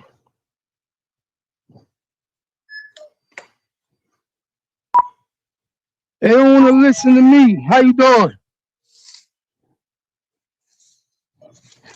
So if it can be bought, if the system can be bought, man, remember they look out for each other. There's two things that this system do. They can be bought and they look out for each other. That's one of the two things that we know about this United States government that will never be changed, my nigga. They always look out for each other. Law enforcement look out for law enforcement. Firefighters look out for firefighters. Cops look out for cops. Lawyers look out for lawyers. The justice system, they're like one big happy family, bro. It's like a big ass union. So with that being said, my nigga,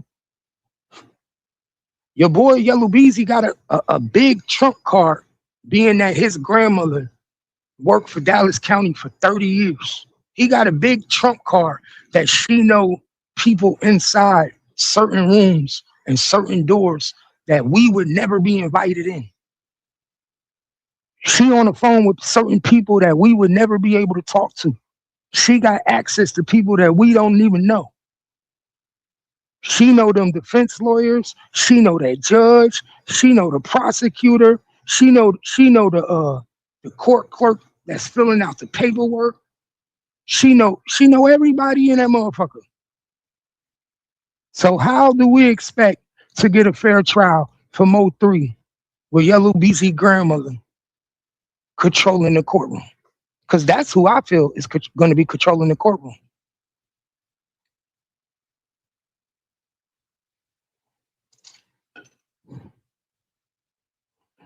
That's what I think.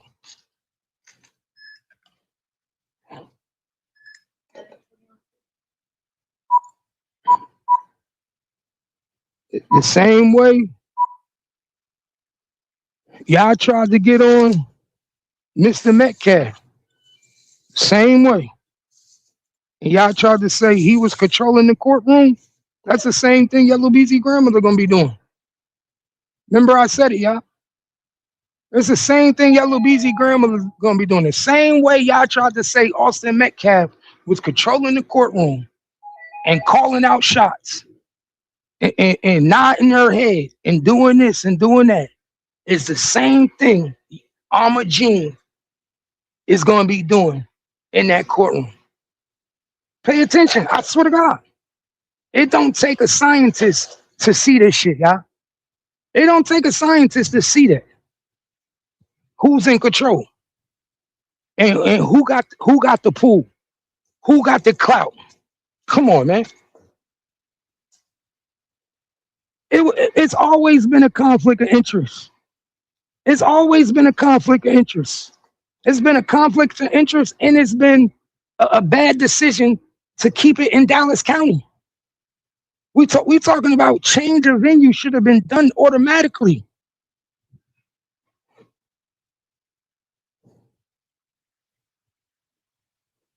Change of venue should have been done automatically. The same way Carmelo Anthony should have had a change of venue, and he should have never had his case tried in Collin County. Let's keep it real. The same way Carmelo Anthony case should have never been tried in Collin County, Yellow BZ case shouldn't be tried in Dallas County. It should be an automatic change of venue just because of his grandmother. Just because of the pool that she got.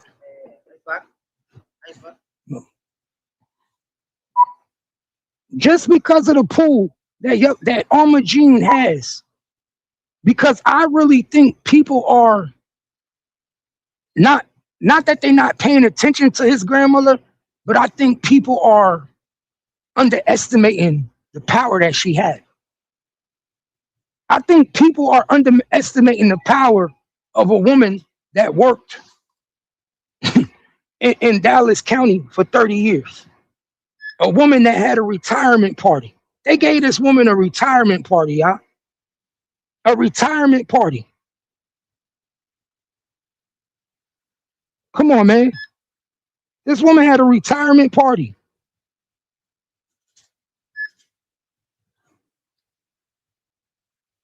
That woman was loved in Dallas County. And now y'all got her grandson on trial for murder. For murder for hire. Is y'all not paying attention? Come on, think about what you would be doing if this was your grandson. Think about it, y'all. Think about it if this was your grandson.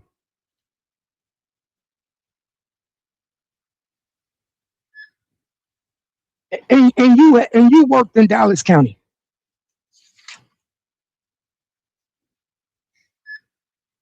Think about it. Imagine you worked in Dallas County as a district head clerk and your grandson was on trial for murder for hire.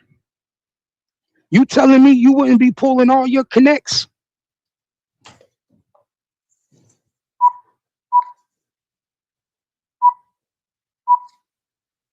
Let's be honest, y'all. You telling me y'all wouldn't be pulling all y'all connections? Y'all telling me y'all wouldn't be calling in for favors? You telling me y'all wouldn't be hitting up people that you know owe you a favor in the county? You telling me that you wouldn't be contacting people lawyers, defense attorneys, just so you could get a scope on the case and see what's going on? You telling me you wouldn't be calling your ex district clerk people and telling them to give you dabs and tips on shit that's going on?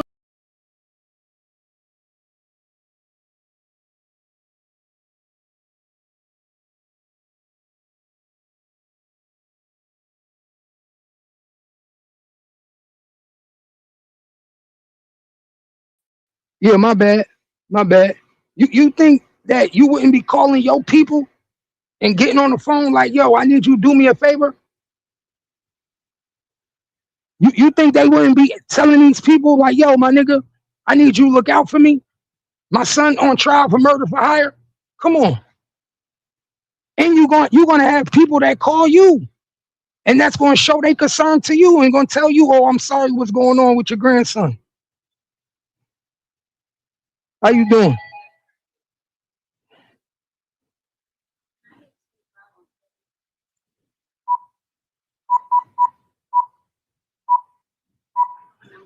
Mm-hmm.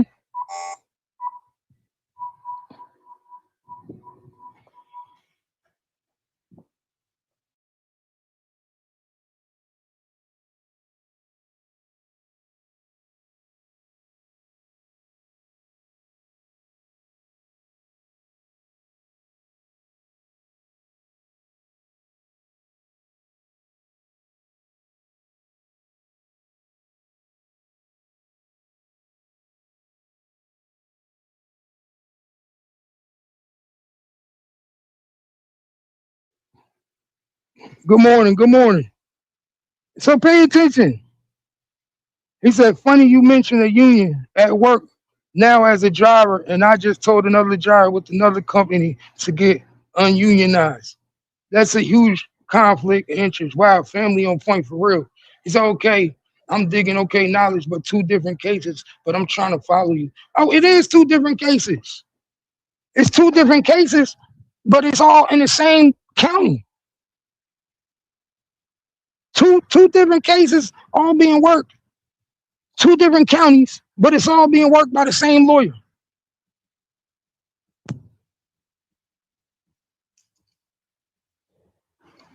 The point I'm trying to make is, in the Carmelo Anthony case, they said his lawyers did a shit job. That they did a horrible job. They didn't do nothing right. They didn't represent Carmelo Anthony properly. That's what they said. The same lawyer that they so-called say did shit, waiting to get up out of here. The same lawyer that they said didn't represent Carmelo Anthony properly. It's mighty funny that he representing. Thank you, love. It's mighty funny that he representing your boy Yellow Beezy properly. So all I'm saying is you gotta correlate the two. You gotta pay attention to how one will fuck you over on purpose just so they can help somebody else. And what I'm trying to make people understand, it happens every time. It happens all the time. Where you think a lawyer got your best interest, but he really throwing you on the bus so he can help another case. And how do you know these things? Because you see how they represent you. There's actually people that work for the bar association that go to trials just so they can see how lawyers represent, how they do. Because lawyers literally do shit like that on purpose. Like a lawyer don't have to object to certain shit that they know they're supposed to be objecting to. You not a lawyer. You wouldn't know what the fuck that lawyer supposed to be objecting to. You wouldn't know what that lawyer supposed to be paying attention to, what he not supposed to be paying attention to. And then you be like, damn, this nigga didn't do shit in my case. But then you go watch him in another case, like Yellow Beezy's, and you be like, damn, this ain't the same lawyer that was representing me. This ain't the same lawyer that was representing Carmelo Anthony. This nigga wasn't acting or doing none of this shit like he doing in this case that he was doing in my case. So either I got sold up the bus, either you sold me under the rug. You feel me? Either you sold me under the rug, or you just didn't like us. But you can't have it both ways.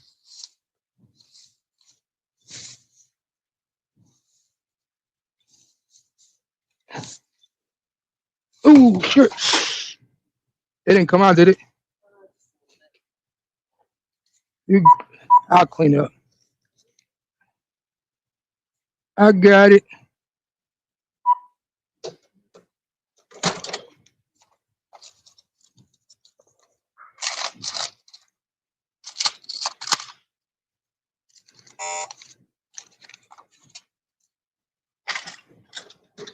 You already know.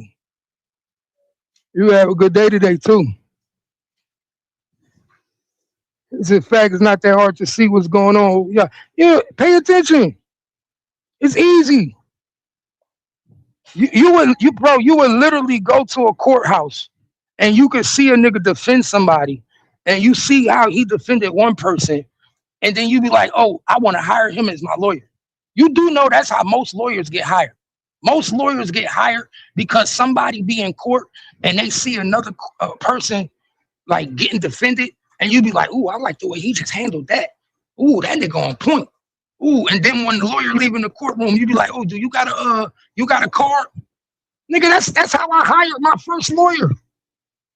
I hired my first lawyer because I saw the way how he was handling a case.